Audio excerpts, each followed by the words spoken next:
Doritos. Hi YouTube. What's up? How you doing? Hey, welcome on in, dude. We just got a little bit of a talk. Started stream late, just being straight up about it, dudes. Appreciate ya. We're gonna jump right into episode number 6. This is not our usual stream. We usually stream on Fridays, so we're streaming on Wednesday because I'm going on vacation whenever this comes out. Might come out this week, maybe next week, I don't know. But regardless, my number one thing is trying to go and get through this and try to do our best to go ahead and understand the show. The main concept of the show is not to diagnose characters. I'm going to be 100% straight up with you. I am not here to be like straight diagnosing. We will go over diagnostic elements at some point, especially if a scene really sticks out to me. We'll talk about it. We'll discuss it. We'll so on and so forth. We'll talk about comorbidity and 101 other aspects out there, right? However, the main purpose is to stop, analyze, talk, and literally go in as deep as we possibly can. Talk about the mental health elements. None of the Arcane videos, or like 99% of other videos on this channel, are completely monetized or unmonetized. Like, we make nothing out of them. So if you guys want to show some love and support, come and join us here on Twitch. I also have a Ko-Fi, which would mean the world if anyone wants to go ahead and help out with any of that. Helps out to getting better computer cases so my CPU isn't at 8990C or so on and so forth. Ladies and gentlemen, I appreciate you a ton. Appreciate you a ton. There is no stream this Friday, Starlight Vero. Yeah. There is no stream this Friday. There is a stream maybe Sunday evening, and then Monday afternoon or Monday might be an EU friendly stream where we do some Zom 100 to catch up. Anyway, with that being said, let's go into it, shall we? What do you guys think? What do you guys think? Let's go into it. Let's go. All right, here we go. You need a cooler, man. Champ, considering where I'm at, the temperature gets to 120 degrees Fahrenheit. And this is kind of a regular. And I come back into my room and just turn on the computer because there's no time to cool it down for this stream. It's gonna be a little hot. It's gonna be a little hot regardless. But yes, let's go.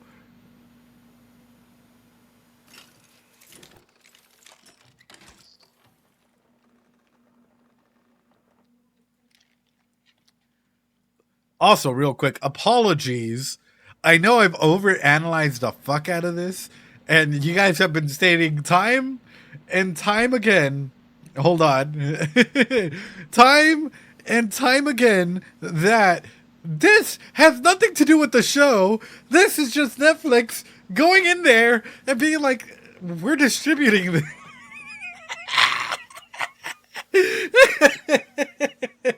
And this entire time I'm like, wow, this has some deep metaphorical symbolistic meaning here, like this entire time. Oh man. I'm losing my prediction. Bro, I'm losing my brain here.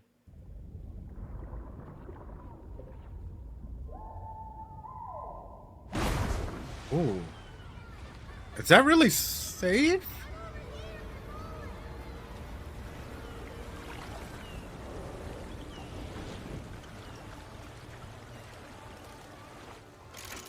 Is this Victor? This better not be baby Victor. Oh no. Oh no. Let me move back. Oh, okay, it's not. Okay, I was fucking terrified. I was like, oh. Baby Victor. Now we need a series of Baby Victor. We need it. We need Baby Victor. Wait a minute.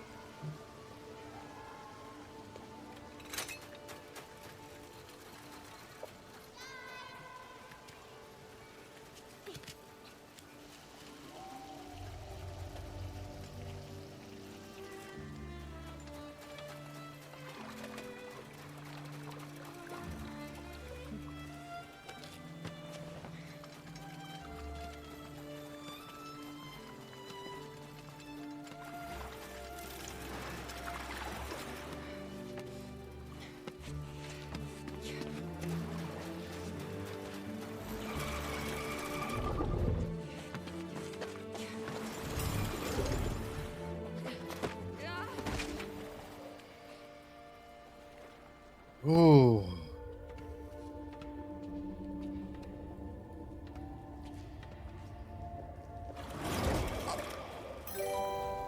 Thanks so much for the sub, man. Appreciate it, Hippo.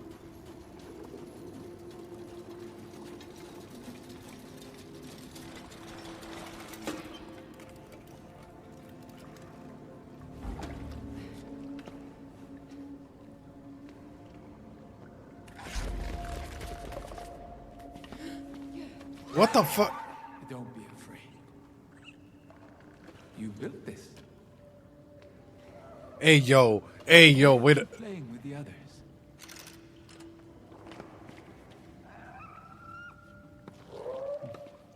Loneliness is often the byproduct of a gifted mind. Hold on. Hold the fuck on. We're backing up here. I know it's the doctor. It's the doctor. But we're also backing it the fuck up here because it's done something fucking beautiful. In a matter of just a couple of, like, literally, in the matter of just a little bit, look. It's showcased so much beautiful, like, things. My question comes into this, right? Number one, I thought these waters were supposed to be chaotic and like nasty and so on and so forth. How would you guys feel in an environment like this? And I am throwing this out there just to reflect sort of what normalcy is, right? We take for granted what we consider normal. And I'm just going to throw this out there. I don't care how much hate I get for it, but I'm just going to be straight up about it. Forrest, what's up, dude? Like, we literally take for granted the immediacy of our environment that we have. We don't even think about the dangers that are to be, right? Because immediately, for example, I have a couple of doors that I have to go through and so on and so forth. And I take that route for granted, thinking that there is nothing, no threat present there the moment that I open that door and I walk out into like the hallway and I do whatever I need to do. Like, we automate so much of our life that even ecologically thinking, we normalize it. I grew up swimming in probably unsafe waters in the 80s. We didn't think about it at all. Yeah, they might not even know it's toxic at that point. Yeah, and that's the main thing is like it's interesting that it's showcasing these two different elements, right? Like the purity that is sometimes associated with children with the toxicity that we know that the environment is. These children jumping into these toxic waters not knowing what is there. That is a fucking scene and a half, right? And what's beautiful about this is look, all the yeah, they're having fun, they're like whatnot.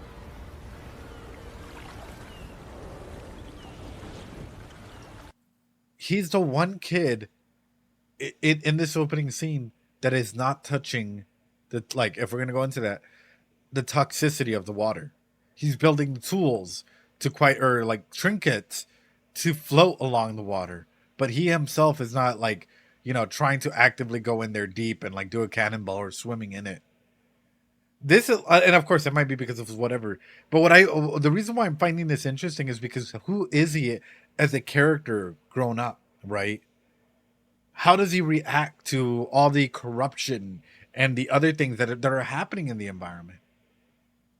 Is he actively involved in it or is he away from it? Also, proof that through genius and inspiration comes from anywhere. He's also at the bottom because he can't climb up. Well, even the sky is looking down on him. Yeah, yeah. Even the camera angle is showing us that everyone has a power over, right? There's that power dynamic that is being set.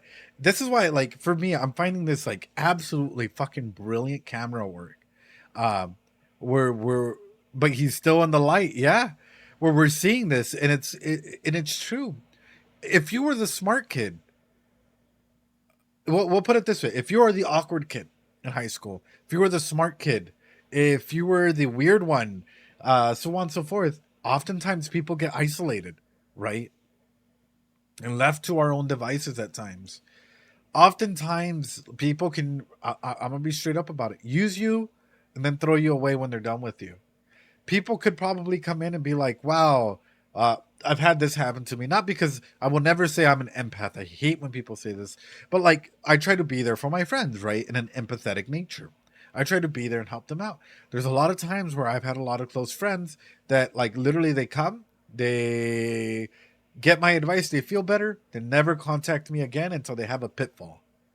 There are people in our lives that like come and go, right? That are here for either a season, a reason, or just to say bye at times, right? So when I'm looking at this and I'm seeing the fact that like, for him being down there, how about Maslow? What do you mean? How about Maslow? We can get into that in a bit. I isolated myself on purpose. I just didn't like interacting with others directly unless we were actively doing something. Yeah, and sometimes that might be for your own safety and your own well-being, Seashell. Like for example, you might find that interacting with others might have been too much at that time. Maybe it took too much energy. Maybe they just weren't at your level. And especially if you're really, really smart, it can be hard to. And it's not me trying to sound condescending, but for people to dumb down their words. Uh, So, and even through this, right? If we're looking at this environment, hold on. I can't. You guys are making me. I am an empath. Dr. Murphy, this. We're doing this. But where's he at, guys? Legitimately, where's he at? If we're to look at Victor right now, right, and what he's doing, where's he at? What is he doing?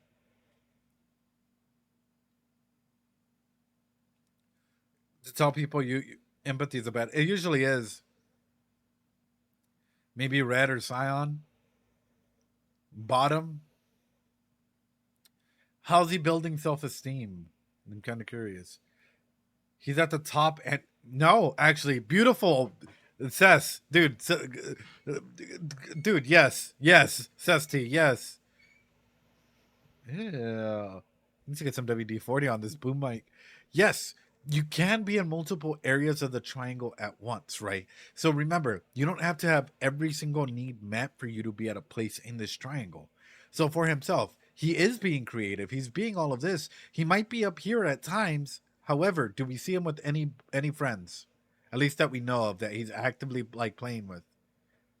No, he just like we recognize that. Um, does he have confidence? I mean, in what he's working with. So we can go through. We could be like, all right, he doesn't have this. He doesn't have that. He doesn't have that. He doesn't have this. He has moments of whatever, and see where he lands. What I understand though is his environment, however, is not the safest. So him, if we were to do three tiers of this, right? Maslow's hierarchy of needs in a lower tier in a survival basis.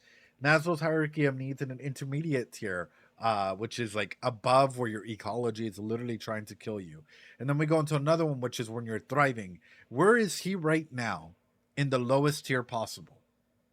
The base is rocky. He doesn't have the security of anything. He is in yellow. I'm a nice guy, I swear. But that's when he met Jace. We're talking about right here, right now, J Tree. He's thriving at the bottom. Yeah, you can thrive at the bottom. You can learn how to put on your mask and be able to go ahead and like go through that, right? This is what, like, for me, I find these characters so interesting because all of them are in different places in the triangle. All of them. Powder, right? Vi, uh, Kate, Victor, Chase, all of them in different areas in this triangle. Silco, even. We're all at different areas. And you can thrive at being at the bottom, and you can have instances of creativity that's a okay. However, is this a steady foundation to build in? He has a family and living in the lanes. Yeah, I mean, it can be Hippo. But the thing is, I still bring it up. Is this still a steady foundation to build in? Would you feel comfortable if this was you and so on and so forth? Victor really doesn't have anything but his mind. Welcome on in, man. Doing Brand for dude. Appreciate that comment. Hey, man, I'm looking through your Ocean Co content. I haven't seen Arcane yet. I just want to leave you a lurk and some interaction. Thanks for your awesome work. Oh, thanks so much, Samurai. Dude, hell yeah. I hope you guys joined the Discord, man. We have like full on conversations and stuff there. So appreciate it. Heck yeah. Honestly, I can't wait for season 2. I might even do some more mind crawls on it and stuff. So stay tuned for that. Would you say Psylocke has the most pyramid met in the previous episode? Maybe. Soko, that's why I was like, Psylocke. What the heck, Psylocke? He can't really fight or run, so safety is non existent. Well, let's go down this. Does he have security of body? Is he secure and safe in his body? Chat, we're breaking this down as much as we can. It's spelled Soko. Yeah. Seashell coming in with the goat. No.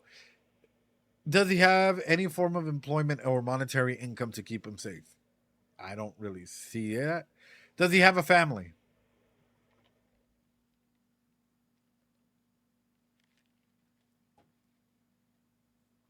His body betrays him. Yeah. So we can count out body. We can count out maybe even resources. He has a family. He has one. What about his health? Does he have good health? The lanes is the bottom of the bottom. The undercity is okay. Yeah. Rough health. Resources. Does he have resources to be able to go out and get around and do what he needs to do?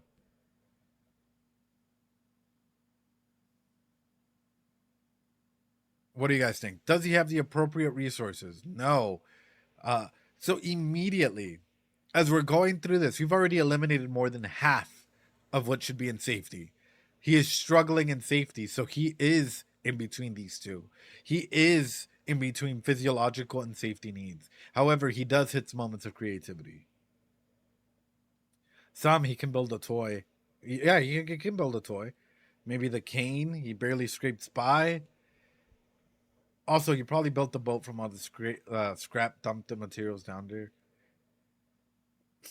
I wonder, and this is my question because I don't think I've really heard it in the series, or he might have said it and my mind just didn't cap it. What does he think of the lanes? Someone left an amazing comment, and they were talking about this, and this is what I want to bring up is. Well, I guess we'll get to it. We'll get to it when we get there. Sorry, it impressed me a lot. So I was like, "Ooh, that's actually a really nice way of putting it." So let's jump back into it real quick.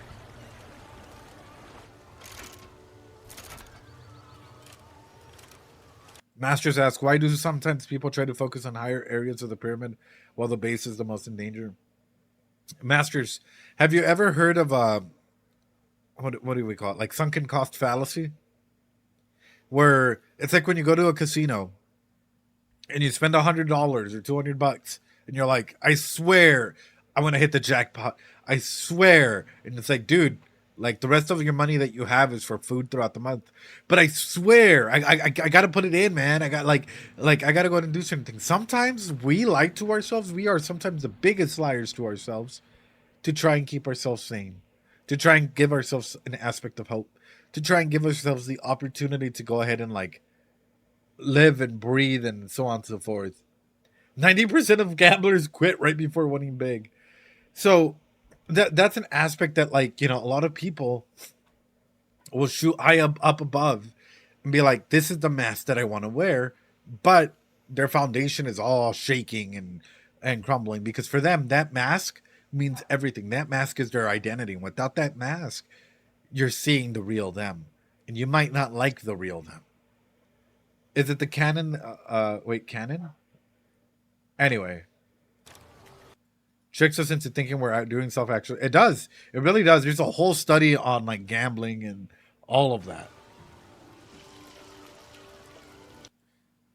Even through this, man, like where someone else is looking down on him, and he just has his head down and he's just working on his stuff. Like, whoa, dude, whoa.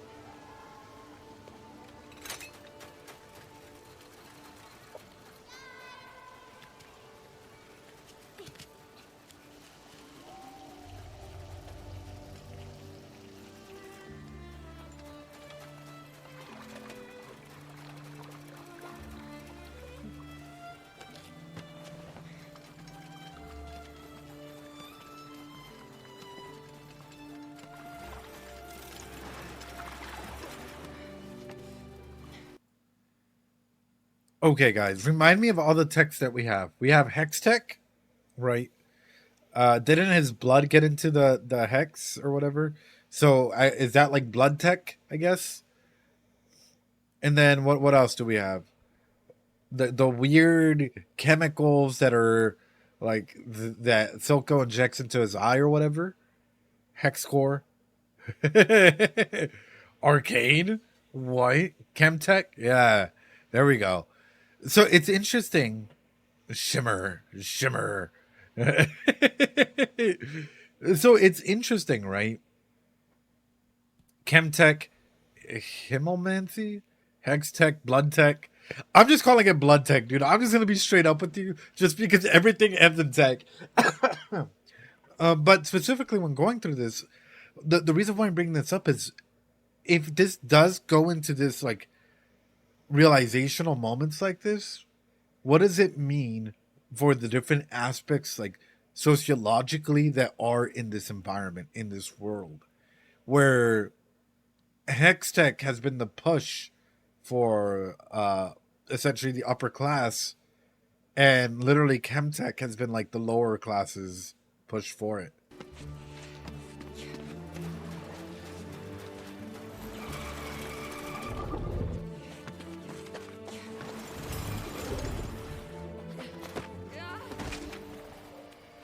One day.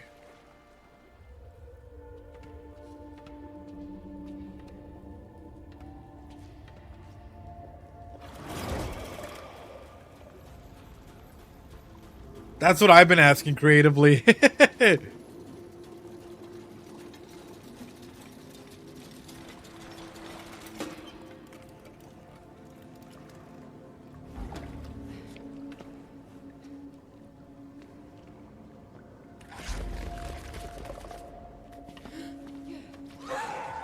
Don't be afraid.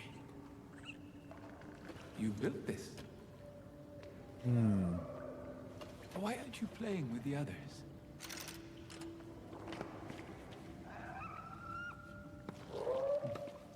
Loneliness is often the byproduct of a gifted mind. What is it? Sadly, I'm gonna be straight up with you, and I love the child design, and I thanks so much for the follow, Frost F. Appreciate it.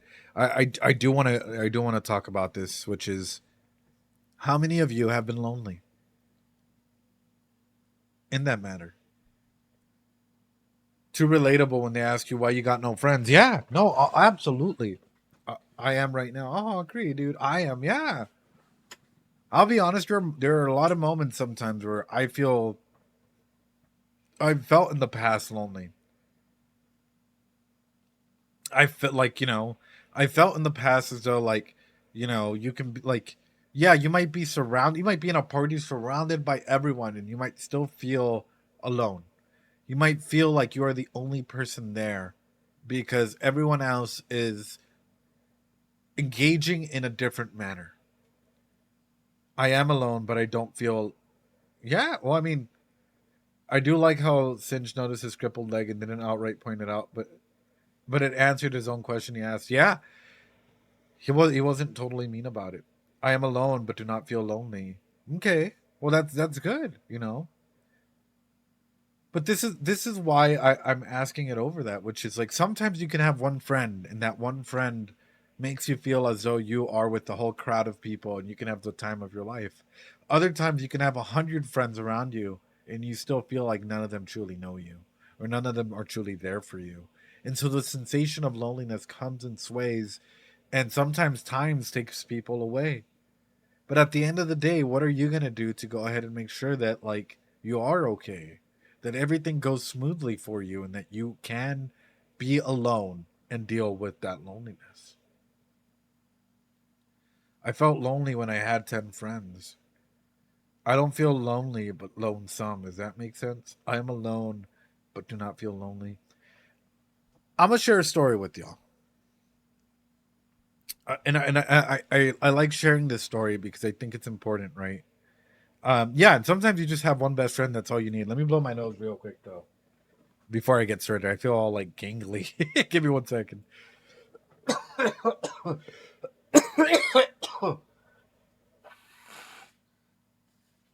Oh man. Okay, I'm back. Sorry, wrong one. I'm over here just like sneezing, coughing, dying. Oh man. But no, specifically what I want to address, what I want to talk about is loneliness comes in many factors, and this is something I do think is needed to it needs a deep conversation in this. There's been studies out there that show that the more that you like even in emotional intelligence, the more that you gain in a form of intelligence, a special tree, an interest in something, the lonelier that you can get, and the rougher it is for others to try and connect as well. With this, I'll point it out and I'll be straight up about it. And I've been straight up about it in other areas. When I when COVID hit, and even though I had a lot of friends, I felt lonely. I felt I honestly felt abandoned. I felt completely alone because most friends that I had were doing their own thing, starting their own podcast, book reviews, whatever. And I was honestly kind of shamed for this. I was kind of pushed out a little bit for trying to go ahead and do like anime, video game reviews, analysis, so on and so forth. I was sort of pushed out about it because their ideology is like, why would a psychologist want to go ahead and jump in and do this, right? Everyone sort of separated into their own little thing. Everyone was building on so on and so forth, trying to do their own thing. And whenever it came into because I would always check up on people, hey, how you doing? What's up? How so on and so forth. It was like hearing crickets. It was like hearing nothing, right? Like nobody wanted to go ahead and ping back, and they're like, dude, what the fuck are you doing? Nobody's gonna want to watch like anime analysis. No one's gonna be into so on and so forth. And these were people that I thought like were, hey, these might be some genuine friends, right? All of a sudden, right, stuff starts picking up. We start going in deep. We start doing Mushoku Tensei, ReZero, 101 other shows. And some people are like, hey, I want to be on. I like, can you bring me on? I want to talk about like my podcast. I want to do this. And it's like, no, I don't do that. Sorry. I don't just bring anybody on. And even with some of the VTubers that you see here that come on from time to time, and even some of you guys, when you guys pop on, I notice, right? Like Seashell, I've noticed whenever Seashell's on, or like TLC pops on, or Spiffy, or AZ. Whenever he comes on, we usually make a joke that everything's AZ's fault. Like for me, and it's not like in a parataxic or a parasocial way, but you guys have genuinely made me feel less alone. You guys have made me feel as though sometimes you physically don't have to be there with an individual to feel as though there are people that genuinely care about you, to feel as though there are people that are genuinely there. Don't get me wrong, I have IRL friends, I have everything like that. But for me, when I first came back and I really had lost because I was displaced, I have lost all my friends, I have lost pretty much everything, right? And I came back here. You guys were honestly some of my biggest saviors in that regard, in getting that comfortability and being able to go ahead and grow, get back on my feet and not feel alone, right? And not feel as though anything's worth the waste, and that as long as you keep trying, things can go right.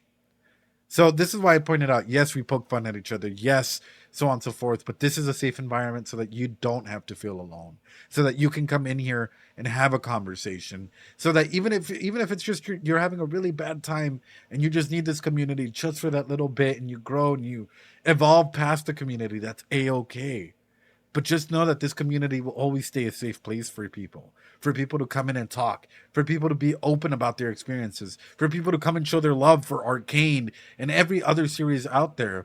We're not going to go ahead and tribalize and be like, no, fuck your show, this is horrible, blah, whatever, right? People might poke fun at one another, but we're never going to go in that direction because every story needs to be told and every story hits a person differently. But that's why I'm out there, dude. Like that's why none of my content's monetized. That's why so on and so forth. It's just because I really want this thing to be a center for people to connect. Because this is all about mental health purposes and nothing more, nothing less, you know. I can also do knocked. Oh, thanks, Sunday. Appreciate it. Sadly, I don't have a sister, and most of my cousins, I think, are already taken me. Thanks for the play. Oh, well, I'm glad, Spiffy. I'm glad, and also, yeah, Crete, dude. That's the number one thing, is being able to understand your health. So when this conversation with Victor is happening, right? And this is why I'm saying, guys, if you feel alone and you genuinely feel like you want to connect or you want to try and connect, come and join, guys. This is what it's here for. When he's pointing this out, I'm like, this man is speaking facts. But I also wonder what type of a, like, because individuals like this can go both ways. 3 ways. You neutralize, stay neutral, ups, downs, whenever truly good or bad. You become really, really good, or you become the monster of your own creation, right? Literally, you become a really, like, what people would classify as like evil in that case. So I'm really curious as to where this is gonna go. Anyway, oh, knocked. Is real. She's a rare mutation that I cultivated. Here. Go on. Cassie, bruh.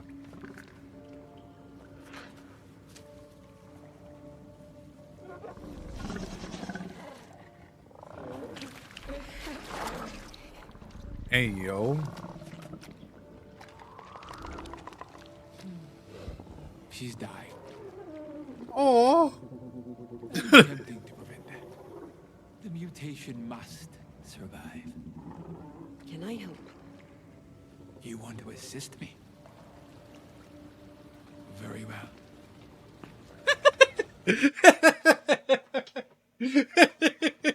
The doctor, free child labor?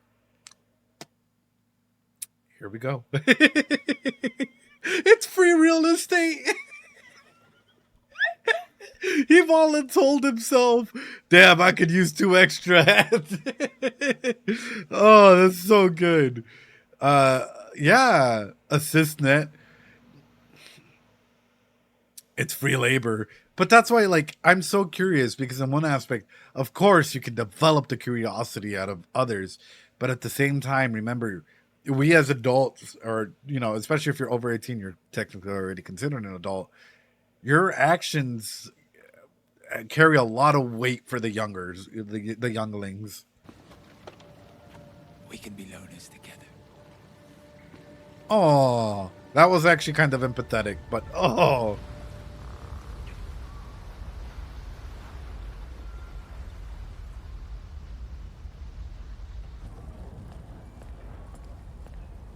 Good to see some things haven't changed. Seems just yesterday I stumbled upon an aspiring young scholar from the Undercity here, ruminating in his steel oasis.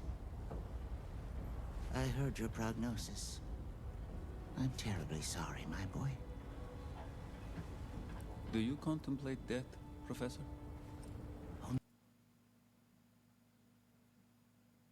Well, we just got fucking deep. Oh no! Holy shit! Okay. Whoa! Holy shit! I did not expect that.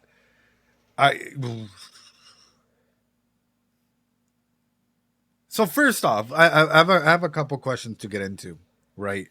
And I think that this is what it's going to lead into, because why are we alive, right? And in case you guys don't know, I've done a lot of different areas in therapeutic counseling, right? In psychology and so on and so forth. Everything from organization, like literally working with organizations, to end of life therapy, to art therapy, to using Gestaltian therapy, to so on and so forth, trauma-informed care, so on and so forth. I've done 101 different styles of therapy and been in 100 different environments for therapeutic interventions. The one that always breaks me, and this is just me being straight up about it, end-of-life therapy. And it's hard. It is really, really hard. I'm going to ask this of you guys.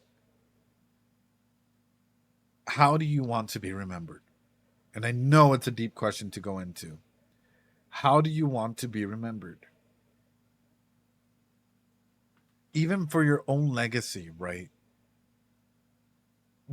How do you, like, what do you take onto yourself as a semblance of memes, genes, whatever that you wish to pass on. If you don't want to be remembered, then why don't you want to be remembered? I'm really curious. What legacy do you want to leave behind, or what legacy don't you want to leave behind? In case you don't know, Heimerdinger's race are immortal. Then the next question comes, especially for Heimerdinger, as you brought that up, because that's where my question is going, is what created Heimerdinger? What created Heimerdinger? If his race is immortal, how did these beings come to be? How did Heimerdinger come to be? And even after that comes the next question, which is, how does he value life and time for himself? Because for him, 100 years might look like and feel like a year, as to where humans, right, 100 years are 100 years.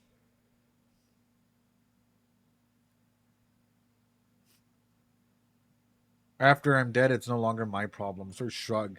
Well, Starman, here's my thing is, it's no longer your problem. Okay, say you have kids. Are you going to leave them with some sort of, like, anything to remember you by? Or you don't really care if they remember you, or, you know, take a lesson away from your life or anything like that? Yordles are born of magic. Yordles are born of magic. Did the magician create Heimerdinger? Or is it just like general magic? I remember I want to cut all connections so I won't hurt anyone when I disappear. Right. I know people won't remember me. We're all just a speck on floating in space. I just want to live my life the way I want to and help people meet along the way while I can actually do that. Probably that I will make a really good impact on others. He's from a magical forest. You don't need to be remembered. So, even going further. If I were to go ahead and say, "Hey, you YouTube, that you're watching this right now, I am giving you an option as the magical wizard that I am. On one hand, you will get to keep all the memories that you have, but everyone else's memories of you will be erased. On the other hand, you get to pick if you lose all of your memories, but everyone still remembers you. What would you like? What would you pick? Why?" What's up, Britt? How you doing? Welcome on in. So and these are very introspective questions, and the line of reasoning for this, I definitely remember. I would lose all of my memories. Oof, I would keep my memories. You would keep your memories, Starlight Bureau? I would like my memories. I can make new ones. That's a difficult question. That's so hard. It is. It is a very, very difficult question to ponder and actually take in. Option A, because memories are who a person are, and they are what form you. Yeah? But on the other hand, if people lose their memories, what if people only loved you because of their experiences with you, and all of a sudden they have nothing with you?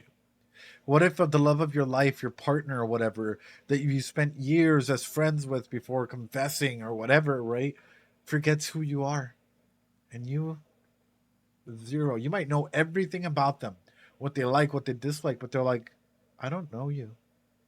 Your mom, your dad, you know, you're trying to go in and like have a conversation with them. Who are you? It would hurt. It would really, really hurt. And this is why I'm bringing this up, because concepts of legacy, concepts of remembrance, concepts of what comes after weigh heavily on a person, and especially if they're ever into that period, right? If they're ever into a period of, like, you know, running, like they're running out of time or whatever. What happens when I pull out my own birth certificate? That's cool, but they don't have any memories of you, Starman. That's like you. That's like all of a sudden, if a kid appeared right in front of your door and it's like, "Hi, Dad," or "Hi, Mom," you're like, "Who the fuck are you? I don't remember. What are you?" You know. Love is a prism of endless possibilities, and even through death, right? Do you truly die?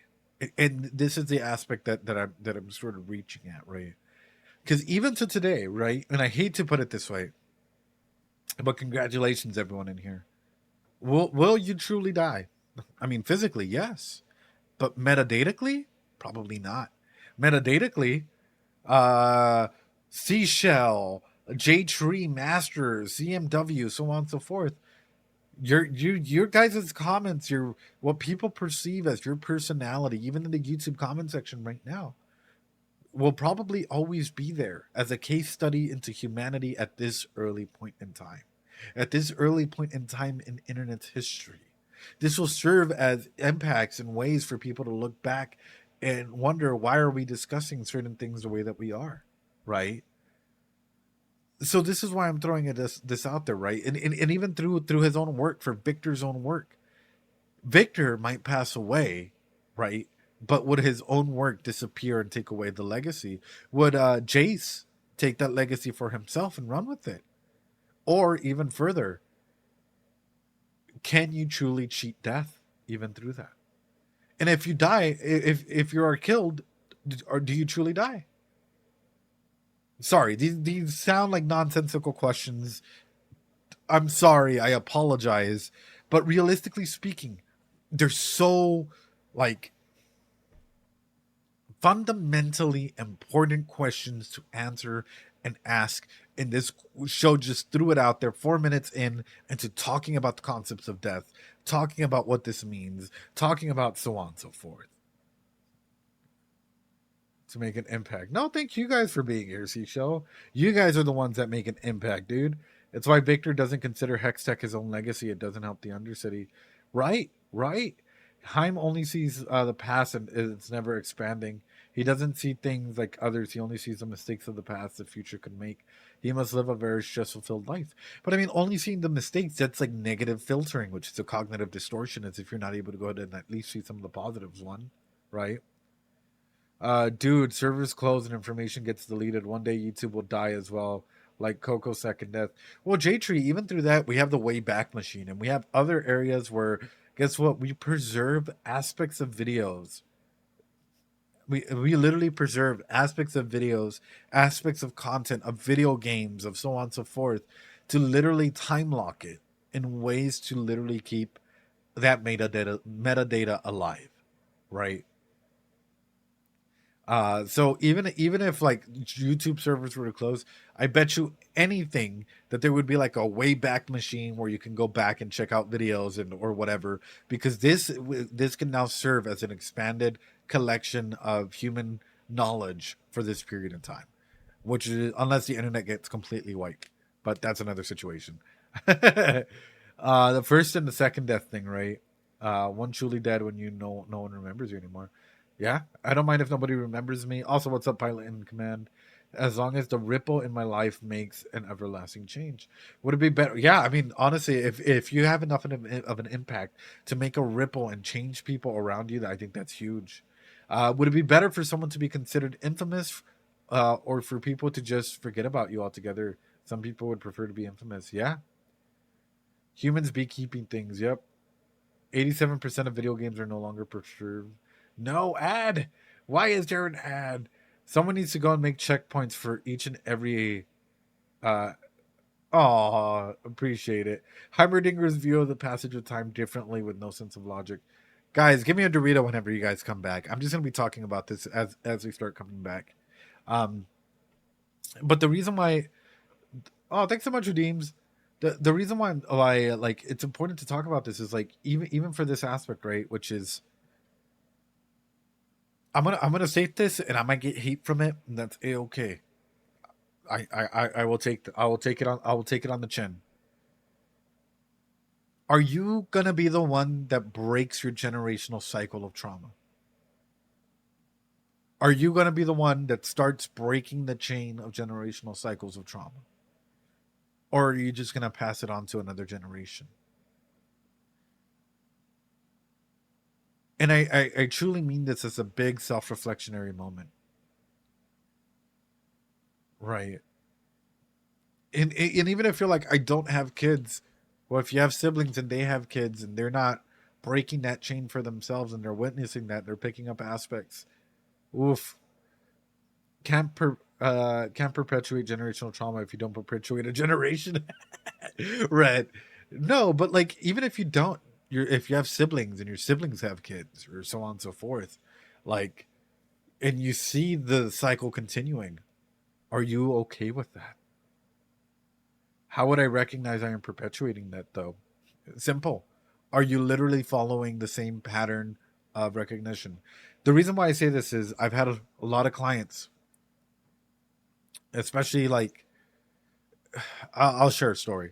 Near the end of life, I've had some clients where they've opened up and, you know, they've apologized to their kids because they're like, I swore when I was in my early 20s that it would never be like my parents, and I ended up being exactly like them. And I never stopped to take the time and, like, you know, think about it. The faces of the kids when they heard that, the faces that they make when they're heartbroken and they know they can't really do anything else, and this is the first time they're hearing their parent apologize, and they themselves have started to make vows like this, I'm never going to be like my parents, but yet they've started to fall into similar cycles. And oof, man, it's always a good point to stop, self-reflect, and ask. Some solve create, yeah, human can't be the void. Anyway, sorry, whew, man, we cooking deep a little bit. Yeah, we cooking a little bit deep. I have siblings that are both 9 and 13 years younger than me, and I stand up for them when I think my parents are doing the same thing that I hated as a kid. Dude, guys, drop some Doritos for SC, dude. SC, dude. Honestly, yeah, putting up your boundaries, and especially protecting your siblings so that way they don't go through the same issues. That's fucking amazing, brother. That's amazing, dude. Legitimately, good for you. Good for you for being able to go and set up your boundaries and be clear about your boundaries. I'm lucky I had a perfect dad and mom, something I'm grateful for. And that is amazing to have, CMW, like actually good and caring parents. Like no one can ever take that from you. And holy fuck, we're 4 minutes in. We are 4 minutes in. Hold on, let's. Friends We're backing it up just a little bit. in his steel oasis. I heard your prognosis. I'm terribly sorry, my boy. Do you contemplate death, Professor? What a way to just drop Only that. that of friends. Oh, I suppose your legacy has been well secured. As one of Piltover's founders.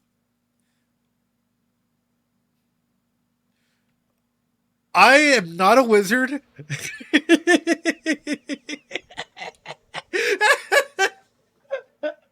I am not a wizard, I swear. I fucking swear, dude.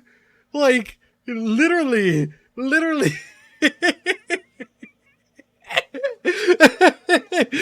literally just, oh god. That was kind of beautiful, and like, you know, we went on this whole hour long, like, you know, like a long fucking conversation about legacy and transformation and so on and so forth, and I just needed to wait 2 more seconds of the video and I was gonna touch on it. Wow. I heard your prognosis. I'm terribly sorry, my boy. Wow. Do you contemplate death, Professor? Only that of friends. I suppose your legacy has been well secured. As one of Piltover's founders, what haven't you to show for your remarkable life? You should be proud of what you've accomplished, Victor. Figments. My contributions will be short-lived, even in your memory. Oh. I have seen many students. It's a sad truth that those who shine brightest often burn fastest.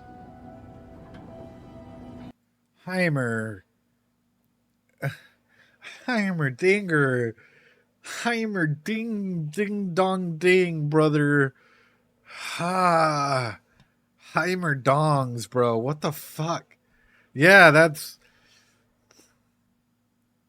I feel like.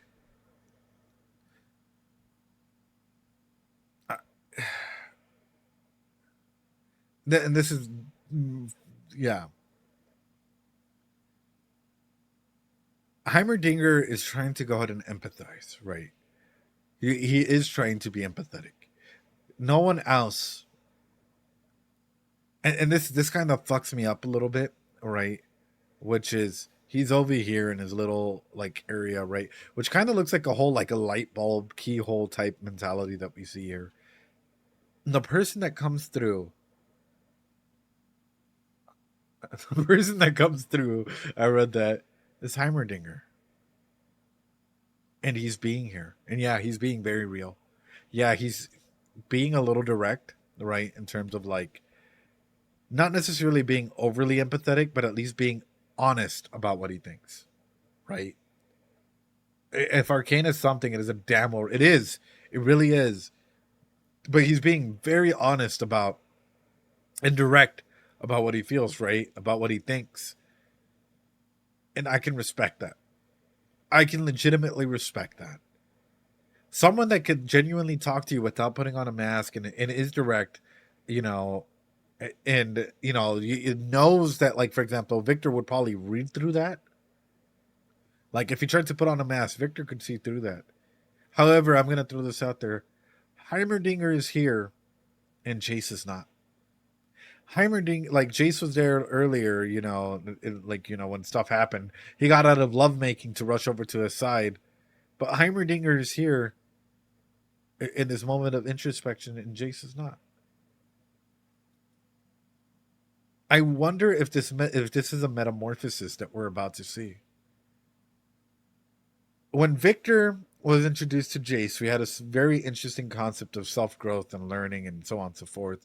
And a metamorphosis started happening, right? Where Victor started to go ahead and like become passionate about this project, so on and so forth. Now that it's here again, and this time is like whatever, his health is at risk, is he about to go into metamorphosis again? Are we about to see Victor evolve and maybe, hopefully, not die? That's what I'm hoping for. Cause fuck, dude. Beautiful show, dude. Beautiful shit. No, before we get into this, there's one more point that I wanna throw out here, right? Which is this show does something that I've only seen a handful of shows do before, and I want to be straight up about it. Right. This show introduces deep elements of questioning without hitting you over the head. Like, this show is not like, you know, like, wait. What do you want me to check, AZ? Like, hold on. It's like, we're going to go deep. We're going to talk about death and darkness. It's like, hey, you know what? These are very real characters. And the way that they're talking about it, it's not overly exaggerated or anything like that. And I think that's important. And I think this is a big element. Like, it feels like a genuine conversation. You pinged me for what? What'd you ping me for? Oh, they're holding AZ's ping. They're holding voting for the artwork, channel artwork. If you're watching this on YouTube, hopefully this week, they're holding a contest for like channel artwork for the server and everything. If you guys want to go in there and vote for your favorite one, whatever you think you feel deserves it. So make sure you vote, ladies and gentlemen. It's super duper important. Yeah, for the Discord. And also we are getting a channel trailer filled with a bunch of some of the best, spiciest clips, so that should be going up on YouTube and here on Twitch. So, apologies. Apologies. But I feel a lot of shows can sound like an edgy 14-year-old saying everything is deep. Yeah. And that's what I'm saying. It's like, for me, this show has legitimately been one of those shows where it feels like a conversation. And it doesn't feel over the top. No problem, Maisie. It feels like a genuine conversation that you're having with these characters and that you're there with these characters. So some people have asked, before we get into this, why do you stop? Because I am not emoji reacting. Are there going to be moments that make me emoji react? Yes, right? But the whole purpose of this is to talk about mental health aspects, right? The whole purpose of this is to pause, stop, and analyze, because you can watch this show on your own without any issues. You guys don't need me to watch this show. But we stop, we talk, we analyze, because this is how we go ahead and grow from. I love that term. It's so ZMW. It's so good because you can literally grab an emoji and throw it on their face, and you know it's coming, whether it's or. But no, like sometimes we do that shit. It's okay to watch stuff like that. I'm never gonna tear that down. However, that is not the purpose of this channel. You know, the purpose of this channel is to quite literally talk about the mental health aspects of these characters so that we can grow and learn from them as well. So, ooh, with that, yeah, it's more of an analysis. It is. Well, I mean, here's the thing. An analysis is a reaction. So it makes you question, what is a reaction? There's non-stop analysis since the show came out, and I'm loving it. Hi, folks. Has anyone watched Barbenheimer? Actually, yeah. If you guys have watched, if you guys have seen the Barbenheimer, let me know, especially how both movies are. No spoilers, because I'm trying to go out and watch it this weekend, so I would appreciate it. Anyway.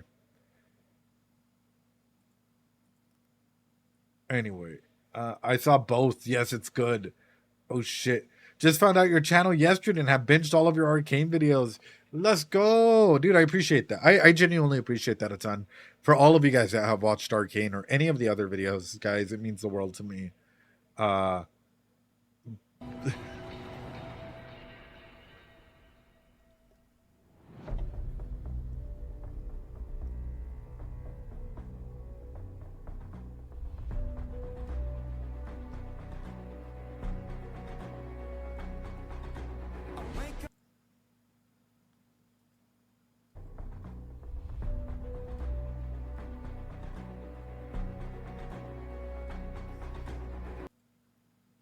Now that I'm looking at this, hold on. Now that I'm looking at this, isn't this very similar to the way when, we're looking at the distorted memories of Jinx or Powder whenever they're looking back as Jinx or whatever, and like the screen glitches, the weird lines that come through, all of that, like.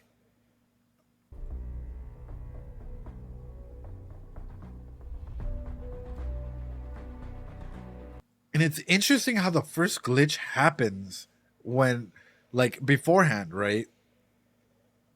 Yeah, you caught on that. But it's showing that there's issues present here, right? It's showing that, like, there's this barrier here. Look, starts off with an immediate, like, first purple line streak, right? And as we're going through this, pay attention to when the first glitch happens.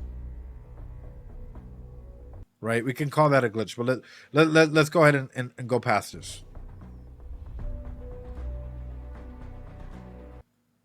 When Powder is introduced is when the next major one comes through. Like, and you can see it on the screen. It visibly, like, shakes for a second. So this is what I'm trying to go ahead and highlight and introduce, which is how distorted are Jinx's memories. No. So people try and go and be like, oh, she's schizo. You thought you meant something else. I mean, Powder, ever since when she was Powder, was very jumpy. But that, yeah, you can't tell. It's rough. And even through that, how much of Powder's narrative or Jinx's narrative is true? Like, in terms of like, when she tells her story, right? And this is something that we ask as a psychologist. Like, you can come into my office or anyone's office. By the way, if you guys see me on here, I'm not going to be like, blah, blah, blah, like making fun of anything or over the top like this in an actual psychological setting. Very, very different. I'm much more chilled and relaxed in here. I am chill and relaxed in my office, but not to this point where I'm just fucking cussing anywhere, doing whatever the fuck I want. I want to clarify that because there's some people out there that have tried to be like, you were my therapist or psychologist. It's like, no, I wasn't. I keep a very, very close eye on like who's here and who's not, But through that, like I straight up want to go ahead and talk about this, right? Which is, what are memories and what are delusions and what are hallucinations? What aspects does Jinx take on for herself? So, for example, without going, we're not going to touch into the diagnosis route. Actually, I'm really curious, and I kind of want to start a discussion about this right here, right now, because this is bringing up an element for me, and especially remembering everything else from the other episodes. Mods, can you throw up a poll, please? What is Jinx? PTSD, DID, BPD. Someone stated schizo. Anyone wants to throw up any other one? These are the most common ones that I've seen.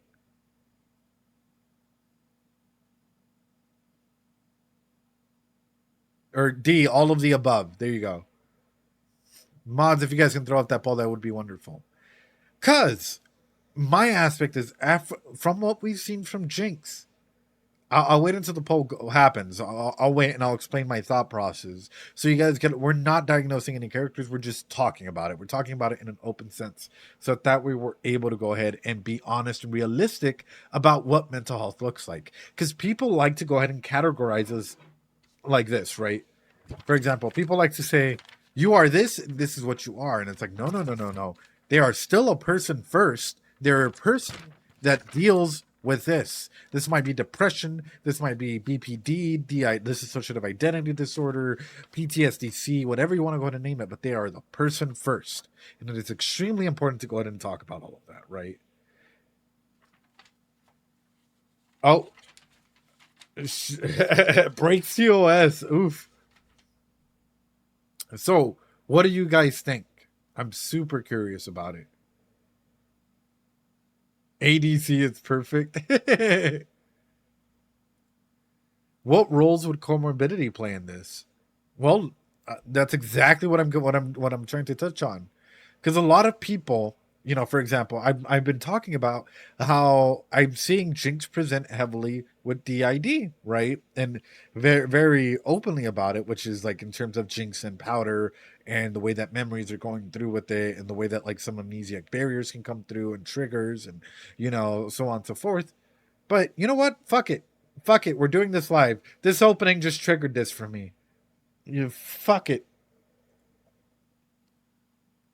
We're doing it live, boys. We're doing it live. Here we go.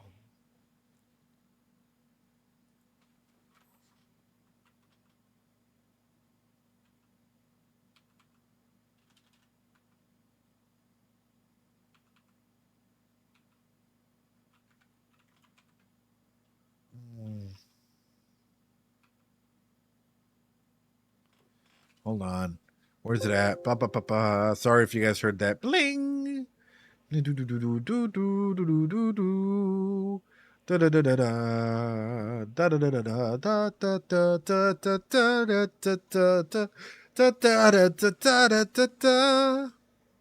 right, where are you at?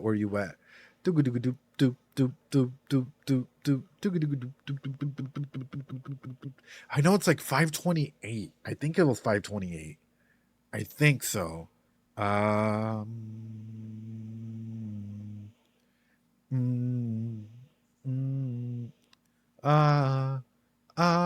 Where's it at? Sorry for my horrible singing. I'm trying to bring this up in case you guys are wondering, what am I looking at? I'll bring you. You'll see it right now. You guys will see it like in a little bit. Oh, I could use this for MT. I found one for MT as well. Hold on. Here we go. Here we go. Perfect. Let's talk about this, yeah? Some of you guys might be comfortable. Some of you guys might not. That's okay. No. Literally page 292.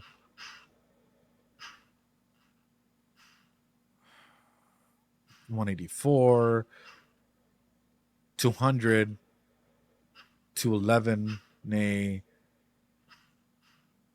I said 292, right? Yeah, 292. Okay.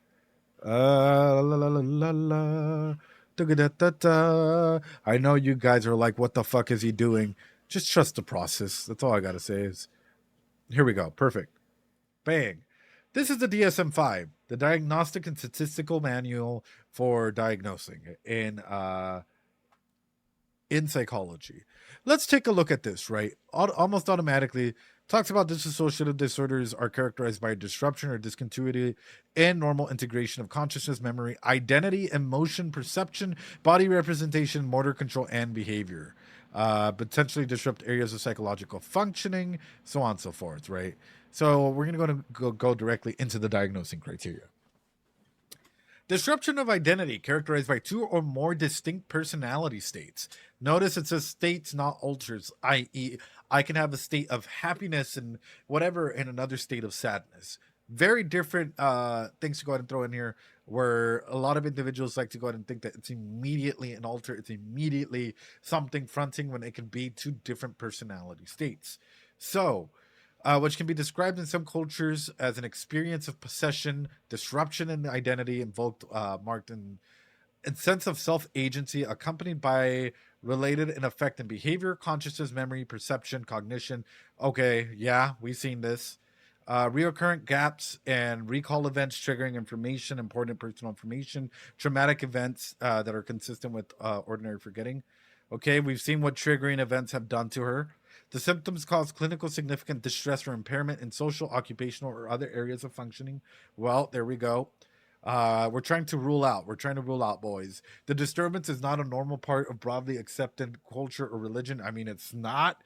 The symptoms are not attributable to the physiological effects of substances. Not that we've seen. So, boom. Does she mark the criteria for this, right? And I'm not going to say yes or no, but I'm just throwing this out there so that you guys are aware of it. Would Jinx mark the criteria for this? And this was all sparked by this opening intro that we're seeing these memory gaps, that we've seen quite literally her situations jump up. Oh, but wait, Anna, I'm not done yet.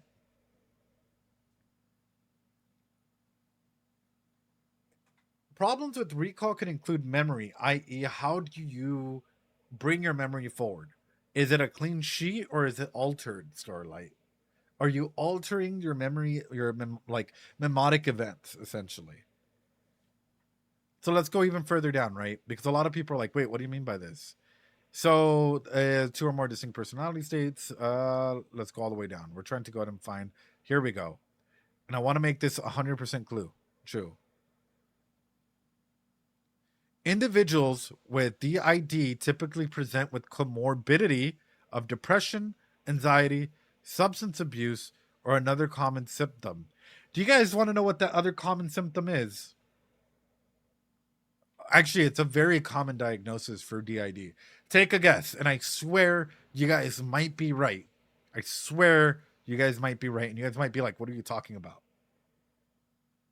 Yeah, we're peeling the layers of the onion here to find out what it is. Can you guys guess what it is? Hallucinations are a part of a symptom here. Yeah. That's abnormal thinking. Onion eating. Let's take it even further. Schizophrenia. BPD. BPD, boys.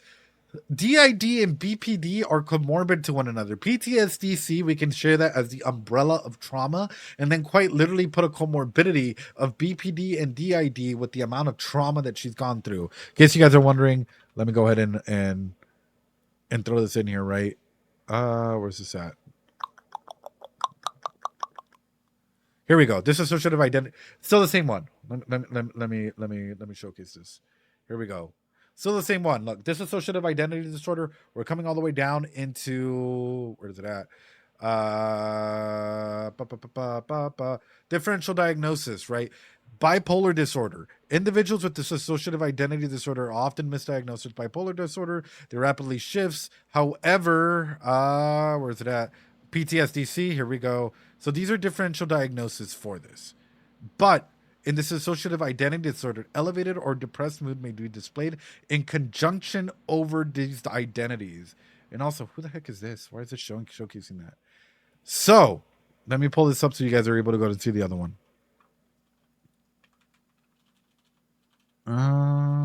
If it's able to go and bring up. I'm really curious. What is this show going to go and showcase? we can go ahead and say that there might be some comorbidity in here.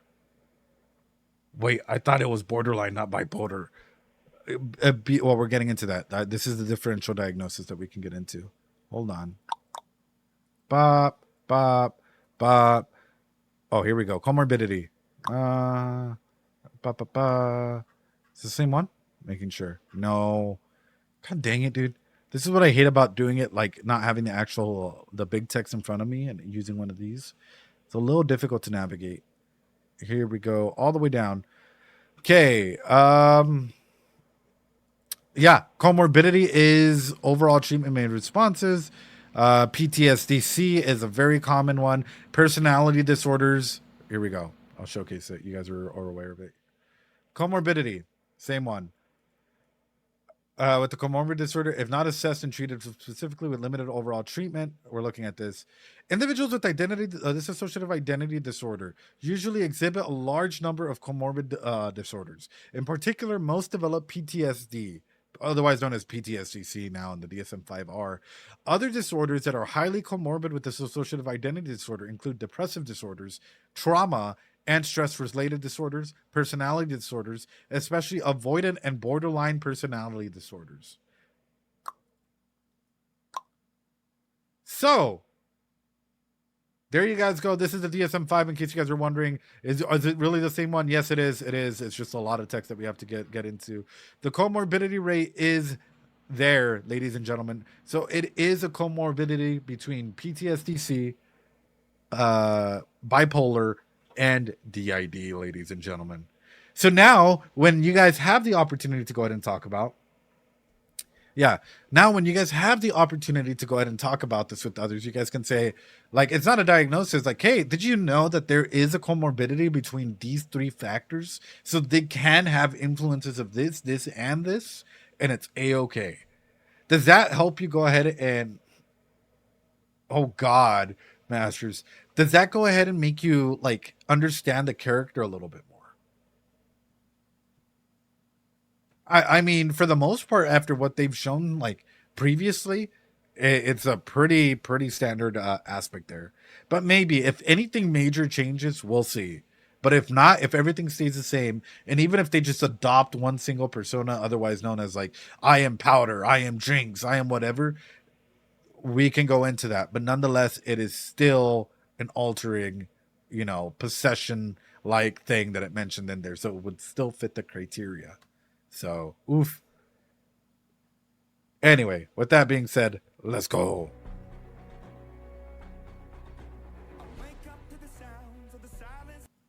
The Bear did a character with Borderline. That was maybe the best example of it I've seen. The Bear? Wait, what is the Bear? Here we go. You guys should be able to see it.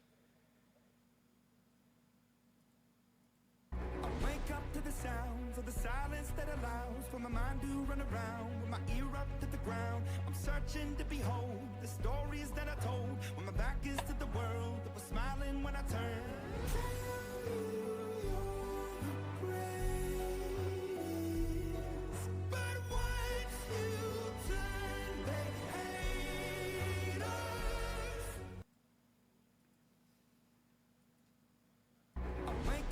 Sounds of the silence that allows for my mind to run around with my ear up to the ground. I'm searching to behold the stories that I told when my back. I actually kind of like what it's showcasing here. Hold on. As we're looking at this, one of the big things that's standing out to me, there's always a bigger enemy at play, right? So, for example, Heimerdinger trying to stop the magic, right? It's trying to stop aspects like this. And who do we have next, right?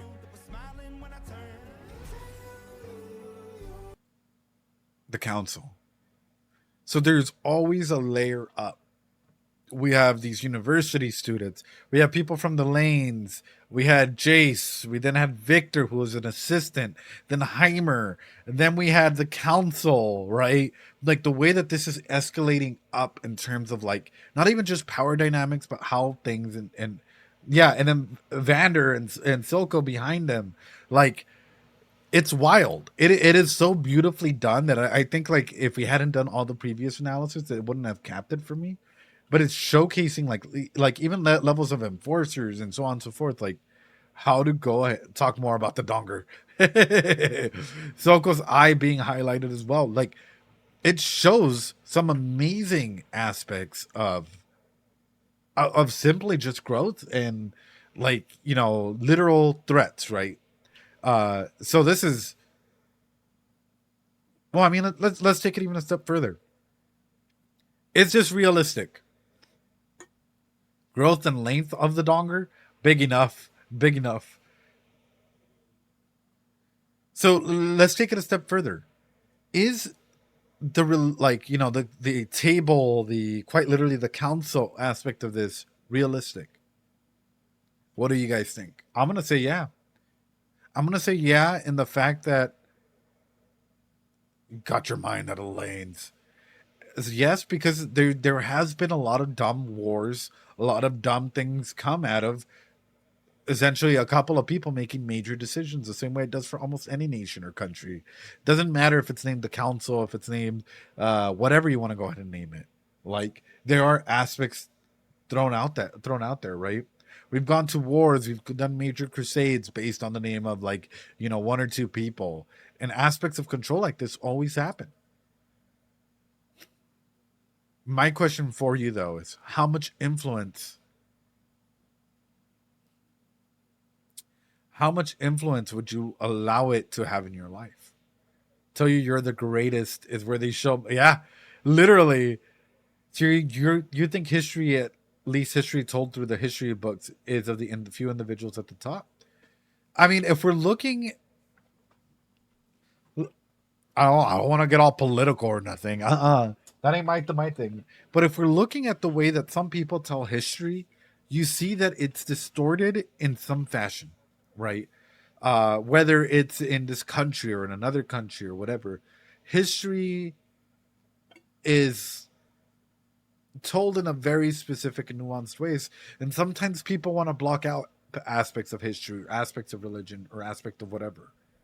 And sometimes even the stories of the lost and the damned are told. Absolutely. And sometimes you're like, whoa, that's wonderful. That's beautiful. Other times you're scrutinized, and it's 101 different aspects that we can go into. But the historical narrative into what gets blocked or what's okay and what's not okay, super duper interesting. I'm going to go ahead and leave that as homework for you guys. Take a look at what is specifically written out or what is shaped or changed differently when it comes to historical context. Like, But look, even them thinking, oh, Vander's going to get mad at us. Vander's protecting them. And yet Silco's in the background. Layers of power, right? So if we were to look at this, who is the most powerful person, right, in Piltover? Who's the most powerful person? Is it Heimerdinger?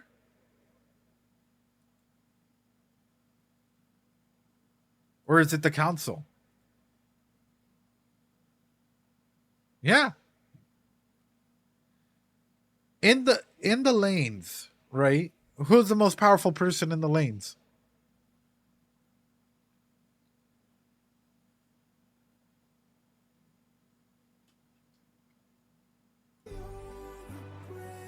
Silco.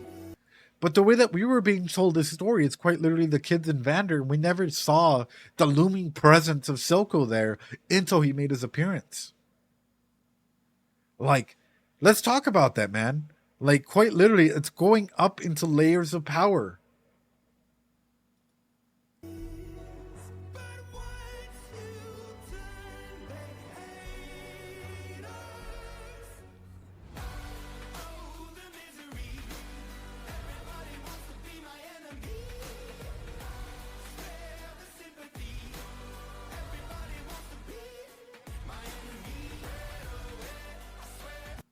What I actually find... Oh, hold on, that's... I think I just thought of this. Hold on. This is... Okay, I have a working theory here, and this is beautiful. they're all cast in stone. Like, they don't really move, right? Like, they're set in a specific moment in time, unless of course the aspects or the camera shot comes through, but nonetheless they're still stuck in time, right? Nothing around them is moving. What happens? For example, Vi, right? They're all stuck in time. Vi just slightly moves her head and then solidifies. They're all solidified. It's like a stagnation that is happening based on this. Even him observing the marble, it's the camera that is revolving around them, right? Him being cast down like this, right? Literally in stone. Literally, the enforcer role is set in stone for Kate here, right? Or this is the expectation, so on and so forth. Heimerdinger, in stone. She's literally in stone, no movement. What happens when something disrupts everything? What happens the moment that time starts working? What happens? They're broken from their chains and they're able to go ahead and move. And instead of them being perfect statues and whatnot, there's rubble and there's all this dirt and cement or whatever wall pieces flying around them. And all of a sudden, this scene goes from being a stagnant to being a moving scene to them being live in action. For something forces them to act. Yeah. Look. All of a sudden, that's not a stagnant picture anymore. There's stuff literally broken and flying around. Time is starting to move. The butterfly effect is real, right? Boom. What happens next? She shoots a bullet. She's no longer encased in stone. Bullets and stuff are flying around. Think about this. For me, it's like, this is fucking awesome way of showcasing this. And it just, like, as I was watching this, I was like, wait a minute. Is this a big move? Like, I've naturalized it, but I didn't take the time to go ahead and, like, see it for what it's worth, man. Like, this transition here is quite literally showing us, like, hey, these people, there's motion, right? These people are coming into their own being, and they're not these set and cast characters. See? It's motion, energy, stuff breaking around. Sounds good, Forecast. Appreciate it. Jinx.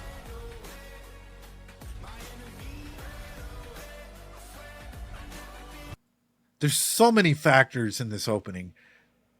It's fucking beautiful. And at this point, I feel like I'm going to get through a majority of them and still, like, go through different perspectives and stop and talk about it. And so we've done colors. We've done 101 different aspects and still not even hit, like, a fraction of everything. Like, whoa, dude.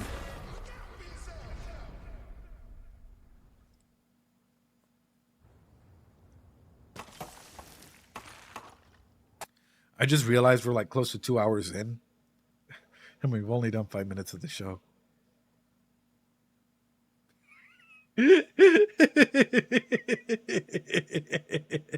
Oh my god, okay.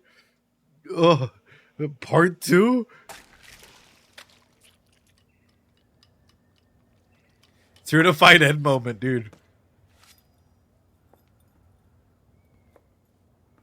I didn't know you were an artist. There's quite a lot about me you don't know.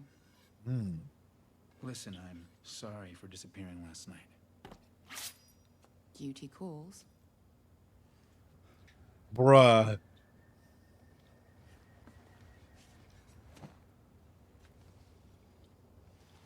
Victor's dying.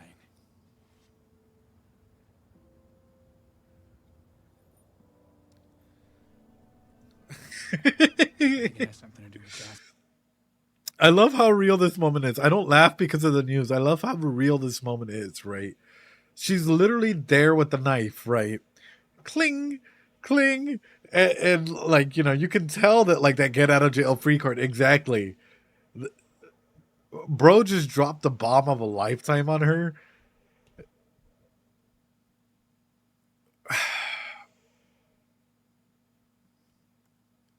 Okay. Oof. We might not agree on this. How much do you tell a person that you're dating, or a person that you sleep with?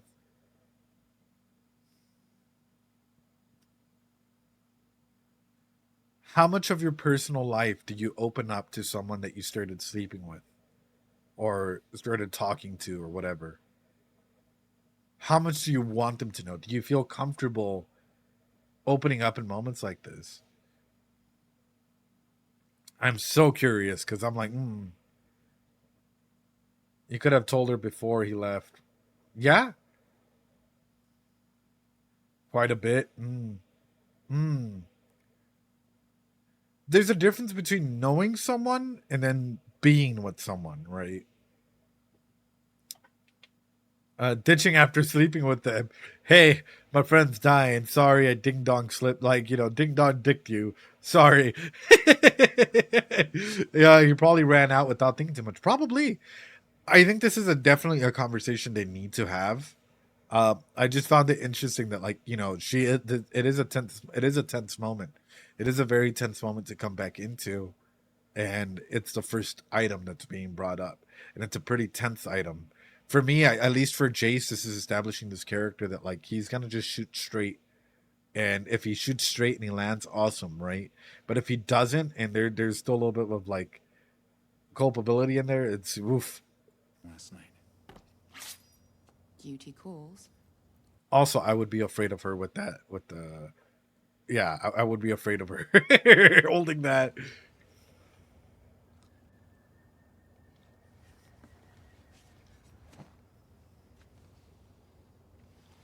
Victor's dying.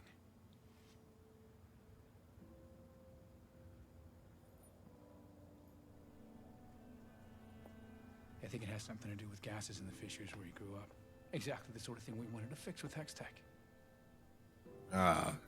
Improving lives, solving real issues, not just trade disputes. Victor saved my life once. Now he needs me, and there's nothing I can do. I hate feeling so useless. I didn't realize he was so close. He's like my brother.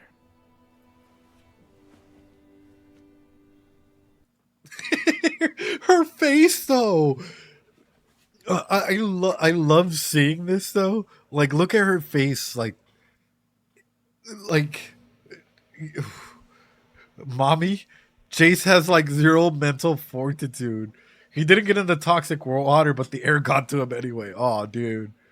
God, I wish that were me. Victor saved my life once. Now he needs me, and there's nothing I can do. I hate feeling so useless.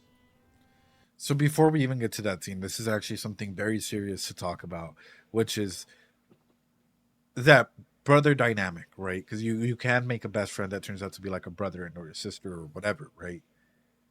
How much guilt would that come with you? Right? How guilty would you feel in situations where you feel like you could have done something to prevent and or helped and you didn't do anything?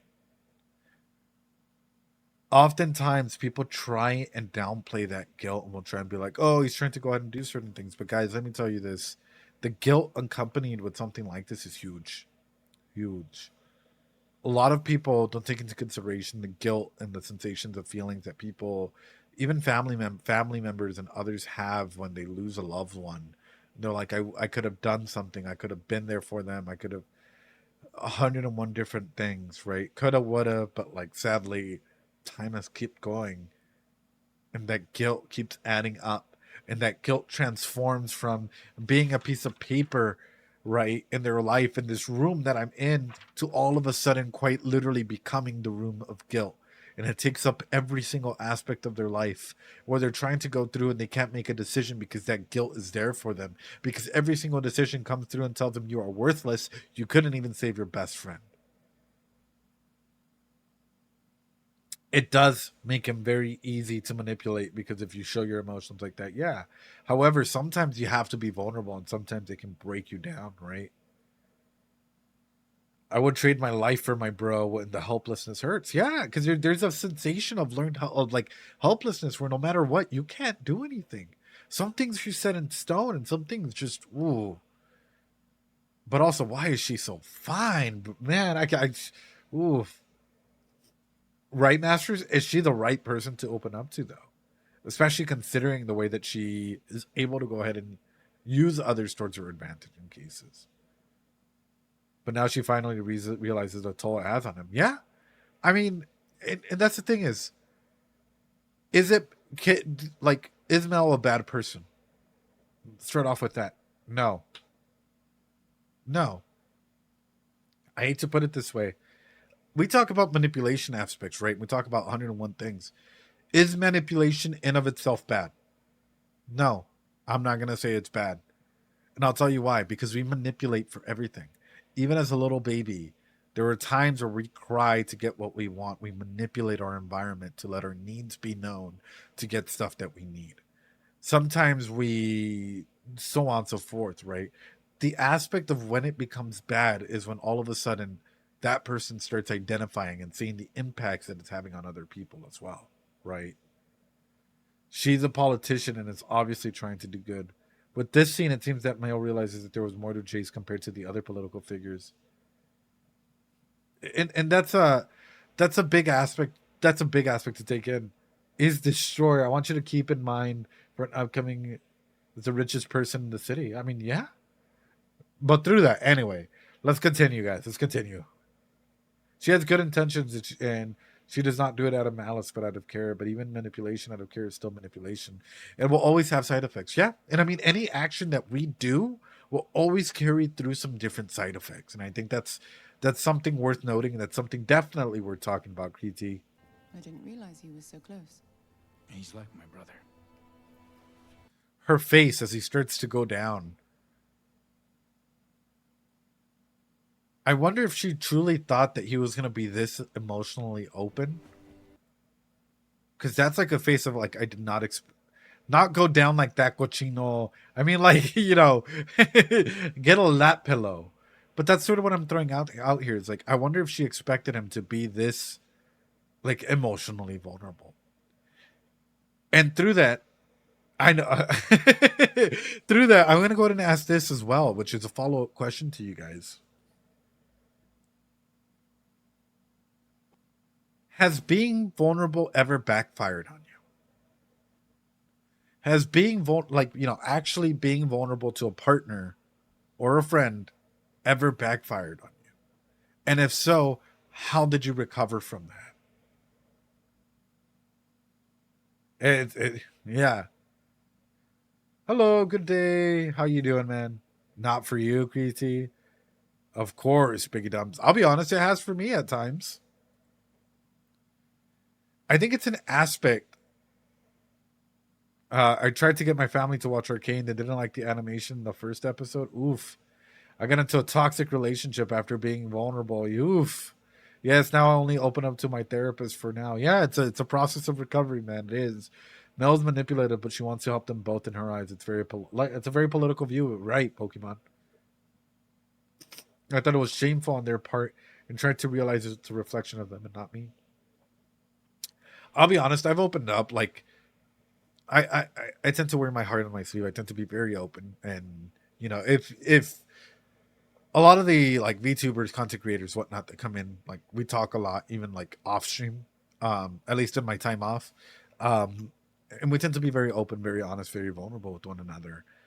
And through that, one of the biggest things that I've learned, because I've been hurt before by being open and vulnerable and seeing manipulation and toxicity come through, is the healing process in of itself, right? Is people that genuinely care about you will use your vulnerability in a way to help you grow. People that want to use you will manipulate that vulnerability into forming toxicity. And it's a wild, wild ride, man. Anyway. Why did you come to me with this? Nothing feels impossible when I'm with you. Bro, oh. I'm in exile from my family. What? Why? I fell short of Madada standards. I don't believe that for a second. Do you? You should be with him, Chase. We can't change what fate has in store for us, but we don't have to face it alone. True. It's a beautiful painting.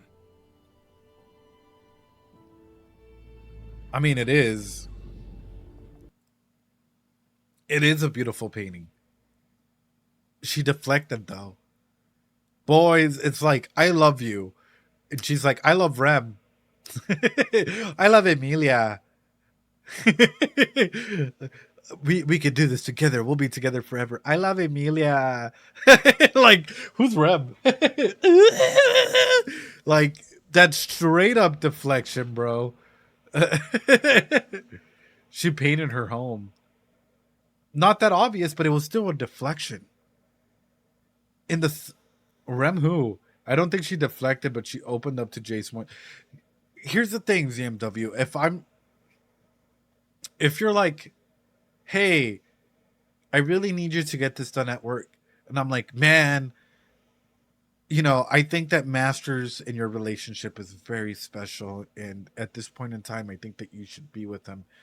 I never answered your question. That's a deflection. If I said, you know what? I love you too, ZMW. However, I've had a rough upbringing and I know what friendships can do, right? And how much friendships matter. And I think that you and Masters should go out and spend some time together. Now I've answered the question of the relationship that is being done here and added my own aspect. What she just did was very like suave and like, you know, in a non-mean way and just a casual way of redirecting, you know. I do think, oh, okay.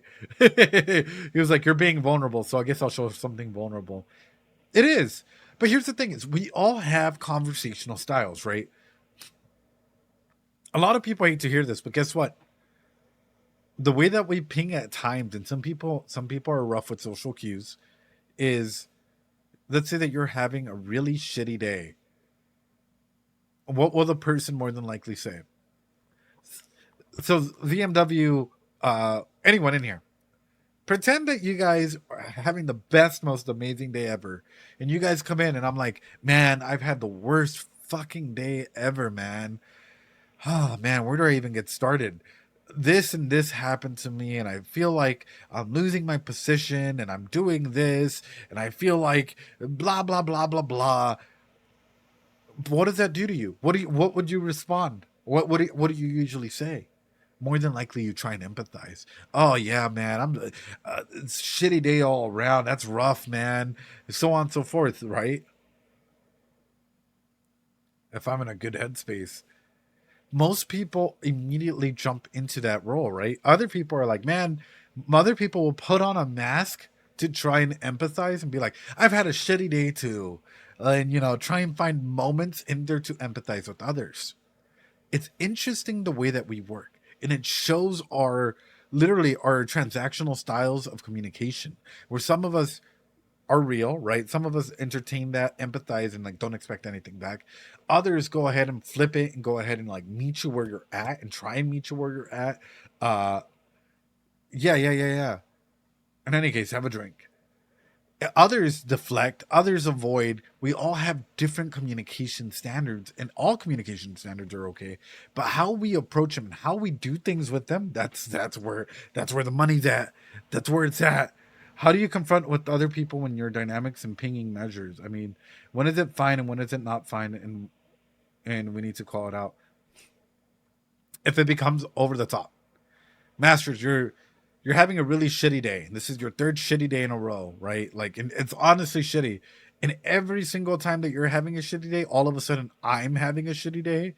And I'm not letting you speak about your shitty day. And I'm like, oh, but Masters, you'll never hear, man, let me tell you about my boss. Or let me tell you about my company. And, oh, Masters, yeah, no, you've had it bad. But let me tell you about my trauma and my this. Is that okay for you? Or is that a boundary violation?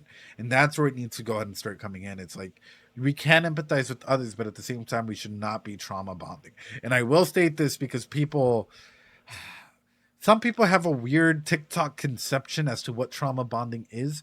Trauma bonding is bonding over shared events of traumatic nature. It doesn't necessarily have to be a lived experience, but it could be quite literally, I've gone inpatient, you've gone inpatient, we share stories, we bond over that. I was in a car accident, you were in a car accident, we were in the same car accident, we bond over that. A lot of people just try and go ahead and like overgeneralize it from like TikTok advice when it's not, and it's always good to clarify aspects like this. There's a Simpson episode with that plot. Anyway, hold on. Let's go ahead and continue, guys. I mean, is trauma bonding good? It can be beneficial to a point, but it can also be really, really toxic as well if left unchecked. If no one's putting up their boundaries, it can get really, really, really toxic. Like, really toxic.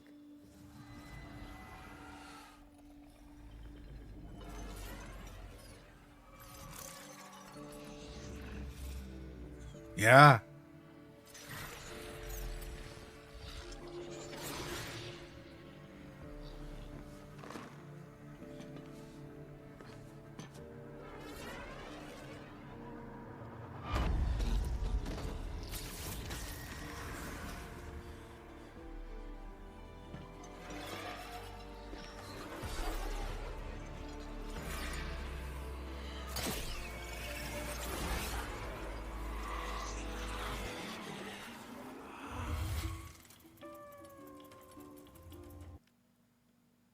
I take that back. Maybe there is symbolism. I take that back. Maybe there is symbolism in the Netflix logo. Hold on. Hold on. Y'all were fucking gaslighting me. Y'all were gaslighting me until, oh no, there's no symbolism in that. That's just Netflix.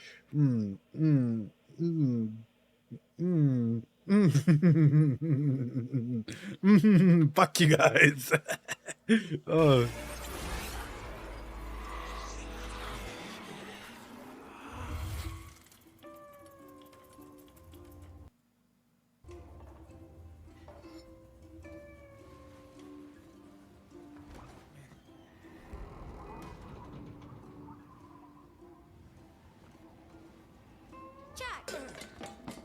Hey, yo. Theorem. My name's Theorem. Nice try, Chuck. I would be a Chuck for you, dude. I don't care. You can call me Papi Ed. You can call me Chuckster. You can call me El Señor. Chuck is the guy who was chasing Powder in episode 1. Oh, shit.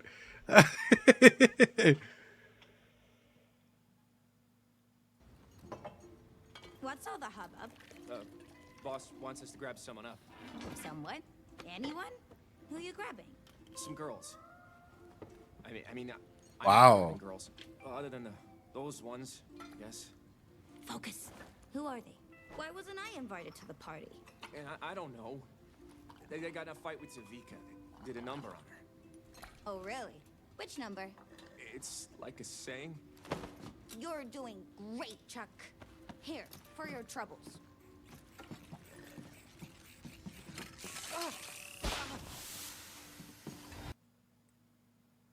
I love her. I fucking love her. Oh my god, I you don't know if she's gonna blow you up or if she's gonna go ahead and paint you. She'll give you a hug and, you know, she might leave you with the big surprise. You don't know if she's gonna, is she gonna shit on the bed? Is she about to, like, you don't know what she's gonna do, ladies and gentlemen. Jinx is just out there. It's awesome to see that, like, no, not like that. You guys are something else. You guys are something else. I love her as a character because it's interesting to see the way that a character, like a chaotic character like that, is portrayed, right? Of his failed nail bomb, but it's cute, and it's amazing to see that, like, a character can be given so much depth, and that's why it's, yeah. You say that to us while you say she might should. That's a reference, Masters, and if you don't get it, it probably went way beyond your head on that one, mate. That's a big reference to a big court case that happened over a certain actor and his wife. That's all I will say. Yeah. Oh. You see? What's up, Craze? How you doing? Imagine having just to go about your life around these people. But let's throw it this way, right? If your life was legitimately surrounded, and we'll use it this way. If your life was surrounded around these people, would you be okay? If literally you are a bartender here and Jinx comes over and you know how her nature and you know Silco and the gang, would you be mentally okay? Do you think you would have the goal to quit a job like this? Let's be straight up about it. Nice to see the contrast with some normal characters and some more dynamic ones. It is. It's also nice to not always have her be at 100%. Chuck is relaxed around her. Is not relaxed around her at all. She's unpredictable and probably wants to be feared because that's what Silco wants. I'd rather be in the castle. Yeah, I mean, but through that, if you quit, what would happen? Silco's probably going to come after you. If you make Jinx mad, what happens? Silco's going to come after you. If you stay there too long and the whole world crumbles, you're fucked. So either way, you're in between a rock and a hard place, and seeing that, ecologically, you're probably not doing okay. Dead men don't tell no tales. And even Jinx would also probably blow you up with hesitation, right? And even taking that step forward for Jinx, it's nice to see these moments where she's not always 100% crying, 100% happy, 100% anything like that. That's why I love these characters, because these characters aren't just like, I am sad, I am happy. They're like, we are going through a fucking journey here, and it's believable. It is a believable journey of self-growth. Anyway.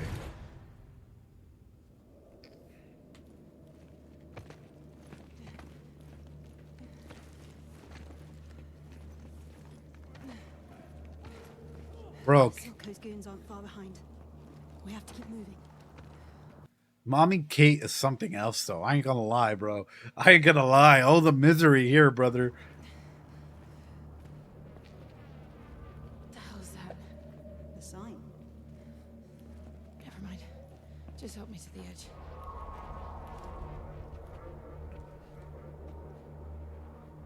Cupcake?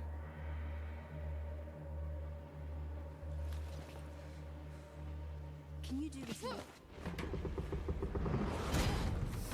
Oh. Oh.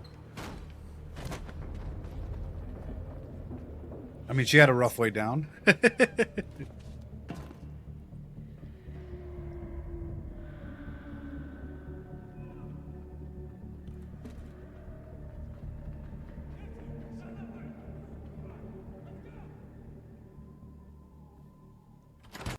My dude is literally a fucking owl, bro. Shit.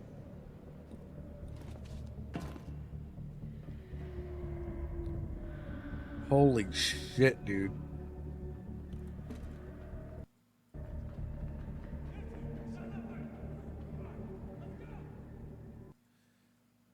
So correct me if I'm wrong. Owlman. His name is now Senor TikTok Owlman.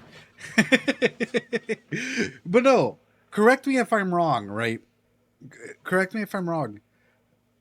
But when looking at something like this, are we seeing a tri-faction war?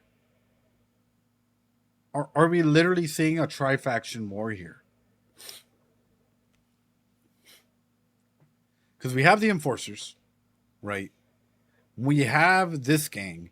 We have Silco's gang. Everyone has here trauma. Everyone here has trauma. It seems like it. Third party. Neither for Silco or Topside. It's a third party. Silco versus the Firelights versus Piltover. So that's why I'm throwing it out. Is like this is quite literally a three-way fight.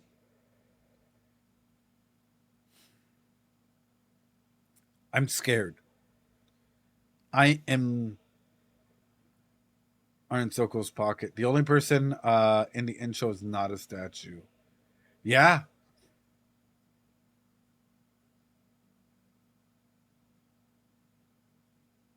Yeah, actually, the only...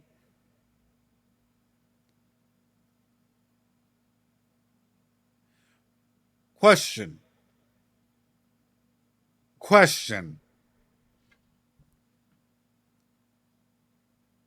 Where's Echo?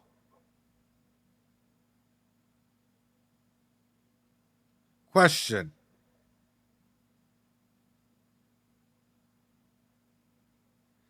Because I could assume that when they made the intro, they must have known what the storyline was. Or maybe he's just a throwaway character, but he had such an... Maybe he was a throwaway character, whatever. Echo is redacted. We don't know. I don't know. Out there having a good time working. Because, like, Little Man, like, let's be real. Little Man was affected strongly, dude. Little Man, quite literally, he had little screen time. He had, like, 8 lines. Yeah, but everyone that's had lines in the show has come back. So where is Little Man? Echo is redacted. Maybe he did the smart thing and got... Vander hasn't. Okay. Oh, Vander supposedly died, right? Not important. Little Man has a little job making little money. Okay. Yeah, exactly. The doctor had 4 and came back in a flashback. I'm just really curious because we did not see him die. So I don't know, man. I don't fucking know. My brain just rushed to the Little Man and I was like, where the fuck is he? Like we're 6 episodes in and we haven't fucking, like, you know, seen him. Is he like lost to time? Was like Netflix like, you know what? We have no time to put him in here. We're gonna go ahead and just stop it, and then we'll go ahead and like stop time and like put him right underneath, and that way everyone's gonna be okay with like everything else. Oh, I kind of wish to see him. Anyway, sorry. He could be one of the bums on. Yeah, he could be. Literally, it could be. But that's yeah.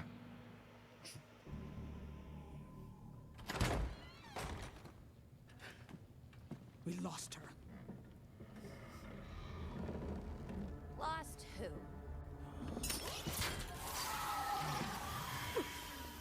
Oh shit. Bro.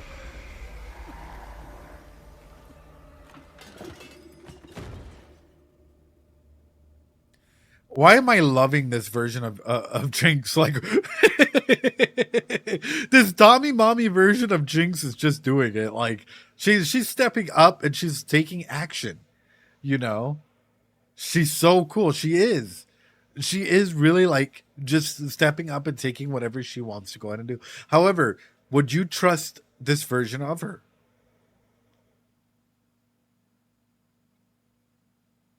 Maybe the trauma was in that. I don't know about that. She's a dangerous genius. She's making Soko proud.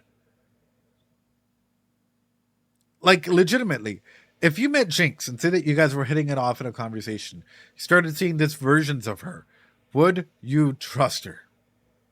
Do you think that she could turn on you at any moment?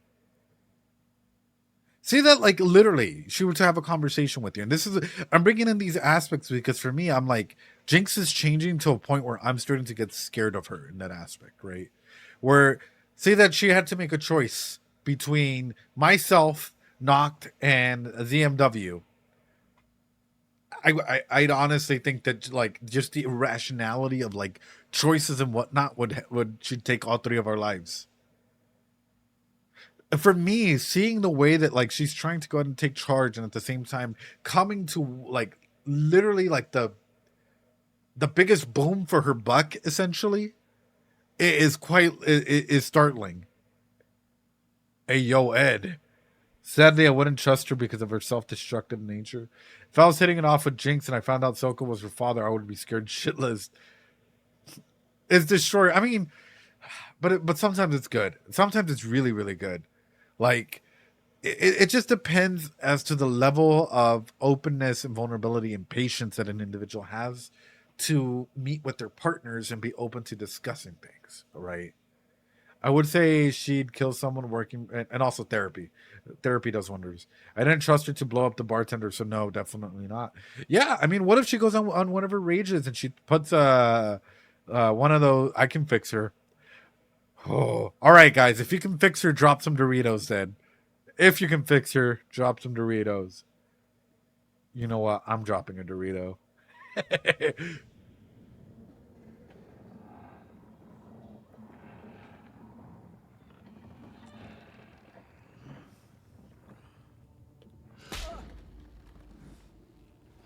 Damn. I feel like you and I got off on the wrong.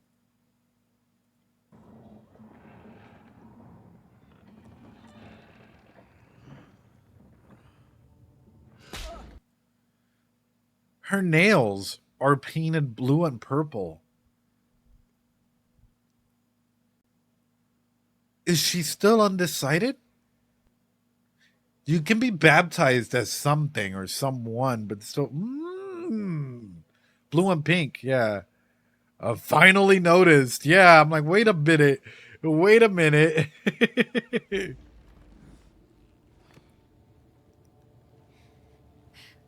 I feel like you and I got off on the wrong arm. Maybe we should try the other. Bro. Hey, yo. No need. It's your sister. That.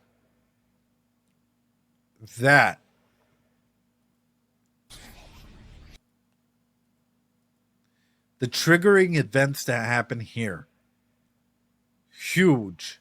No need. It's your sister. Huge.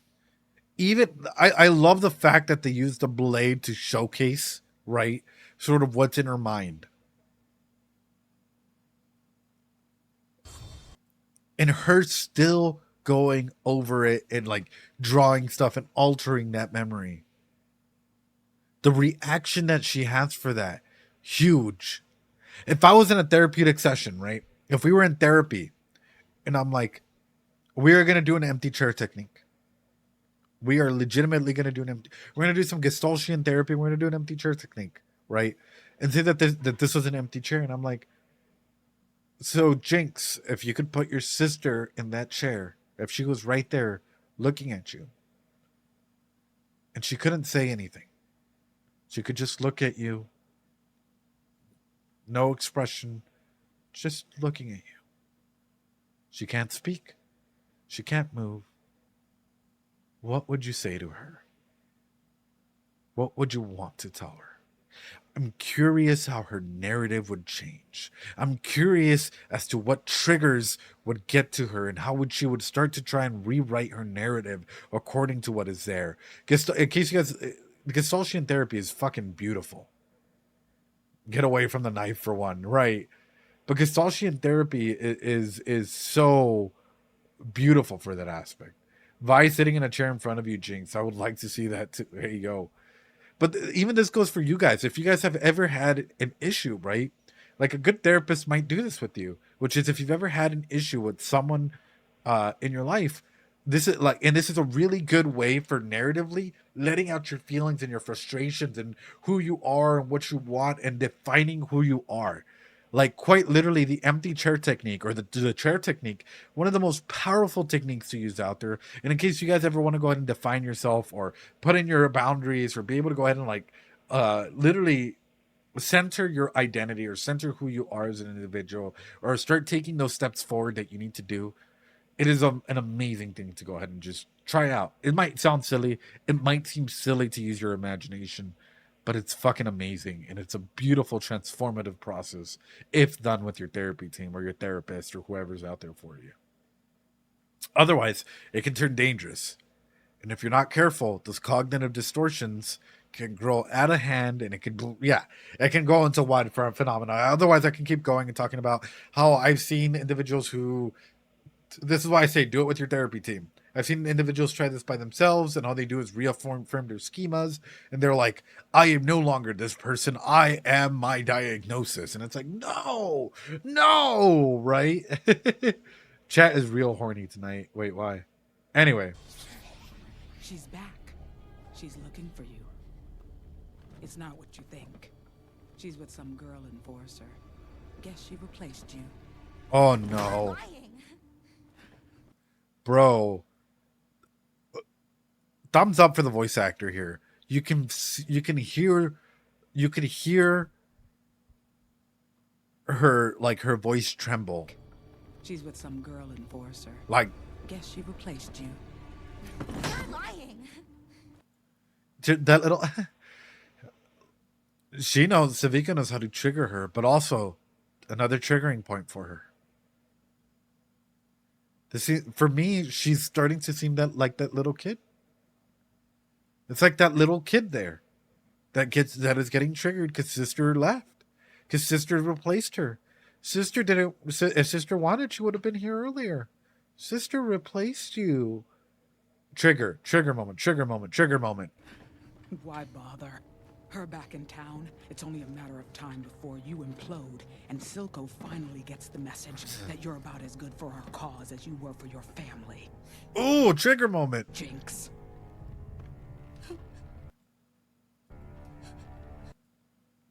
That's Powder. Fuck, dude. Fuck. Ah. Yabba dabba. No, that fucking hurts. Interesting. Civica's the one that's tied up and has no power, yet her words affect Jinx much more than her having the knife and threatening her.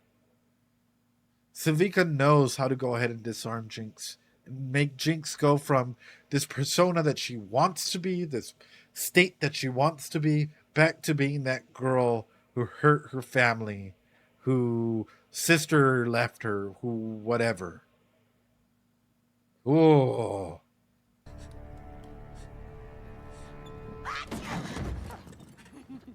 10 out of 10, Toots. I think I know just how to deliver that message.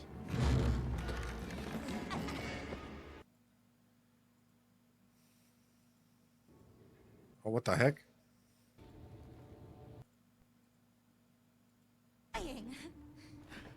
Why bother? Her back in town, it's only a matter of time before you implode, and Silco finally gets the message that you're about as good for our cause as you were for your family. Jinx.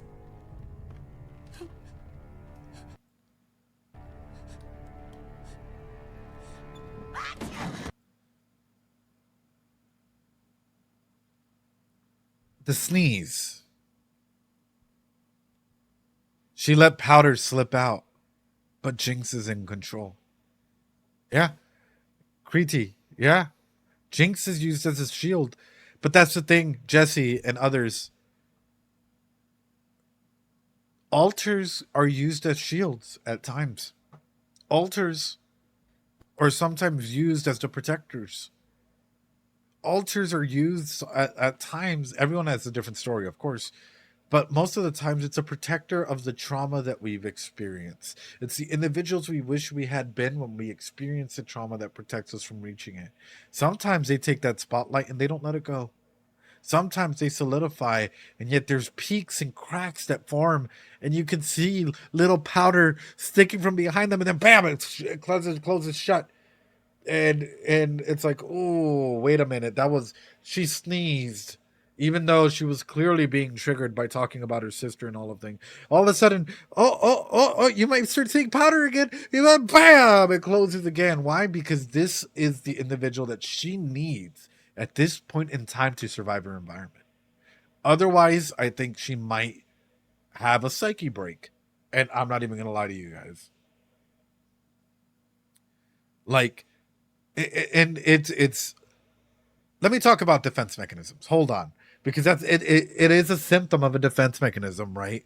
Which is another form of saying a displacement or sublimation effect, using aspects of ourselves to go ahead and displace from the feelings that we are feeling because we don't want to go ahead and feel that. She also took the opportunity to make some distance. She did.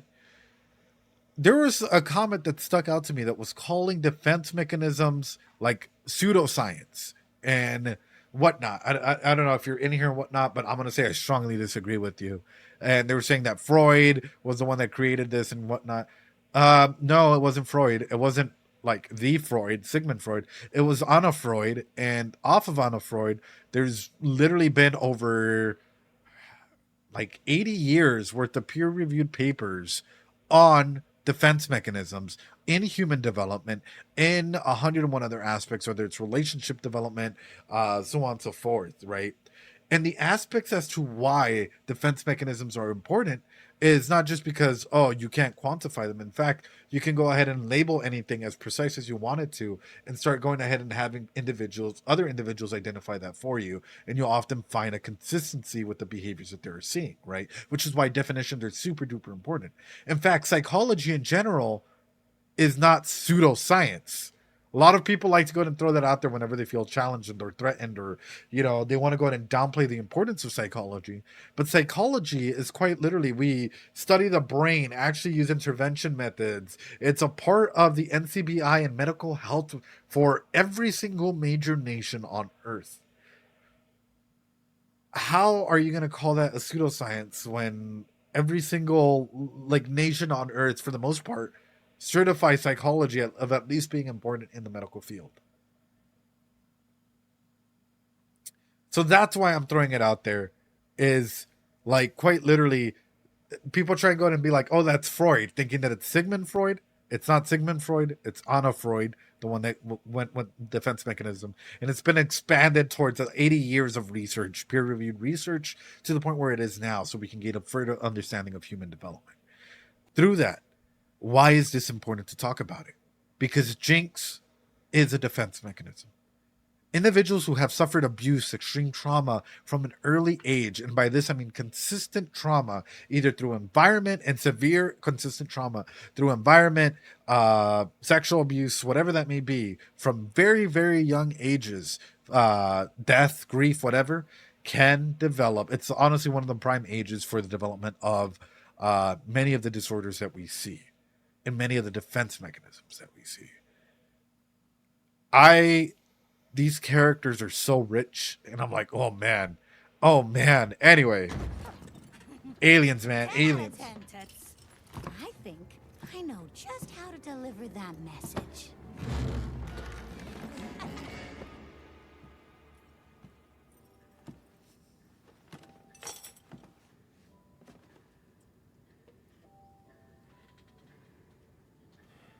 Damn, bro. What a good sheriff. Wow, 10 out of 10.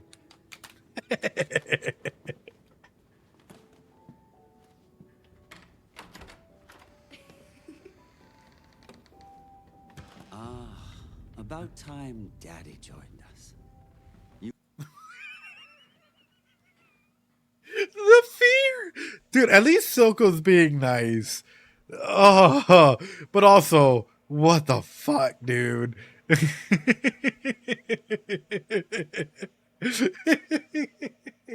Silco just in there. Tip, don't be a redhead child in Arcane. Oh god.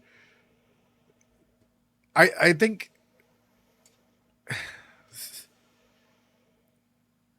Silco instills a primal fear in people because he knows how to get to you.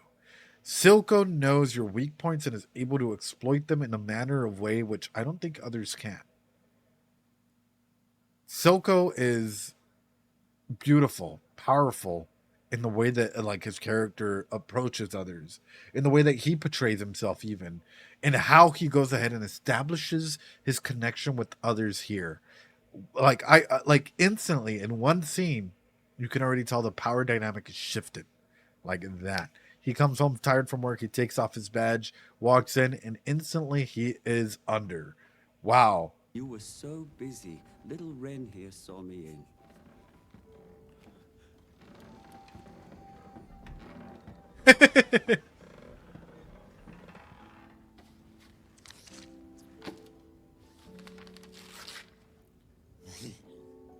Let's talk outside. Can't you see we're playing? You remember our old friend Vi, don't you? Vander's daughter? I wonder, did he actually play with Powder like this? I know Powder was older, but I do wonder if he played with Powder. I hope he did. I think he did. I hope he did. Like, can you imagine that, like, him, like, Powder trying to play a game and him being, like, busy with work, and he's like, all right, like, I'll play this game with you or whatever. He probably braided her hair. Oh, he played her feelings. I mean, he does have the cups on his desk. That's what I'm saying, like. She was about your age. Her father went on a long trip, and Daddy here assured me that she left with him. Oh, no. But it seems she never made it. Isn't that sad? Could you imagine being separated from your father? Hey, yo. She's in a safe place. She's in the lanes. That's not possible. There's an enforcer with her. A girl, roughly the same age. Caitlin. She's a Kiraman. Just like them, she does whatever she wants. I can't control her. Then of what use are you? Bro. I'll track her down. I can fix this. Please. Everyone makes mistakes, right? What's important is that I love Silco's body language. Everyone makes mistakes, right? Silco's body language, it's like he's in complete control. Business deal. Business deal. TED Talk. Business deal. Silco's, yeah, he's over here like... I love the way his there's body an language. enforcer with her. A girl, roughly the same age. Caitlin. Wow. She's a Kiraman. Just like them, she does whatever she wants. I Trade can't offer? control her. Trade offer? Then of what use are you? I'll track her down. But if you've noticed, he hasn't yelled.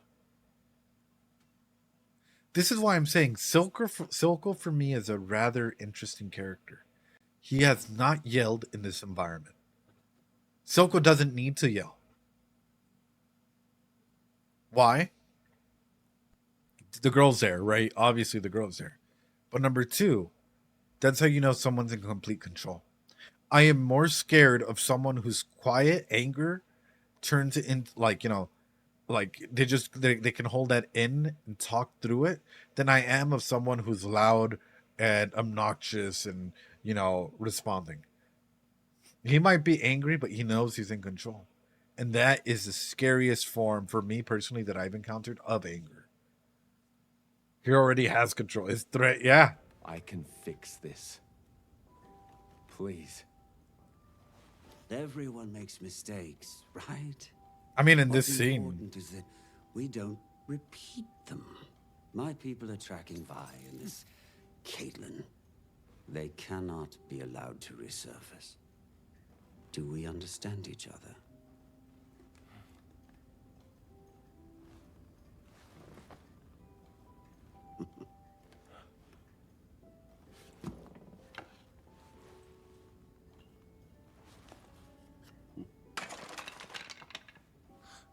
Oops. Oh, so sorry. Accidents happen.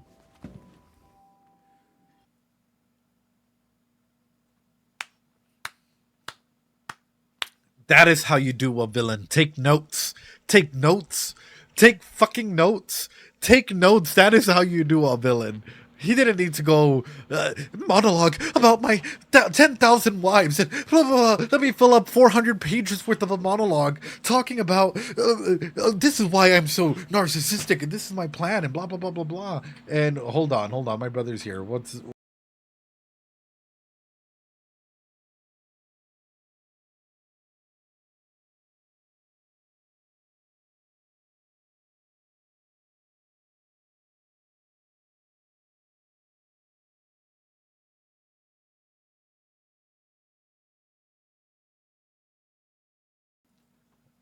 Anyway, no, like, legitimately, like, he doesn't need to go into, like, I have 300 wives, and in my 300 travels through all the isekai world, I have a wife in each isekai world, and through that, I have gained all the knowledge in the world, so I will write 300 passionate words about everything, and blah, blah, blah, blah, blah, blah, blah, blah, blah, blah, blah, blah. Silco does it just by standing still. His silence sends shivers. The way he moves, the way he's in complete control without, he doesn't overstay his welcome. He doesn't yell too much. He doesn't, is to do whatever it takes to achieve its goal, but I think he truly doesn't want to do more harm than necessary. That's why I'm like, this is, like, for me, this is an incremental aspect of amazingness. And in case you guys are wondering, Ed, is he a bad person? Well, I wouldn't say he's good. Like, they define themselves, but let's talk about that. Is Silco using intimidation? Chat, We're going to go round by round here. Will Silco use intimidation?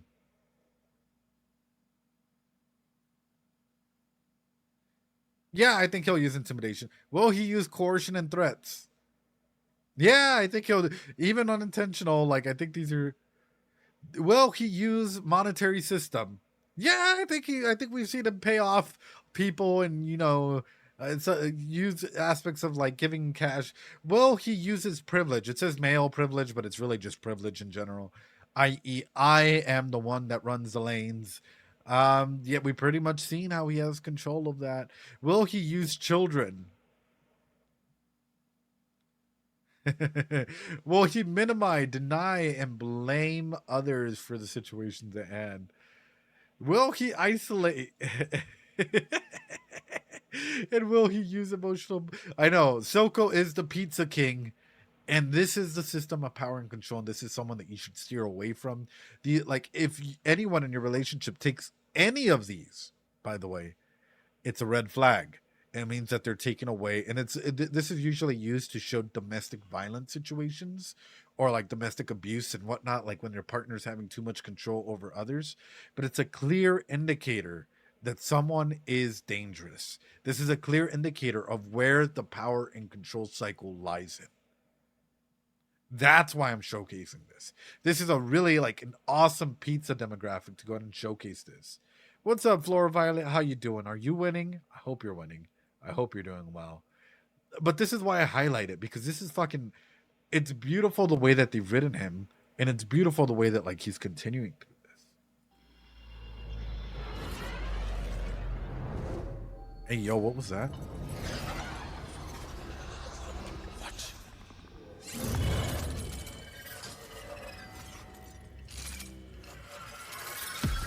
It responds to organic matter.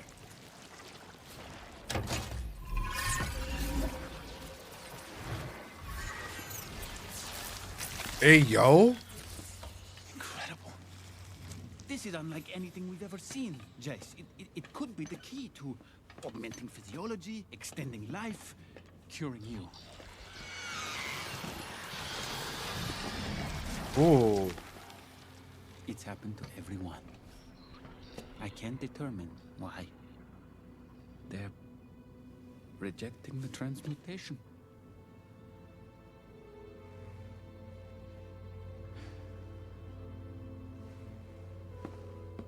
We'll solve this. There may not be time.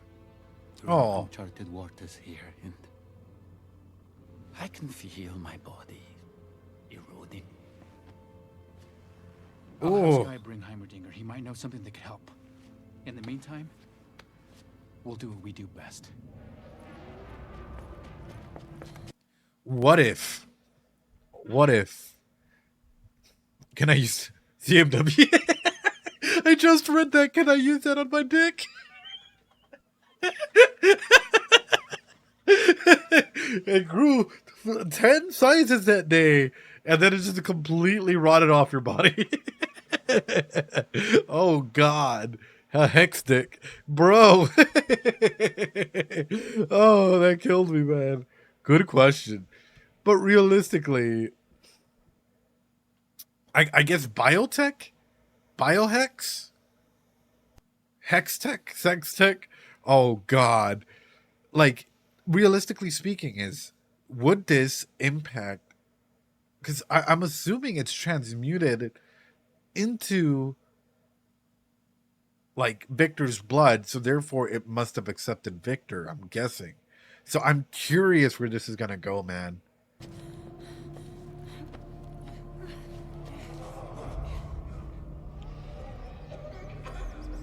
Oh, no.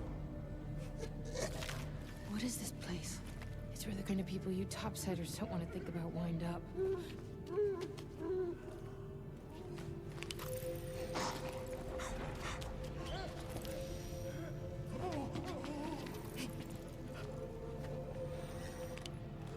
It was never this big, though. There.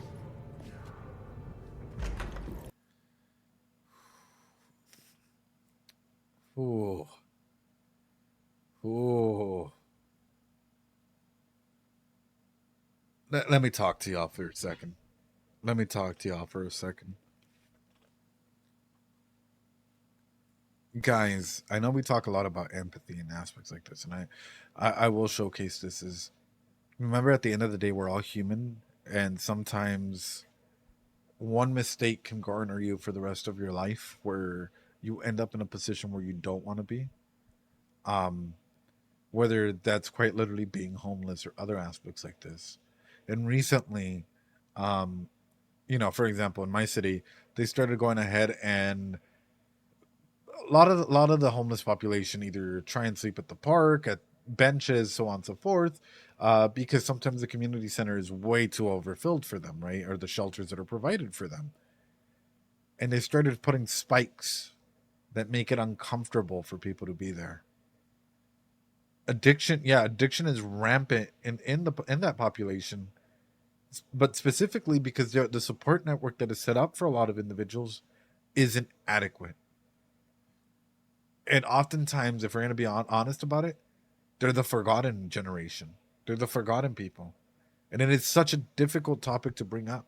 But it's very much true. As, for example, we literally have, like, in LA, one of the most famous, like, aspects in there, like Tent City, Skid Row, whatever you guys want to go ahead and call it, right? Where there's hostile architecture being built, where people literally, like, it takes up a good aspect of a space in LA, and people are just completely blind to it.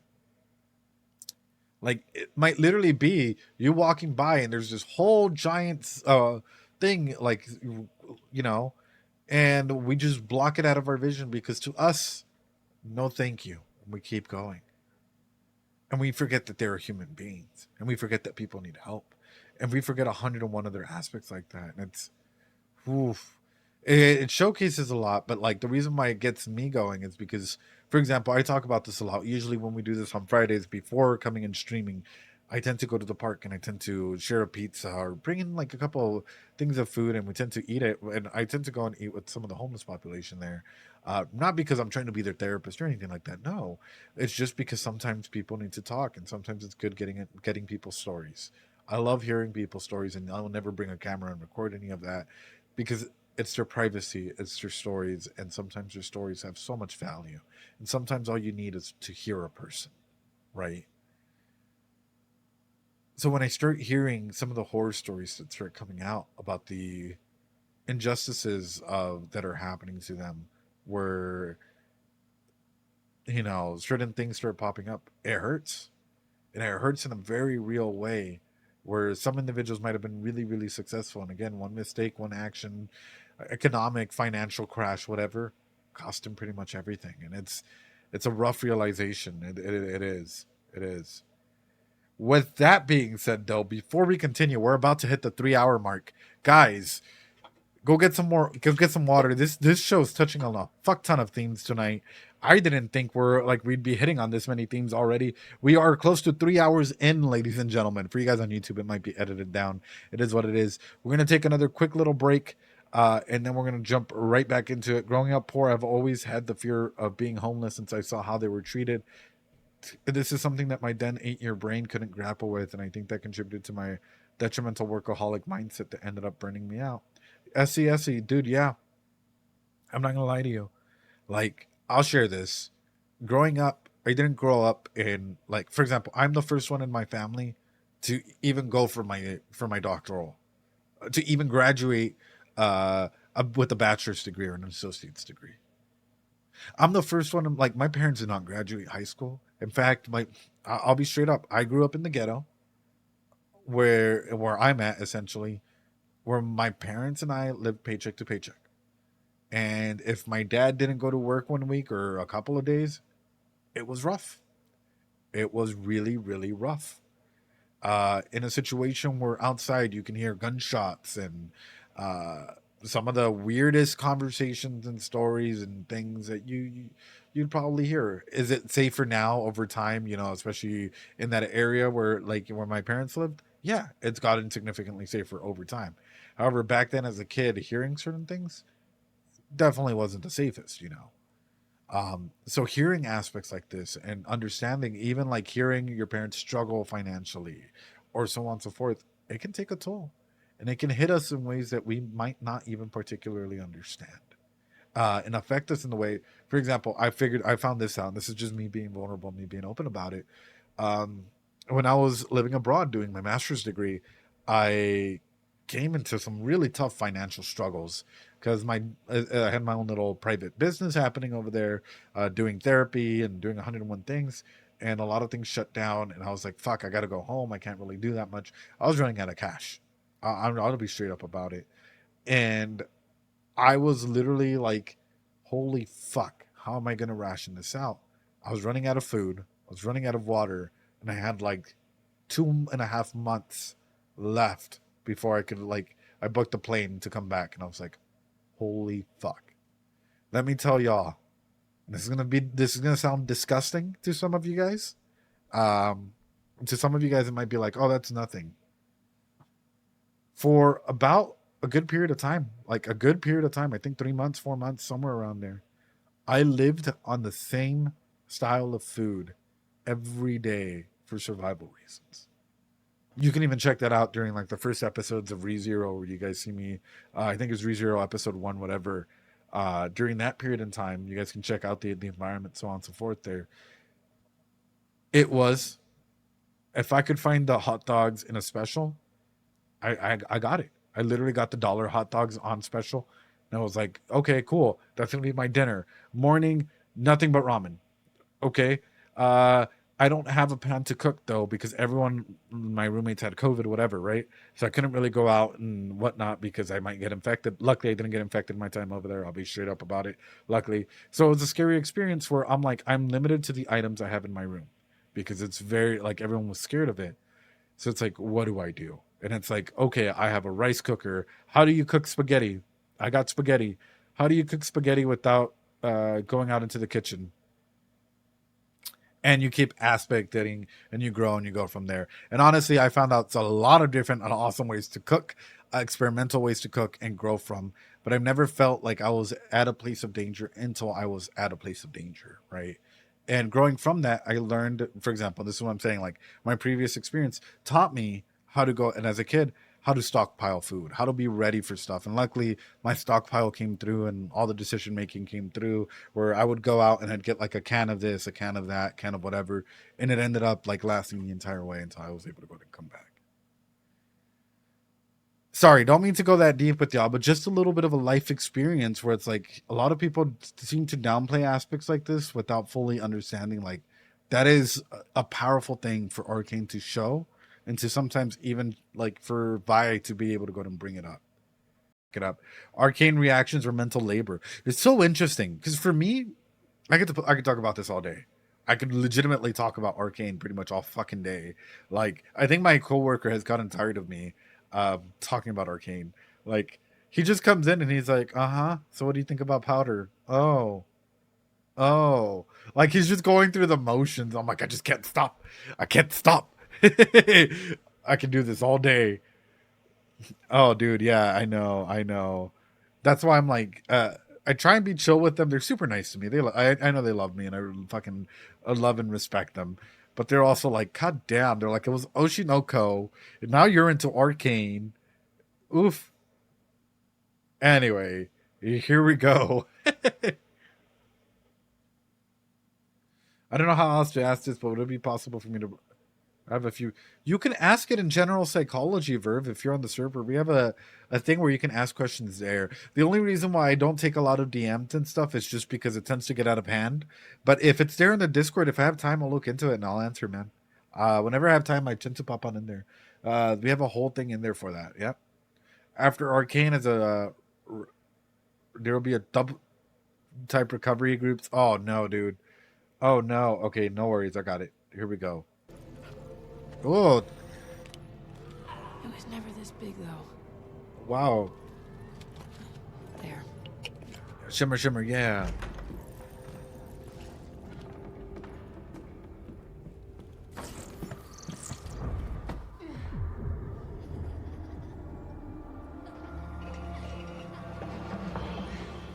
Oh, man.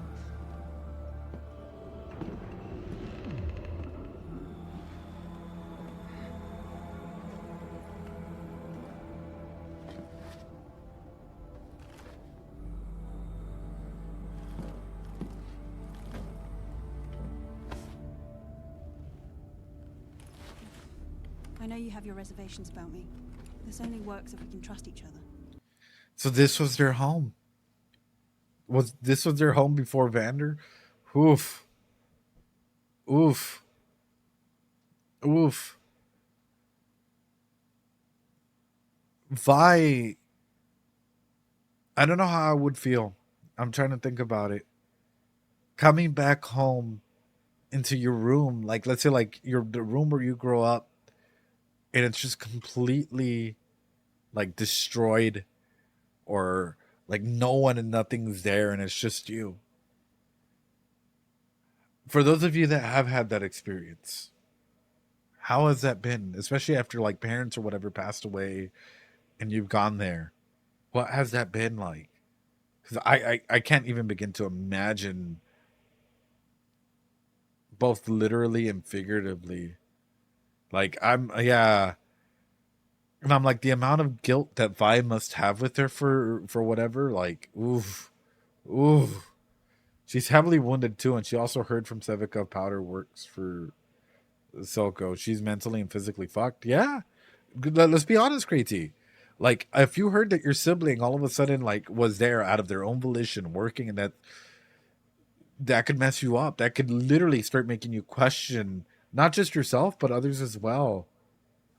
Oof. It doesn't work. It never has.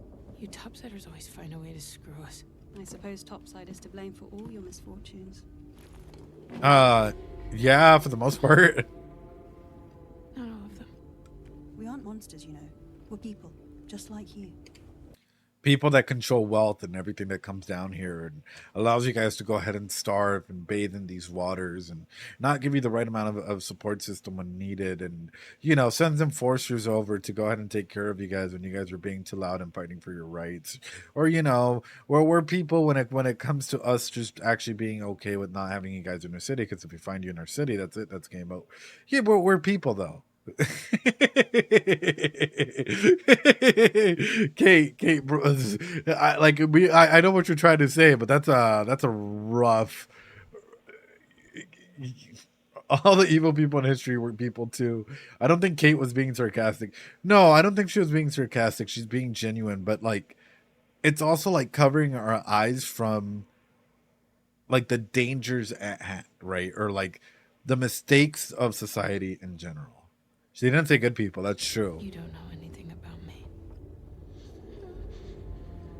I shouldn't have left you. Oh. It's all right. Despite it all, I can tell. Oh. Good heart. You've got a good heart. Oh, dude, don't hit us with these words. Don't hit us with Vander's words. Oh. That sounded like Vander. Oh, well, that's unfair when it's only a portion of the top side. The majority of the top side are ignorant. Yeah. I mean, let's be honest. The majority of us are. What is that?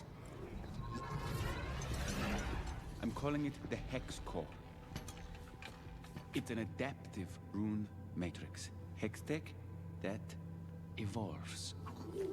It's groundbreaking. What's most exciting is that it reacts to biological matter. There are stories of healing which our samples thus far perished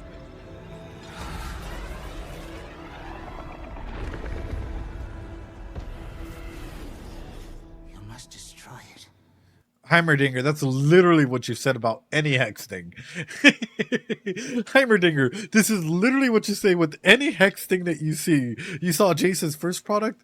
We must destroy it. You see this? We must destroy it.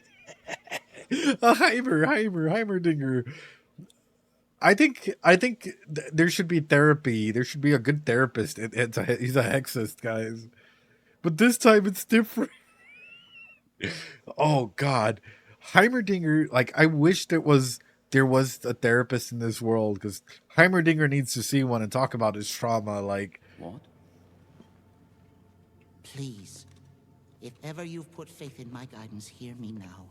I've seen nations destroyed by a single seed, and it looked exactly like this. Professor, this could save Victor's life.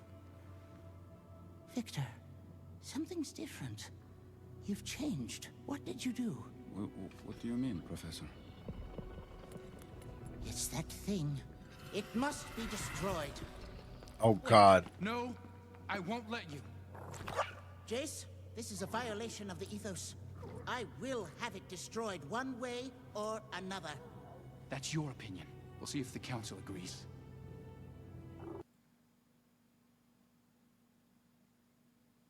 Heimerdonger. Heimerdonger. Heimer.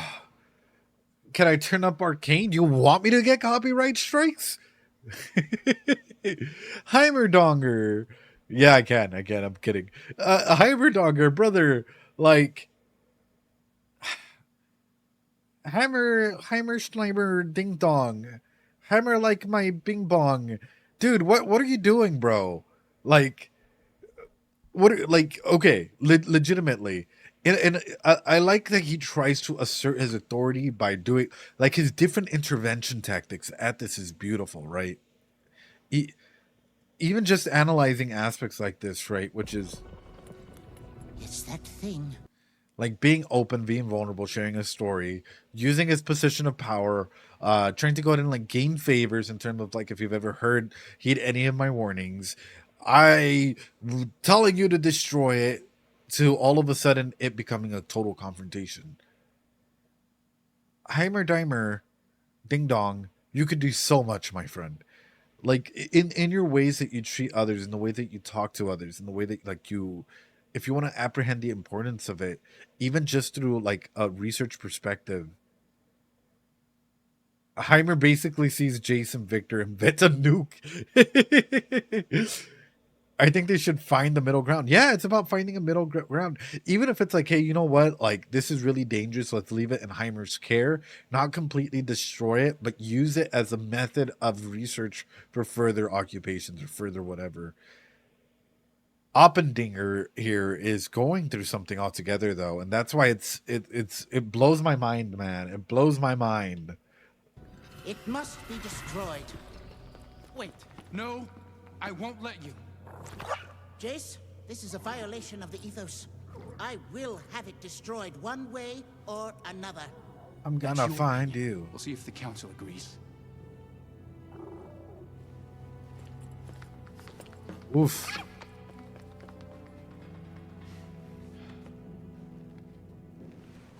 I might know someone else who could help. You do what you have to. I need to get ready. For what? For what?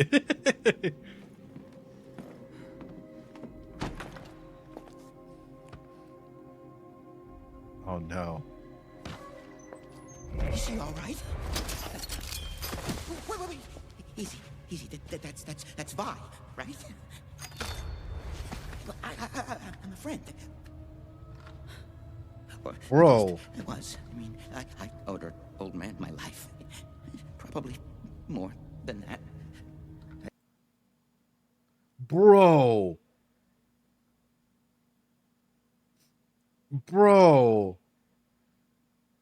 The volume is up. He was in the bar in episode 1. Yeah, Mr. Huck.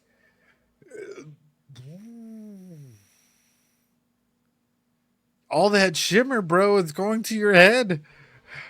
Oh man, that hurts. I guess.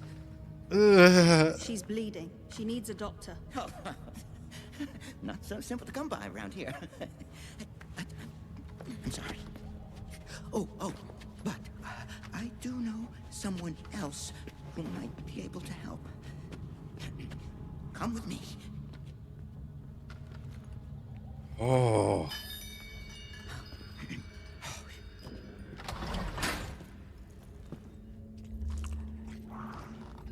Ailment.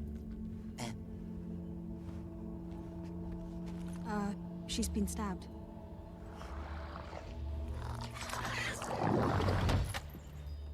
She makes potions. Helps people here with this.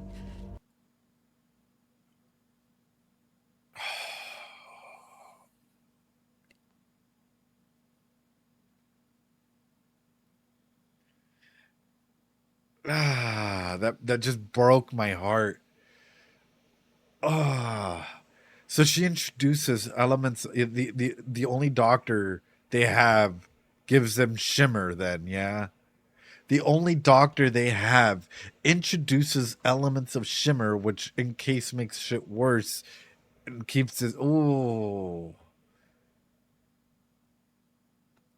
Ooh, because he said it's what makes this, so I'm guessing it's shimmer. Ah, Shimmer. Shimmer's a medicine, bro.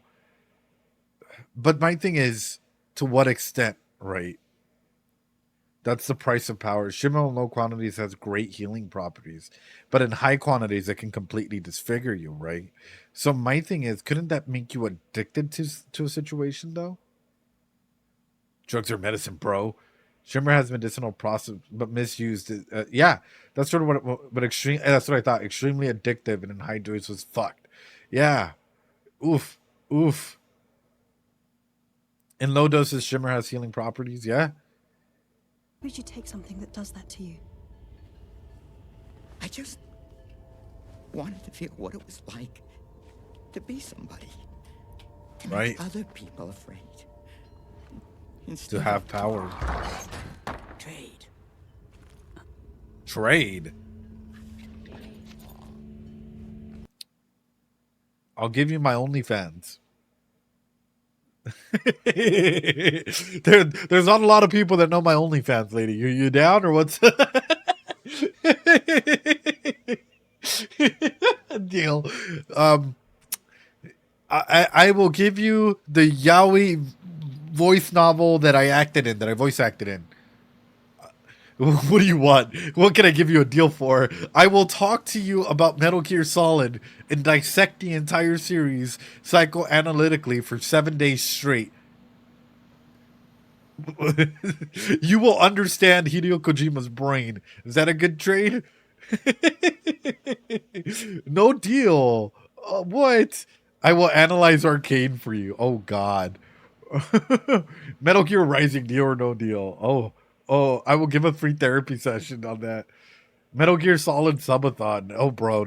I'd want to play those games that, like, you know, slowly but surely. I want to take my time with them.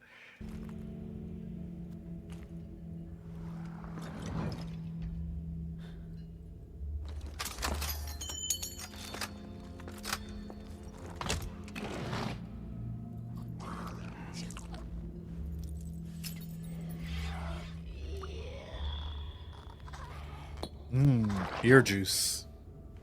Thank you. I really... Let's go.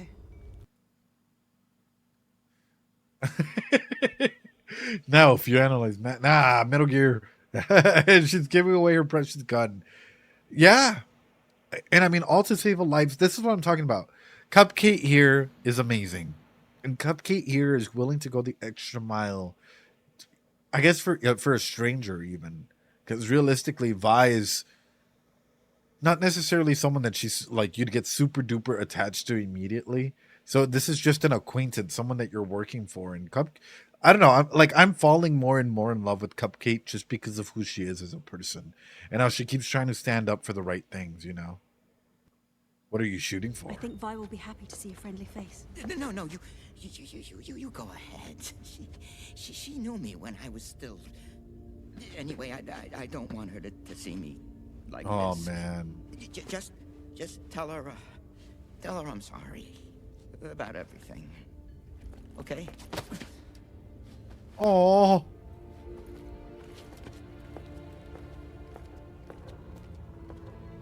Oh. Cupcake.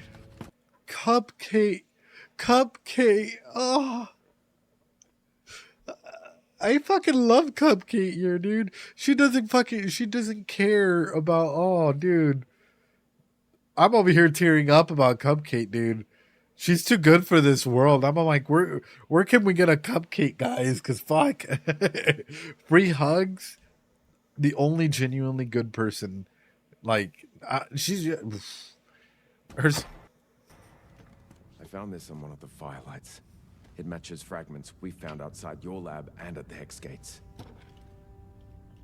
I have reason to believe they're planning more attacks. Well, how has this threat gone unnoticed for so long? Since the Hex Gates were completed, the fissures haven't been a priority. Oh, we'll settle that later. For now, we need to prevent any further attacks. Short of searching everyone who crosses the bridges, I don't know how. Thanks so much for the follow, Chirube. Appreciate it. Then that's what we'll do. Are you certain? This sort of an order. Do it. We have to protect the city. One other thing. I saw Caitlin Kierman had a prisoner released on your order. Is there anything I can assist with? No. No, we've got it covered.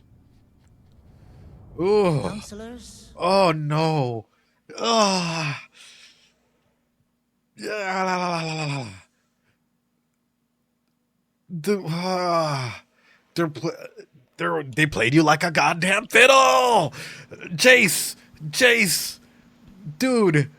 Like everyone in here, it's like I know Jace has Kate's back, but like this, being in a situation like this, I would just think everyone is out to get me, dude. He's still trying to be a good dude, but it's like everyone out here is trying to fuck me over somehow.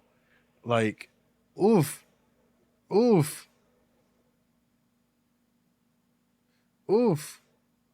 Hold on.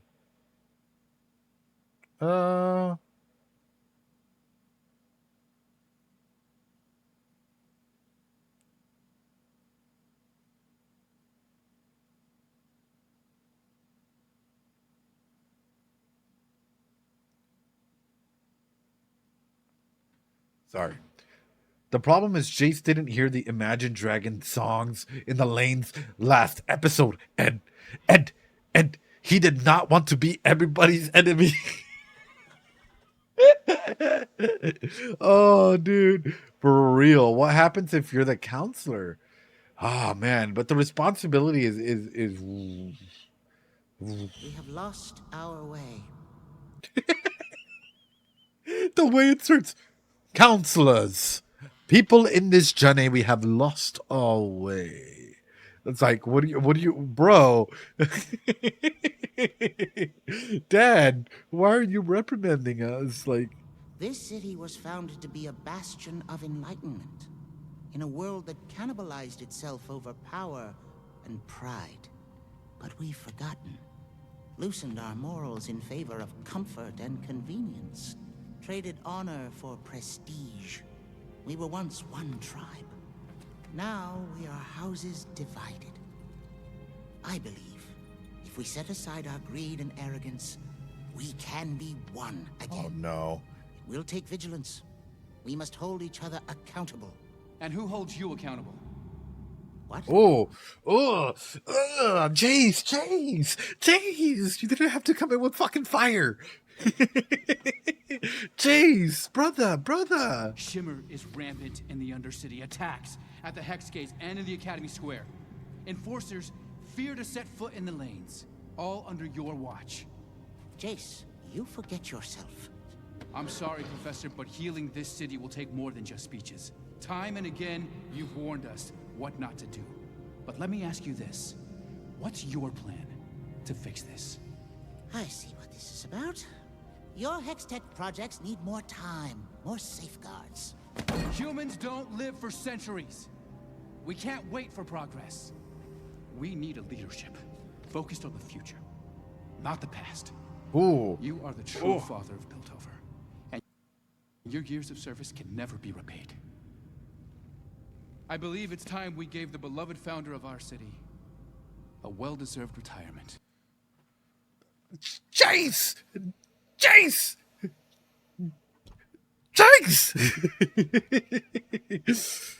You, my man.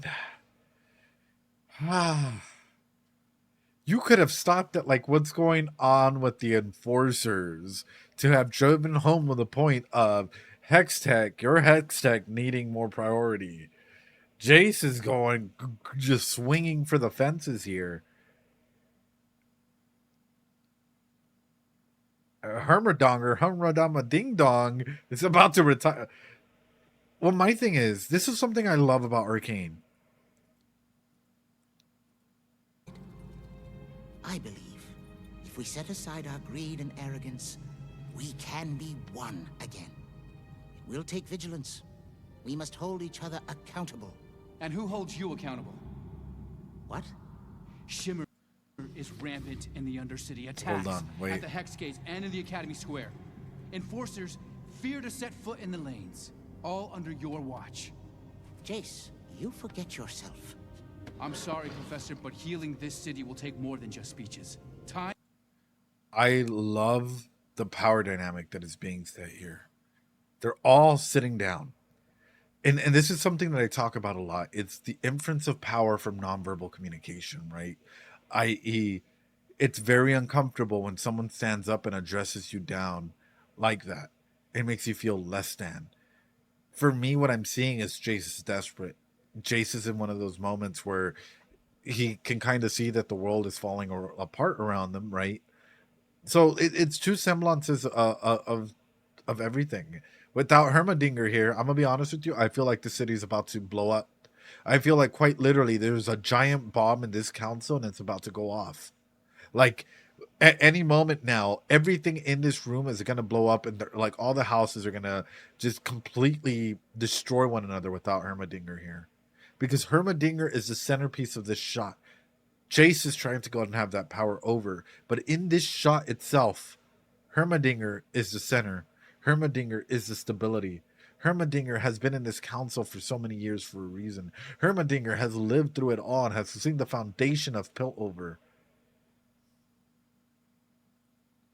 Like, legitimately, it feels like Jace is just trying to drop an atomic or a nuclear bomb in this council, and just everything gets destroyed because he is future, he is progress, and therefore progress must be made. But Heimerdinger has been the foundation here, like it and or hate it, and it's still a conversation to have with him, and it should ultimately be up to him whether or not he so wishes to go and do so.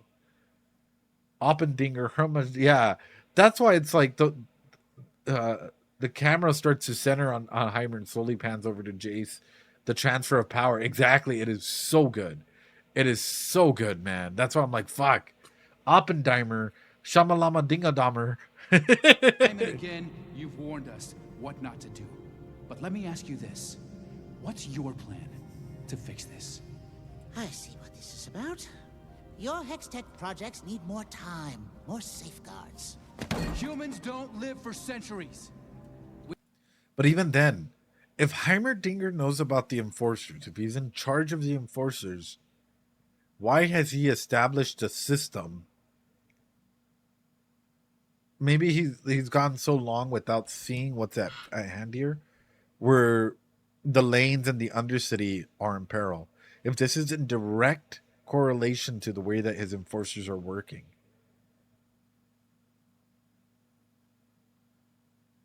Marcus is in charge of... Okay, Marcus is in charge of... Marcus is in Silco's pockets, right? But who's in charge of all the Enforcers? Heimer's ignorant. He is even ignorant of the political corruption. Yeah. Yeah. But Marcus answers to the council. I wonder how many centuries it's been since Heimer even set foot in the Undercity. Yep. But that's the big thing, is all this corruption and everything going on in there. And sadly, that's sort of what happens, is we close our eyes when it benefits us. When we're seeing progress, when we're okay with certain situations, we cover our eyes, and that's how we deal with the problem. It'll go away eventually, or we'll have to confront it eventually. And that eventuality is now. And for Heimerdinger Ding Dong, this transfer of power that is happening is, if I was him, I'd get out. I'm not going to lie to you.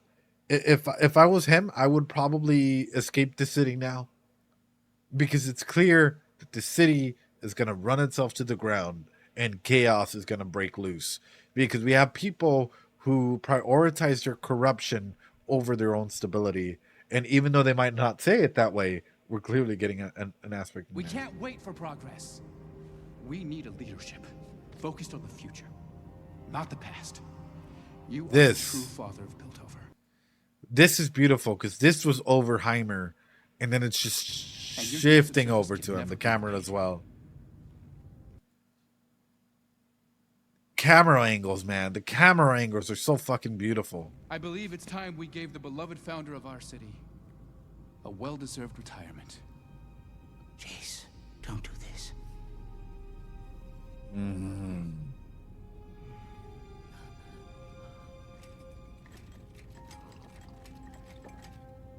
It has to be unanimous. All in favor? Bro. With my deepest respect and appreciation, Professor.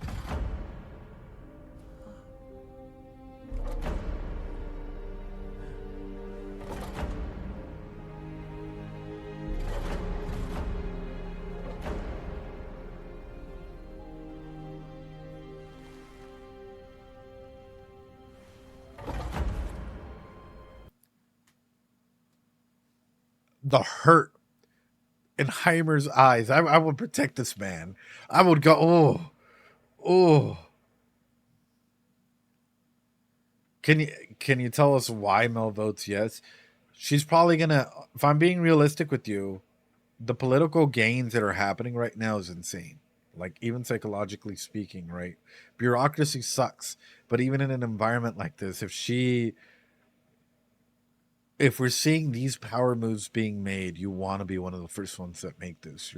Your vote starts influencing others, and therefore you can set yourself up in a priority seat. Now I kind of want I want this council destroyed. I really do. I'm not going to lie to you. My inner feelings are this council needs to be destroyed from the fundamental levels. Because Heimerdinger, at least, like, if he's the one that created the council to even begin with, and you guys are voting him out, have you strayed far from your original vision?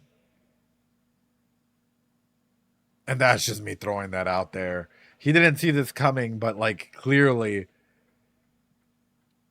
So you really want this council? I do. I want this council destroyed.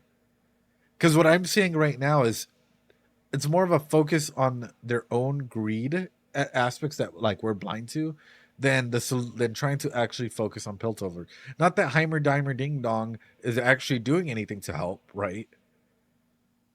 Obligatory what? Best girl. Obligatory best girl. Wow, guys. Wow. You guys are something else. So, that's the aspect that I'm getting at is, for me, Heimer has been a foundational member in all of this. And it feels as though, yes, he has history. Yes, he sounds like a broken record. But his insight into the council is invaluable. The fact that he has been here since the beginning is invaluable. Imagine this. You have, like, for example, let's say that we had, like, Bulby. For me, it's like an attachment, or Ainsworth. Some of the, like, the king, like, literally the individuals that wrote attachment theory. Yeah, their original ideas on attachment theory has evolved to a significant point, but having them as a reference point for what made them think and what made them work would help out tremendously for being able to go and ascertain as to why their original vision was the way that it was. Not that it means that it's like 100% correct or whatever, but just being able to go and be there and be like, okay, I can see where you came from and I understand why, but what do you think about this, and coming to a compromise. Oof.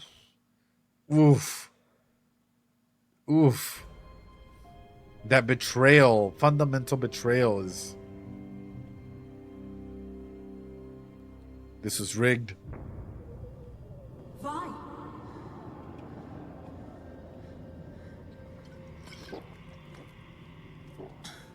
Hey, yo.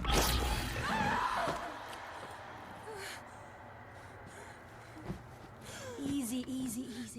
Hey, yo. Hey, yo. We need you back on your feet.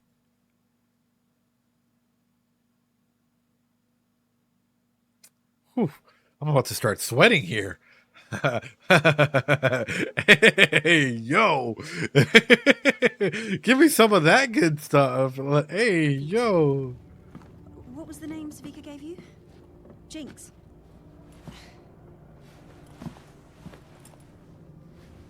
Right. Jinx. How could I forget? We're going to have to be more careful now. Silco will be watching. Oh, no.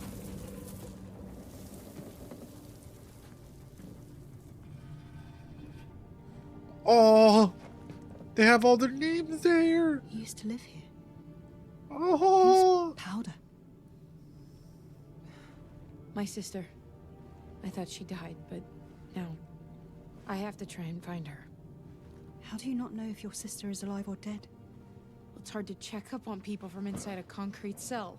What, you don't have parents? No. No, Cupcake. Cupcake. Cupcake. Cupcake. That one even hurts my corazón. Cupcake. I know she means well, but that line of questioning even hurt me. Oh. They were killed by enforcers.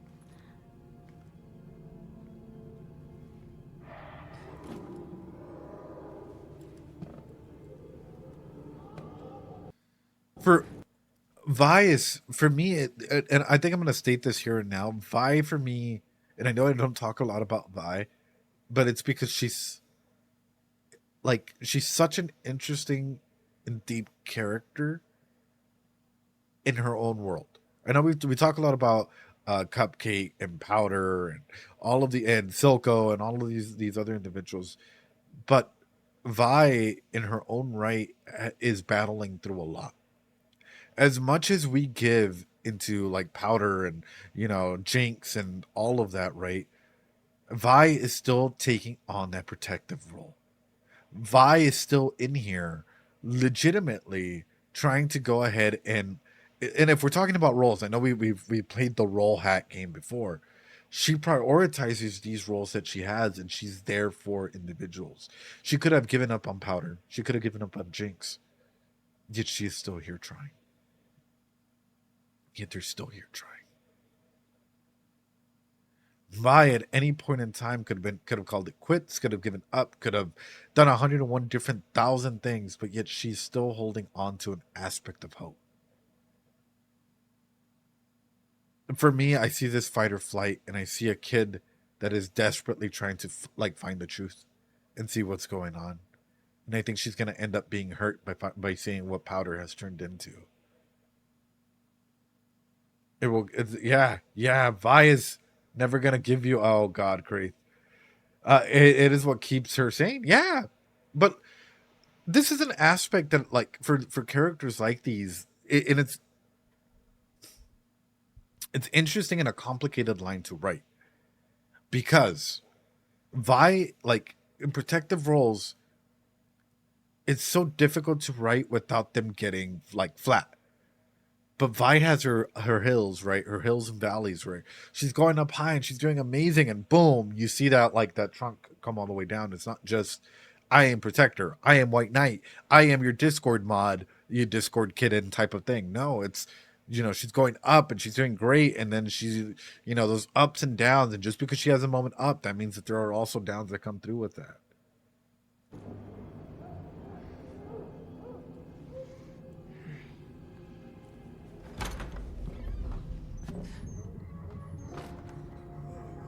Hey, yo.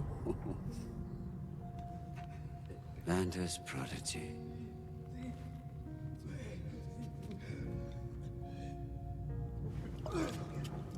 Whoa. I've regretted that we've never had the opportunity to speak. Whoa. Whoa. And he sold them out. Oh. Oh. You sold him out. Oh. Oh. The misery. Everybody wants to be my enemy. Oh, what the heck, dude? That hurt. Like, would Vander have sold you out? No, but you needed it. You wanted it.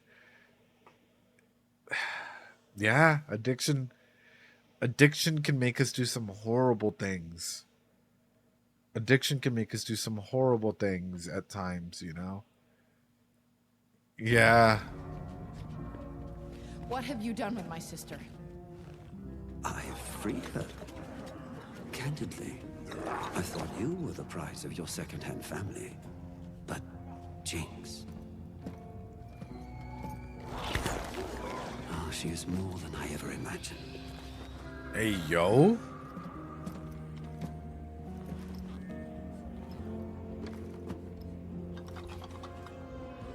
I'm gonna find her and erase whatever fucked up delusions you put in her head. But first, I'm gonna bring your bullshit empire down all around you.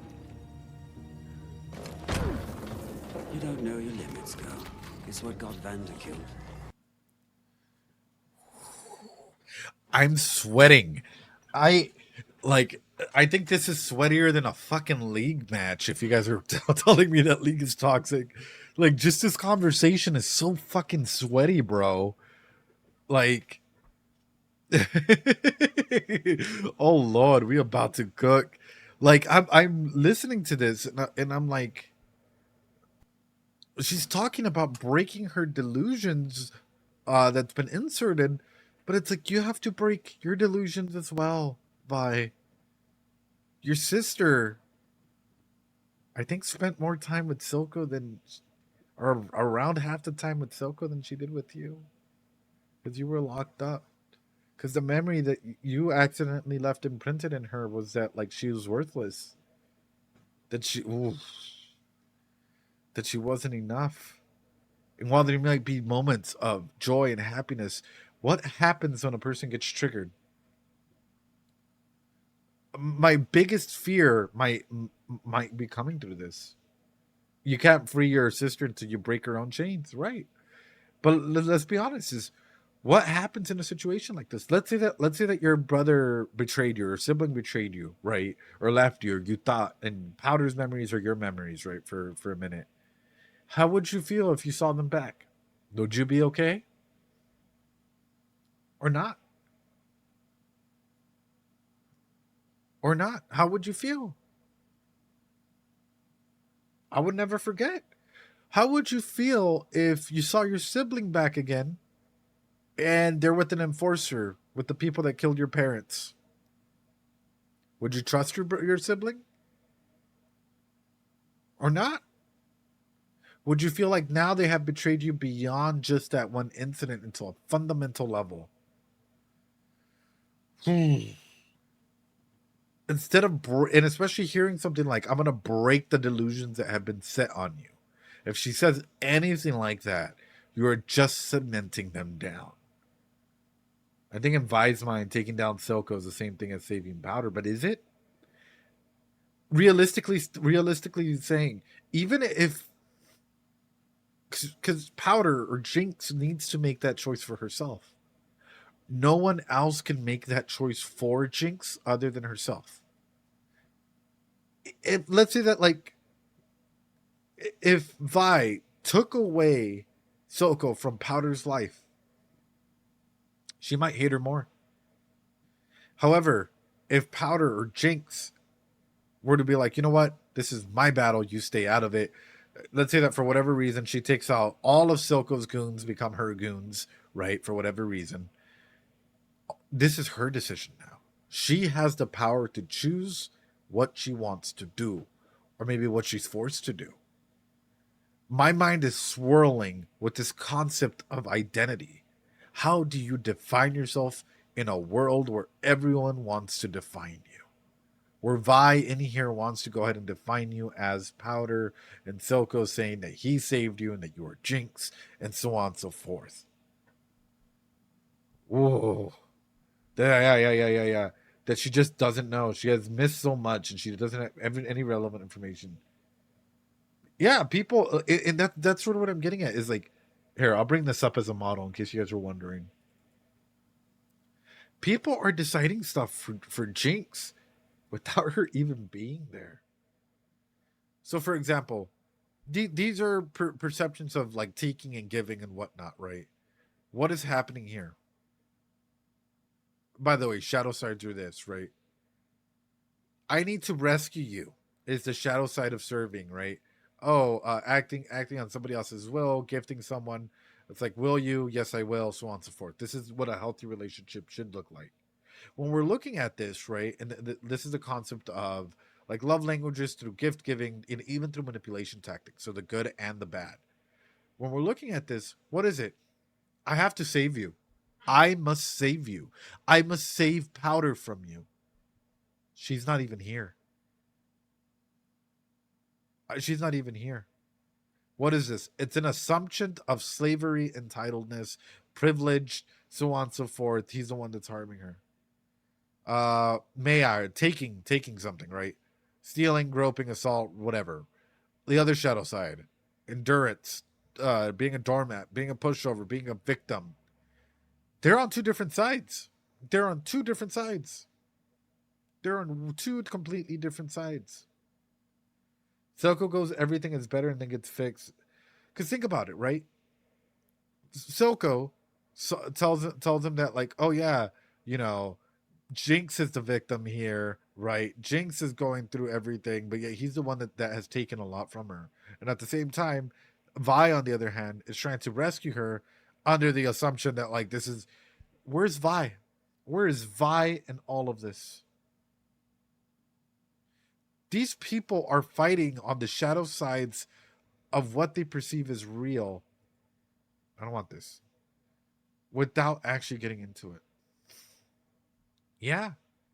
No one is asking Jinx what they want. Everyone's just acting like Jinx is a nuisance and that they must resolve their issues by talking about Jinx without Jinx being there. Oof. Even if Jinx doesn't know, don't you think Jinx would probably appreciate it more? And you'd be able to come into a deeper understanding and solution aspect than that? With all of her complex tangles of everything. Where's it at? No, it's not what I'm looking for. Is this one? Hold on. I'm trying to find something.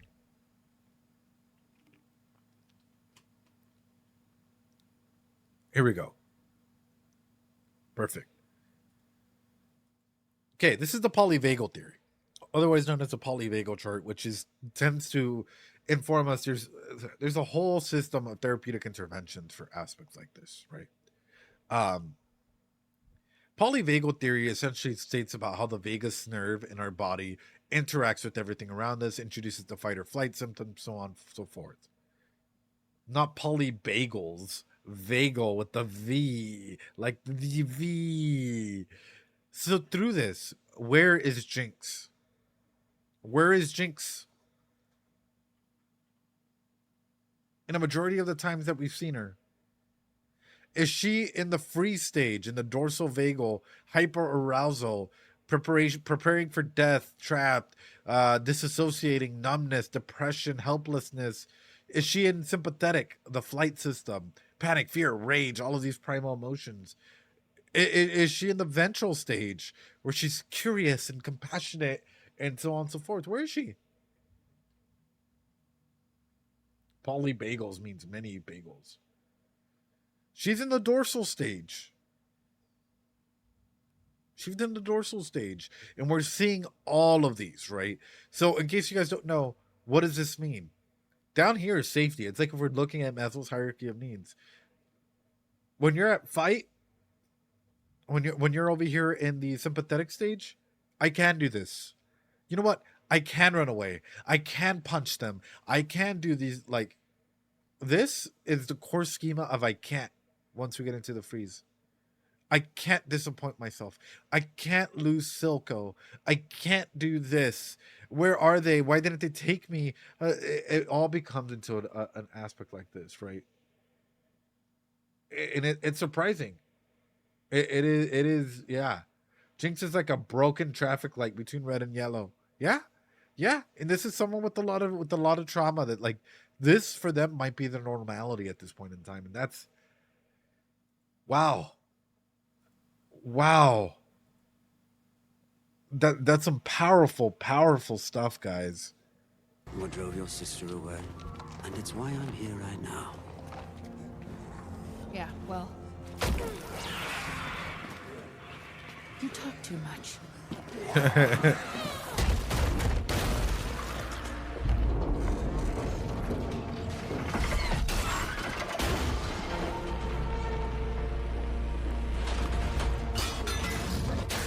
Hey, yo.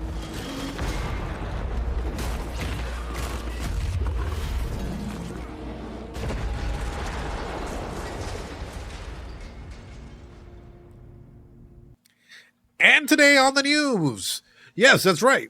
Vi has brought down a building on the homeless section in the lanes. Bro, like, oof, oof, oof.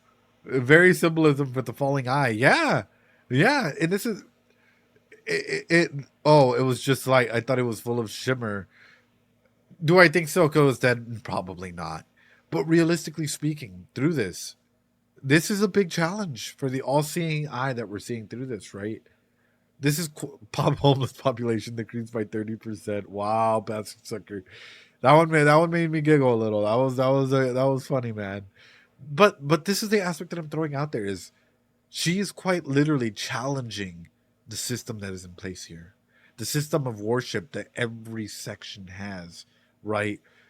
We're seeing that the Undercity is praising the eye of Shimmer. We're saying that Piltover is praising the eye of knowledge, right? Or whatever. They have their own little the council and Hextech. So then what why are these like what happens when both of these things collapse? That is interesting. That is interesting. Hold on. Is this written in a very poetic way where Jinx was what started the agency of change in both Piltover and in the lanes? And is she going to be the one that causes the agent of change for Piltover and for the lanes? Or, yeah, in the Undercity. I'm seeing a cycle start popping up here. In a weird and beautiful way. Maybe Vi is the agent of change for Jinx, and then Jinx turns out to be the agent of change for everyone again. Why? Because it's mimicking an aspect here in a very beautiful way. Where a building gets destroyed by Jinx's accidental hands, becomes an agent of change for everyone, right? This building gets destroyed by Vi. Is this the agent of change for everyone else? But nonetheless, like, I'm sorry, my brain is raveling through something. It's like a poem that's being written that like the beginning is the end and the end is the beginning type of thing. Sorry, my mind is like like it smells very good. Oof. It's like a Greek tragedy. Yeah.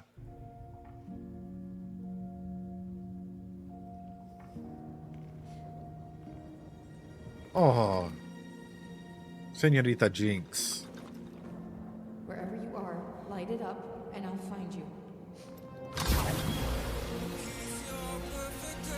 She used it.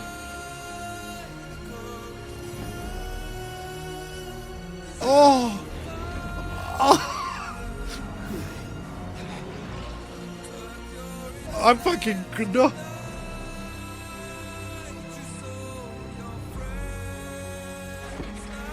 I'm tearing up. What the fuck?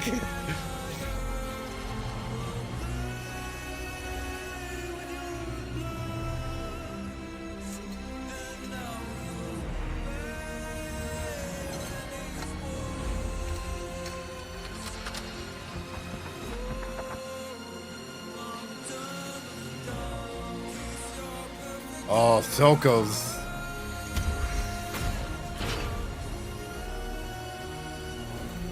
Oh, what the fuck is happening? Oh, no.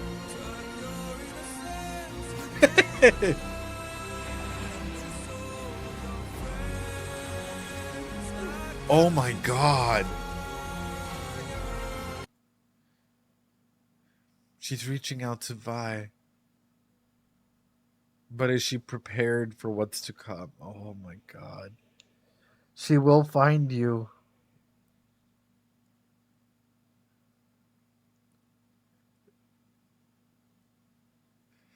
Oh my God, I'm fucking tearing up. She will find you, but will she find you? And will you find her? will you guys be able to actually communicate and think that things are just gonna be easy? She saved the flare this entire time. Ooh. Can things truly go back to how they were? And I don't think so. I don't think so. Ooh. Ooh.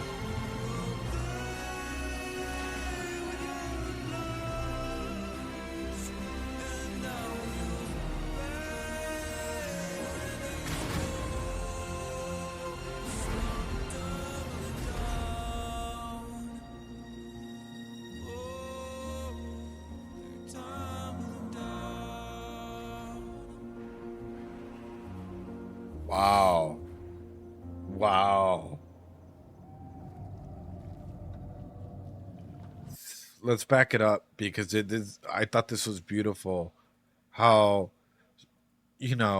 they're all trying to make tough decisions. If it was for her, she would run over and try and save her, and I think we know that. Is that the best move though? Honestly, I can't make that decision. That's rough. That is rough. Silco literally losing control, and we're seeing him lose his cool side here. I love this. Literally, is this, oh my god, it hits even harder. Is this Powder trying to be saved? Because you see Milo and on all the others there with her. Like Vi trying to go ahead and save the group. But Vi never shows up. Oh, dude. I'm gonna start fucking making myself cry with these theories. Oh, no. You're like, why am I breaking Powder down even worse than that, bro? There is no good outcome here. You have earned nothing. I'm tearing up. We failed. She heard that Vi was alive again and she wanted to see her again. Yeah, but we clearly see the boys lost here, and literally, is this Powder wanting to be saved, i.e. the remnants of our past, and Vi never shows up, and so she dies with them because she held on to the last thing that sort of is keeping Powder alive here, that connection with Vi. Oh my god, why? I'm telling you, I'm making this thing sadder for myself. I'm making this thing sadder for myself. I should stop, bro. Yeah, like this like, I should really stop. I'm making this way too sad for myself right now. Like, this is quite literally her connection with her. This is the thing that's been keeping the, like, oh. If she doesn't show up, is she adopting Jinx as the defense mechanism? Because even when she used her promise that she would come and find her, she never did. Oh, stop. You're making me sad, and I've seen it 1,000,000,000 times. Bro, I'm making myself tear up here, and this fucking show, bro. Because look, she's glitching, so it's clearly this fight, this peak that we're seeing here. And these are clearly her actions as we're seeing these two characters come through. And wow. I love the fact that, like, Silco's losing his shit. He's losing control slowly and surely. Like, everything he's building up is crumbling down. Actually, where are her tattoos? Oh, no, they're there. They're there. Right? They're there.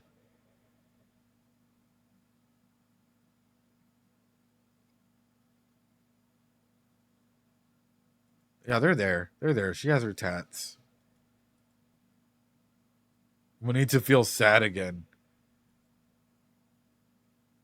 Bro, I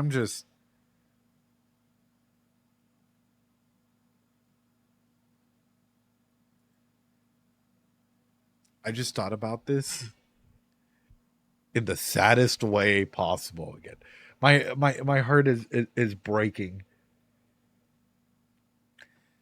Vi gave this to Powder when she was a kid.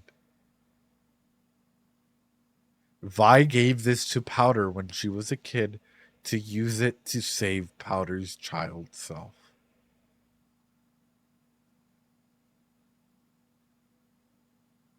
I am fucking hurt right now because everything is pointing to this, right? Oh, the misery.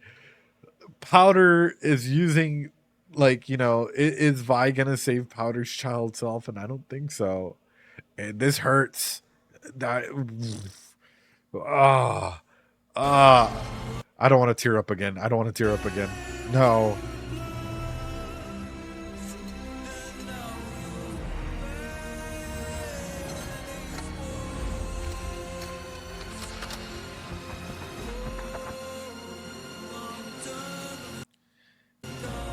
Him losing control, though.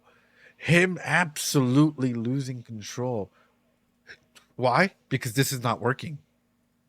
Why is he losing control? Because everything started breaking down.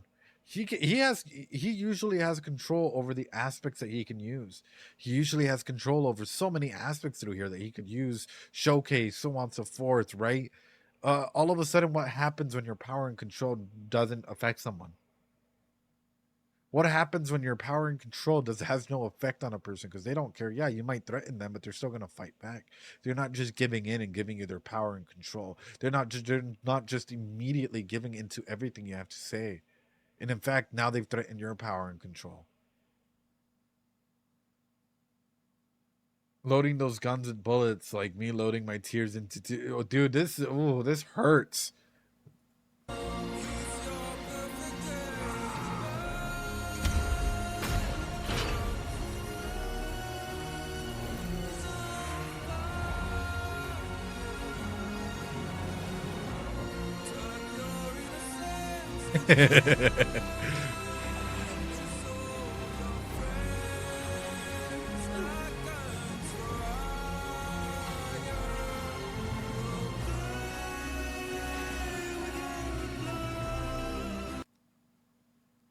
And your responsibilities, and then oh my god, and an enforcer has taken you away from your sister again. By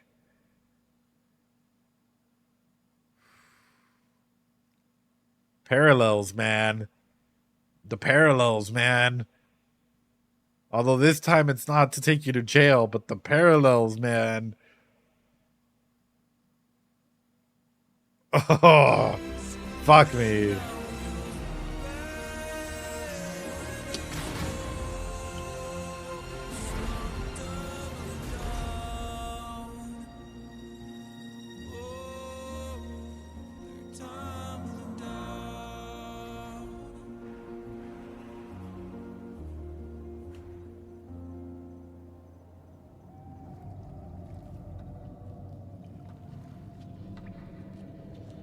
Wow. I love the concepts of life and death throughout this episode have been beautiful and insane and so well, like, interwoven into one another. Like, color me the fucking impressed. This might just be my favorite episode so far. Episode 3 set a fucking huge, like, thing. Last episode was amazing as well. This one, like, the concept of life and death that were talked about, like, at the very beginning, and even, like, oh man, through this we're seeing these growth and death cycles that is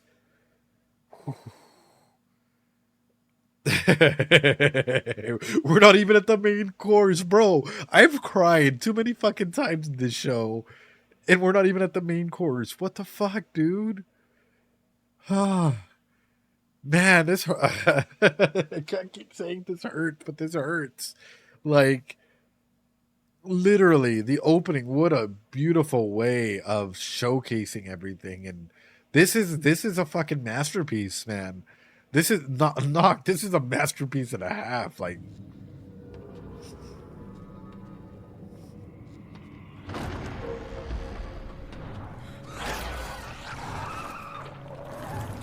oh,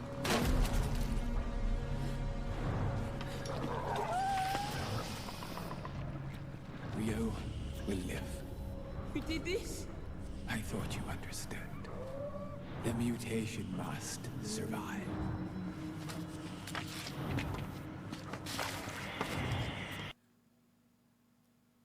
I thought you understood. I thought you were a doctor. I thought you'd at least explain what the fuck you were doing. But oof. Oof. Oh my god, bro.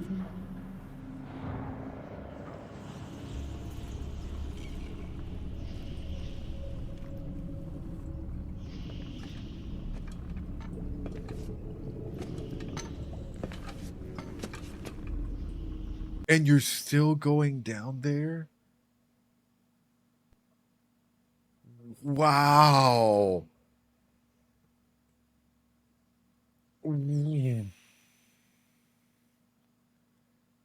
Victor, what are you going to turn into, brother? Victor. Victor. Oh, God, dude. This doctor is like messing. Scientist thing is. Shimmer Daddy is fucking everyone up, bro. I understand now. I understand now. Fuck, dude.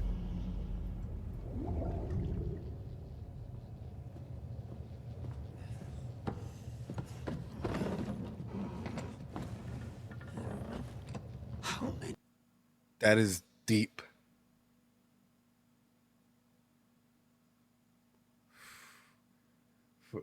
Oh man, Victor gonna shimmer up. Even the dog, all of these characters, man, they're so well fucking fleshed out and everything. And yeah. Problems can one girl cause?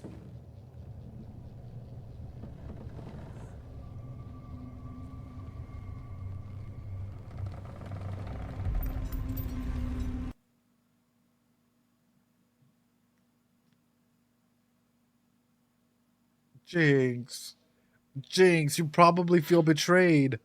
Oh my god, dude. Jinx probably feels really fucking... Yeah. Yeah. Ooh.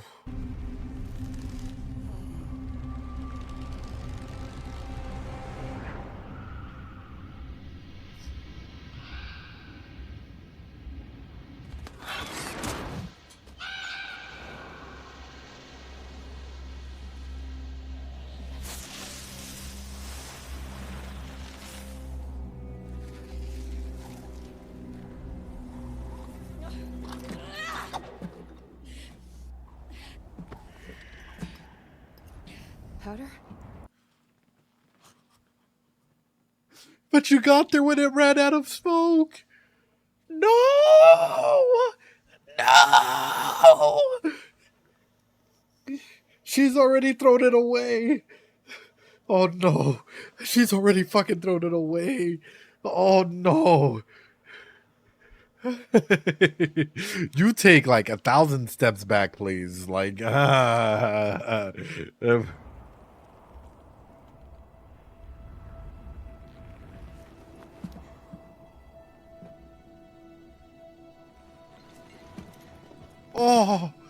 oh, her eyes. Oh, Powder. Oh.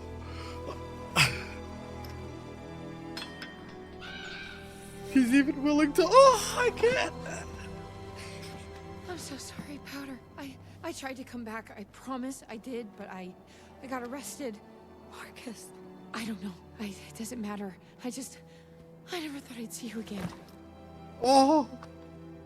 I'm gonna fucking cry. Hello, everyone. Yo, Chaos Puppy came in just in time, bro. Hi, Chaos. How you doing? Welcome on in, Raiders.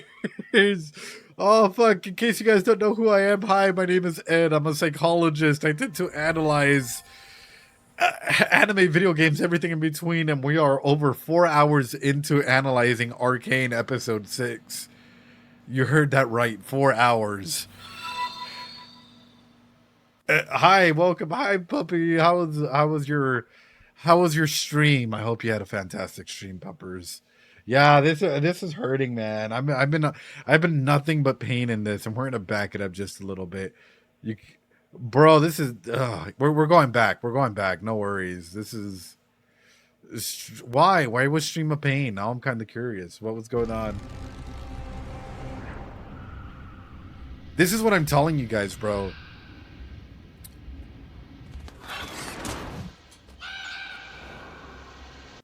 For me, I'm gonna be honest with you, as sweet as this reunion is being, right? The big metaphor and the big symbolism, even intrapersonally, when we're watching this, is once this ran out, like the likelihood of this turning good is like 0. It's like 1%, 2%. Like it hurts. How many times did you cough, Chaos? I'm kind of curious. Anyone have a cough counter for Chaos? The crow's a symbol of change. Oh man. 569.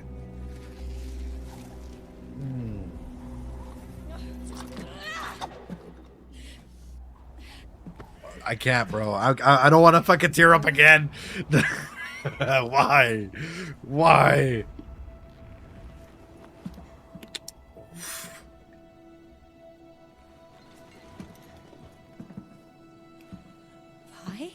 Bro, I can't.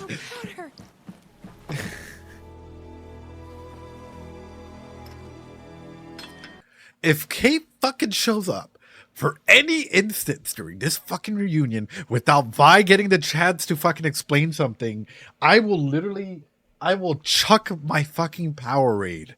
I will literally chuck my power raid to the other fucking room, because you want to talk about destroying someone's trust and confidence in a fucking second?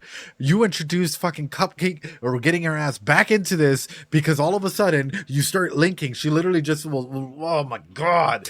I'm about to just fucking destroy myself through this shit, dude. Like, I know I've talked about defense mechanisms. We literally have gone over like the cognitive distortions that are currently present for, like, you know what, fucking, I'll bring it up again. Fucking rewind time here. Look, literally, legitimately, as we're going into this, what distortion is evident for Powder, for Jinx? What distortion is fucking clear from the get-go? Guys, I want you guys to go ahead and use your thinking here. What distortion is obvious here?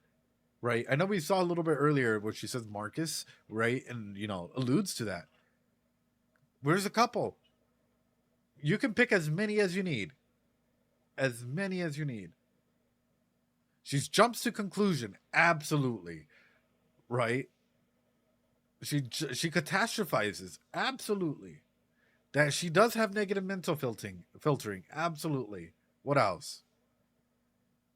She's a Jinx.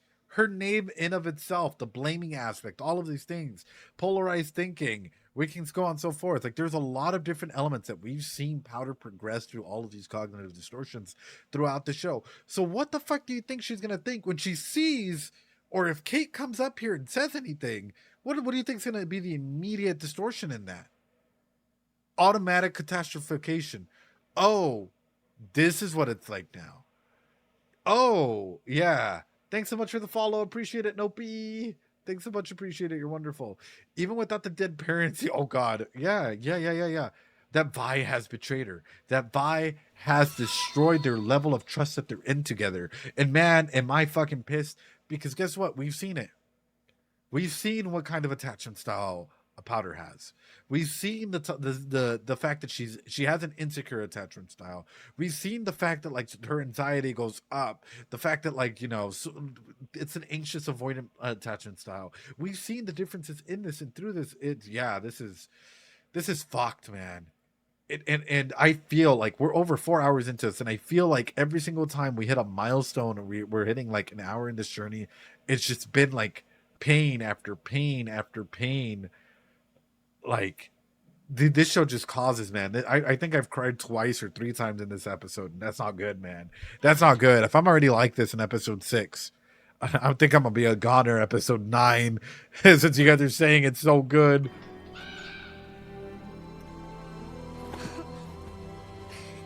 I'm so sorry, Powder. I tried to come back. I promise I did, but I got arrested. Marcus, I don't know. It doesn't matter. Thanks so much for the hydrate. I never thought I'd see you again. Bro. Are you real? Are you real? Oh. Yes. Ah. Ah. Ah. I can only imagine the number of times she must have replayed this in her head. Oh. Of course. It's me, Vi. Your sister. I'm here. I'm right here. The delusions and hallucinations. Things changed when you left. I changed. I know. Pow Pow, I know. You did what you had to do to survive. Pow Pow. Me too. It's okay. What matters is we're together. No! Get hold on. Kate, I'm gonna fucking get this chancla. I'm gonna get your ass back down the stairs, Kate. Get your ass back down the stairs. Kate, don't come in here. Kate, dude, don't come in here. I'm about to go in there with my chancla and just like slap. You're like, get back down there, cause no, bro. Hold on. Wait a minute. Hold on, bro. Hold on. You're having an emotional reunion. You're having an emotional reunion. No. You're having an emotional reunion with your sister, with your sibling you haven't seen in fucking years. You're having this emotional reunion with them. And all of a sudden, someone that's taken your parents, the same person that's taken your sister and enforcer, so on and so forth, shows up. Literal reaction. What the fuck are you doing here? You really expect someone to trust you, bro. You're like, what? Oh, and she even has blue. Oh, man. Immediate. Oh, shit. Okay. I'm not a wizard. That's just an automatic defense mechanism, and it happens a lot. Like, the instantly, like, oof. Who's she? Who are you? It's okay. She's a friend. Savika wasn't lying? You're with an enforcer?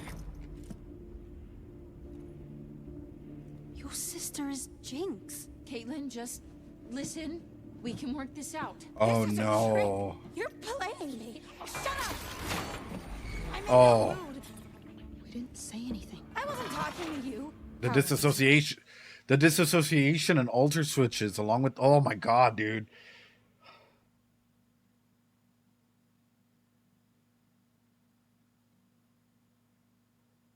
That hallucination and like, woo. Oh. Okay. Stop calling me that. It's Jinx now. Powder fell down a well. Yeah, and that's a new personal state that she took up. Oh man. Oh. You're not a Jinx. God, I never should have. Stop talking to me like I'm a child. Was that why you came? For this stupid stone? No, I don't even know what that is. You're a class act, sister. Sister thought I missed her, but you wouldn't miss her. Powder! I'm here for you. Only you. You can fire that thing if you want, but I'm not going anywhere. I'm not going to abandon you again. Oh. Dude, no. Everyone, shut up. I need to think. Do you hear that?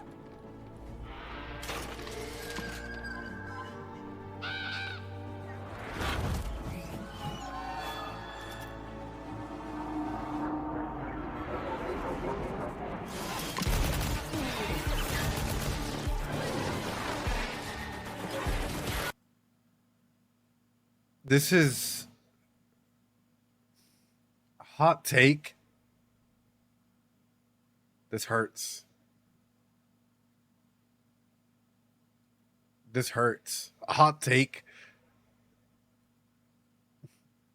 You want my honest to God hot take here? You could have disarmed Powder in this scene and actually gone for a hug. Hot take here. I called the coldest take here. Good. Also, yeah, Kate sucks at reading rooms. How's that a hot take? That's a cold take. Oh, just wait. Just wait for the comment section. Just wait for the comment section. I can already feel it. I can already feel it. I can already feel it, dude. We can work this out. This is a trick. You're playing me. Who wasn't lying? You're with an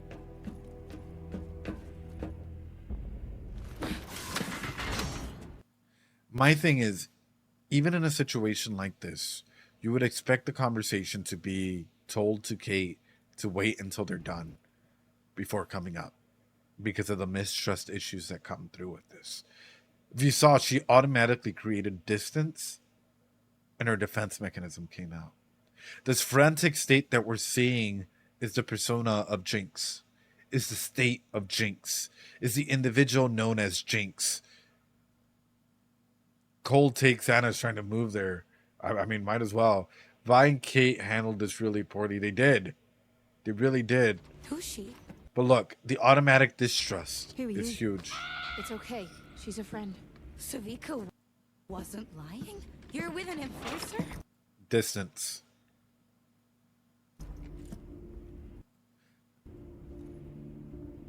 Your sister is Jinx. Caitlin just... You see, and even in Caitlin's situation like this, if you clearly see this tense situation is tense, you should probably back off. But we have to remember, this is an environment where quite literally a majority of these people are what, like teenagers and or maybe a little bit of an adult. Do they know how to handle the situation realistically? Fuck, a majority of adults don't even know how to handle situations realistically. The majority of adults suck at communicating. Majority of adults are, let's be honest, we're not even gonna go that far. Emoji fucking reactors. Vi's hair is red. They'll point out something fucking obvious, right, out loud. And sometimes stating stuff out loud is not always beneficial to anything and or everything. So in a situation like that, we can take that into a general confrontation where people are like, are you mad? You're mad. And it's like, they're clearly agitated. You don't have to state that out there. In fact, you could ask them, okay, so what's going on, right? But also, Kate was raised to believe the underworld people were not to be trusted to begin with. True. True. Adult who sucks at communicating here. But this is why I'm highlighting this. It's like, these are people that all have issues, and realistically speaking, everyone in a perfect world will resolve everything. However, we're not perfect, and we all have issues and whatnot. Listen, we can work this out. This is a trick. You're playing me. Shut up. This hallucination, this delusion that's coming in, right? And you can even say, like, to a point where, honestly, I'm like, this is why I'm stating it. Jinx is the persona that Powder wished she was when she was younger, that protected her from all the pain, from all the hurt, from everything. And we're seeing these cracks, and I wonder if we're gonna get something in between. And I wonder if we're gonna get a merge of consciousness here, where either they kill Powder, because sometimes you can't really kill something. You more than likely stow it away, or you hide it. You put cement over this persona, this state, or you mature into the world that you are. This hurts, man. This fucking hurts so bad. And I'm watching this and I'm like, it's oof. Even with the little kid drawings and whatnot. Jinx is a living form of trauma for Vi or Kate. I mean, Jinx is traumatic all around. This is what I'm saying. It's like Jinx is one of the biggest agents of change, I think, for everyone. As much as like the sorcerer was the biggest agent of change for the world, Jinx is currently being an agent of change for everyone as well, and literally causing a domino effect of things to happen. I'm in no mood. We didn't say anything. I wasn't talking to you. Powder, Bro. it's okay. Stop calling me that. It's Jinx now. Powder fell down a well. You're not a Jinx. God, I never should have. Stop talking to me like I'm a child. Was that why you came? For this stupid stone? No. What's up, Rapid? How you doing, Rapid Avenger? You're a class act, sister. You see, even the shaking, even getting close to a psyche break, even getting into a scenario like this is what's screaming to me. I've had individuals, and this is me sharing a personal story, where in group settings and other settings, they had a mixture of DID, it was comorbidity of PTSD, DID, BPD, right? And other things. Whatever. Long story short, they got a phone call from a family member that they felt abandoned by. I'm not going to go into names or give specifics, but you can imagine this scenario. We were in group. They got a phone call. It went something like, "Hello, what's up, Newtonia? How you doing?" It went something like, "Yeah, I'm a psychologist. What's up, Newtonia?" It went something like, "Hello?" Whatever that person said to them made them disassociate to the point where that little person, that teenager, was no longer there. And that disassociation, the alter, another individual, came out shaking, ready to fight. In fact, started throwing hands. Not at any of the other kids, but at me. Of course, I don't fight back or anything. All we do is separate them, put them until they're able to go and get control of themselves. Why? Because of the familiar voice. They heard something, defensive instincts come in. All of a sudden, the person that they hear from is a threat. That is threat recognized. I have to go ahead and get to safety. This is the biggest threat I see, so on and so forth. And it's a little terrifying in so many aspects. I know, mod check.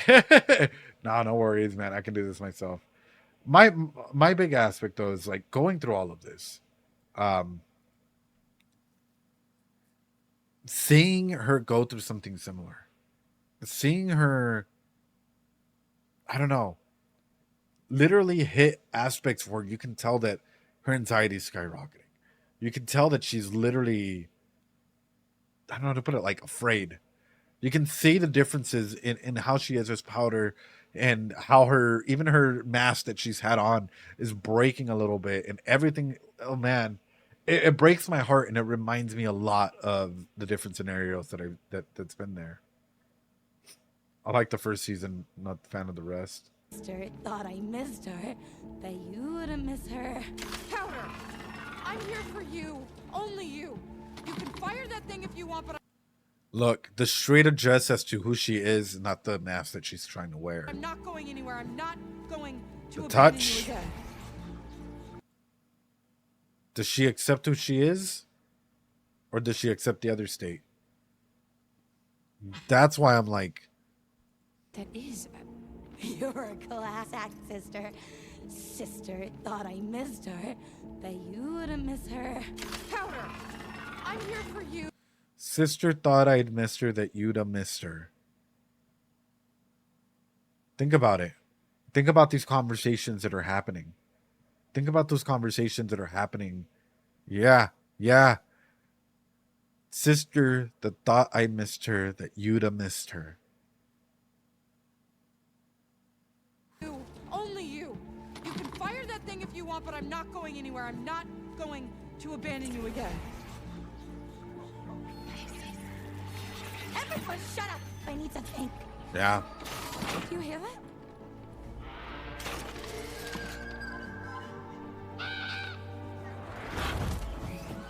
Wow.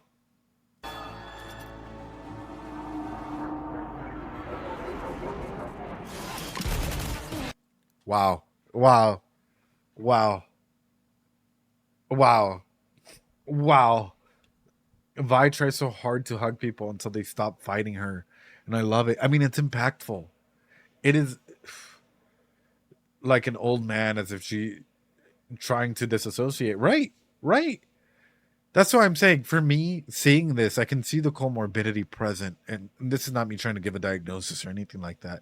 But I can see the different areas and aspects present in Jinx, in Powder. And what I'm really seeing is a battle, essentially. A battle to find happiness. A battle to find something that can keep them alive in this environment and can keep their mind safe or crazy for a little bit if need be. Like, oof.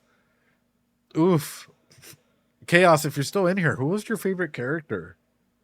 Vi also insists of herself that nothing has changed and that can't be fixed.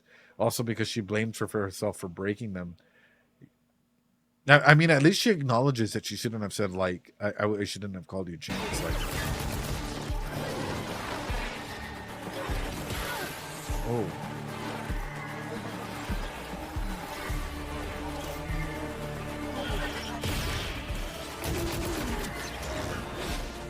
Bro.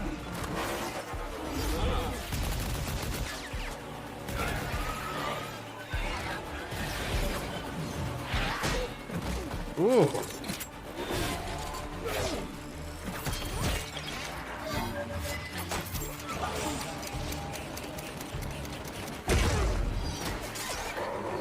Jinx is so good. And Kate. Kate. You want to talk about distrust, Kate? Let's talk about that for a second. I know that probably means a lot to you finding this thing. But let's... Oh. Oh, man. Oh.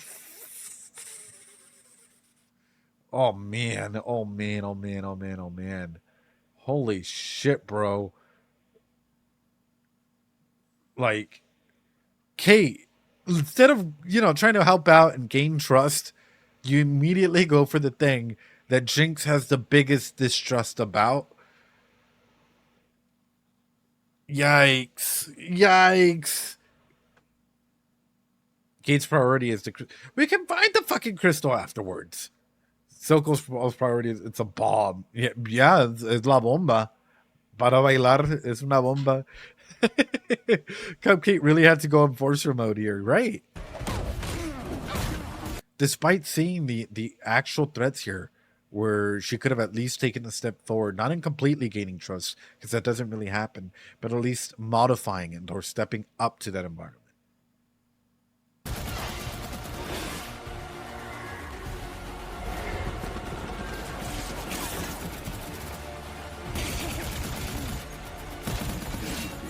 Yeah.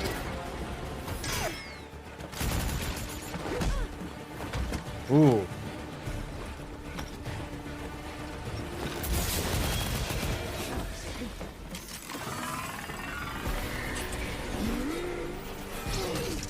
Ooh. Ooh.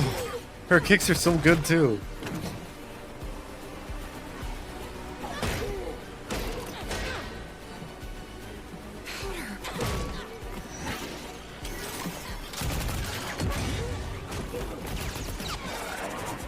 I can't.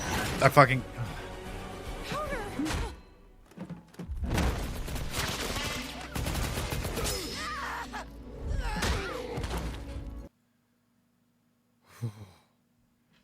Oh, her hyper awareness came in handy that time. It's all Jace's fault for leaving out sandwich. Well, my thing is, even with this extreme awareness, even with all these aspects in here, I am shocked at the level and dedication that Jinx has to still keep herself in this battle, to keep herself going in this thing, right? We know that like she's letting out a lot of emotions, and you know, Jinx will. I'm gonna be straight up with you. I feel like Jinx might completely start everything from zero again.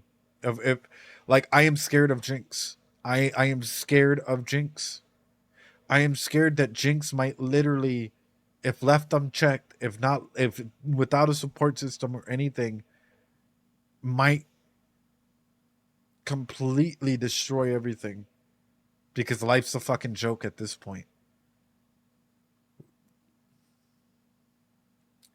She just needs a nap and some snackies and to go on a walk and, you know, 101 things.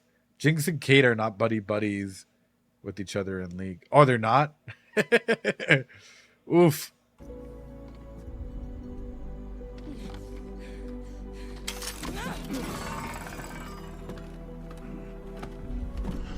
Take her.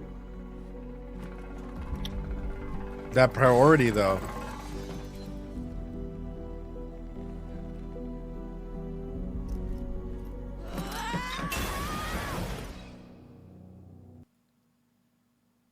And she's lost her sister again. And the cycle repeated itself.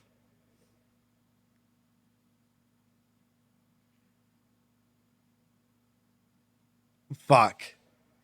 And the cycle repeated itself, guys.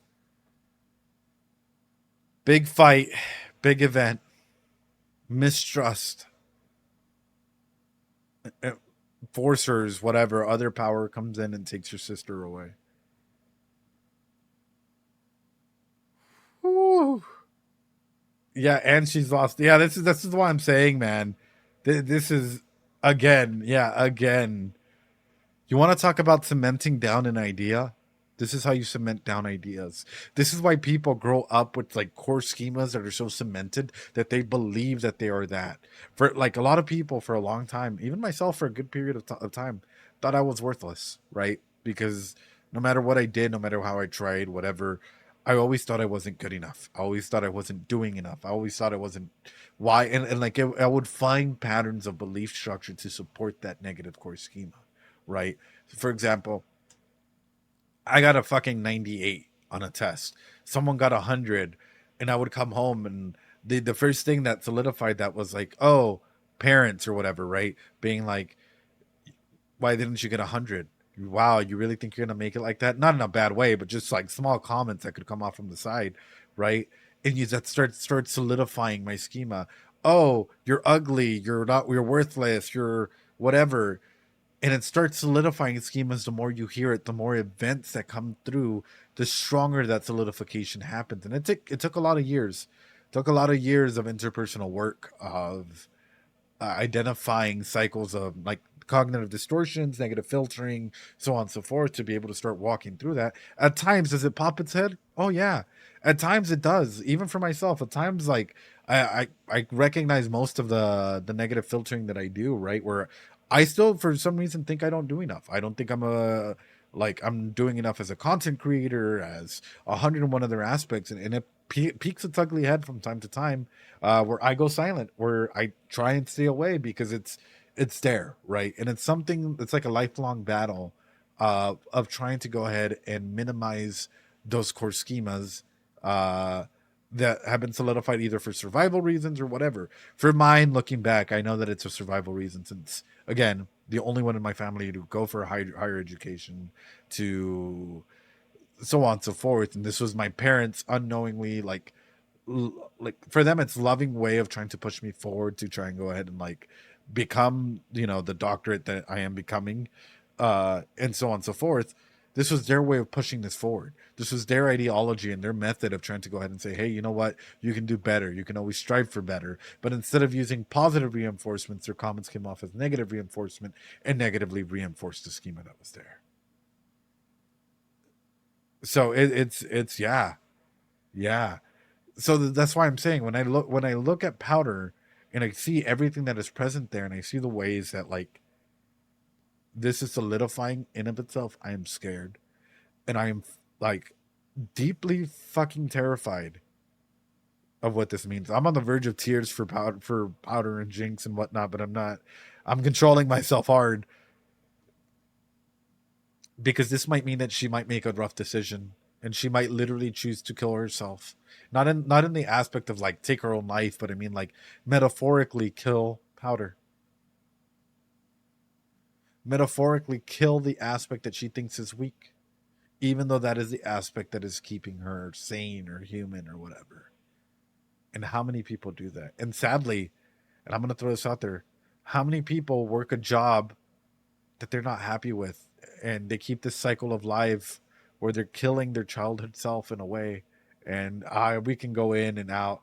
And my number one thing though, guys, is take care of yourselves. If you guys are identifying with anything I've stated, seek out professional help. Like, there is help out there for you guys, even identifying and whatnot. There's a sliding scale fee for almost fucking everything. Be open about mental health, about talking about it, because stuff can get bad, man. Stuff can get really bad.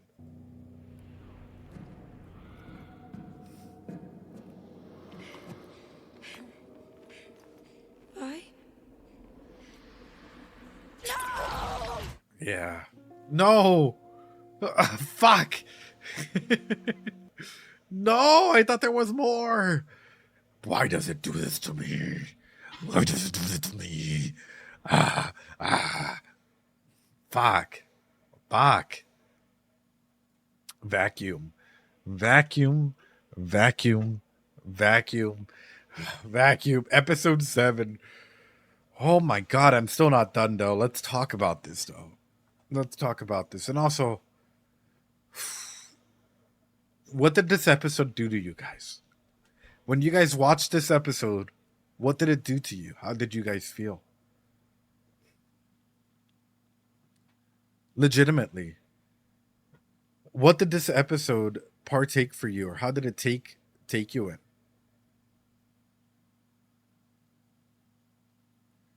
For me, I didn't expect. Made me believe for one moment that, yeah, knocked, yeah, I was believing. I was skeptical, but I was believing, and it hit, and it hurt, and it hurt. I don't need sleep. I need answers. I like this. This is one of the few shows where I think no matter what, I'm always going to classify it as an S-ranked show and above, because it hurts. Because it hurts in such a way I didn't think. Yeah, I had to watch the next one, dude. I hope you know I'm gonna be out and about this weekend. I am legit gonna be thinking about like this whole episode, day in day out. I'm probably not gonna stop thinking about it. I'm probably gonna I'm devastated. I'm devastated. Also, Hermeidinger, right? Life and death, career ended, right? The start of something new for him. Victor, literally on death's door, about to receive a transformation or something.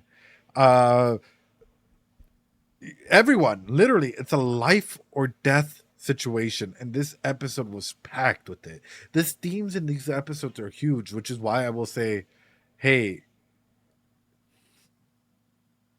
if you need time for you during this episode, take it. If you need time to evolve and grow, take it. I love everyone needs to stop with the ultimatums and communicate. Really, it really does. And I think this is a good reflection of society in of itself like that. Arcane is a show that the more you think about it, the more you break down, the more you... It is so beautifully well crafted that I don't think I've seen a show like this ever. Like, I've seen a lot of good shows. I've seen a lot of good anime. I've seen a lot of good everything. But this show has, it's solidified in my like top tier 10 out of 10 best of the best Hakuna Matata of the shows, ladies and gentlemen. Holy fuck, guys, whew, ladies and gentlemen, wow, I'm blown away. I'm fucking blown away. Oh man, I knew you were gonna love it. I think this is as close as I would say. Better Calls. The final act is gonna be fire. Okay, am I gonna cry? It's the final. This already been making me cry. Am I gonna cry this final act that we're going into?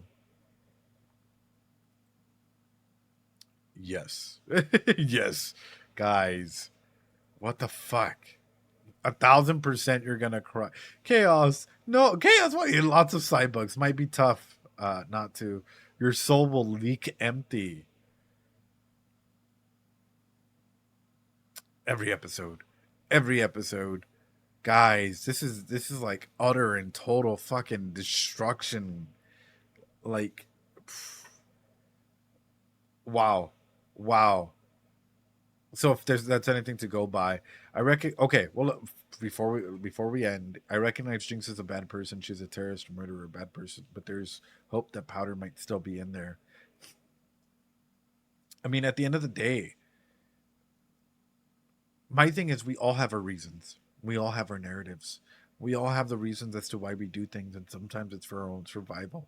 I think good or bad, it's always on the side of the individuals that are on the receiving end of things, right? Because for the people doing it, we always feel justified on our actions.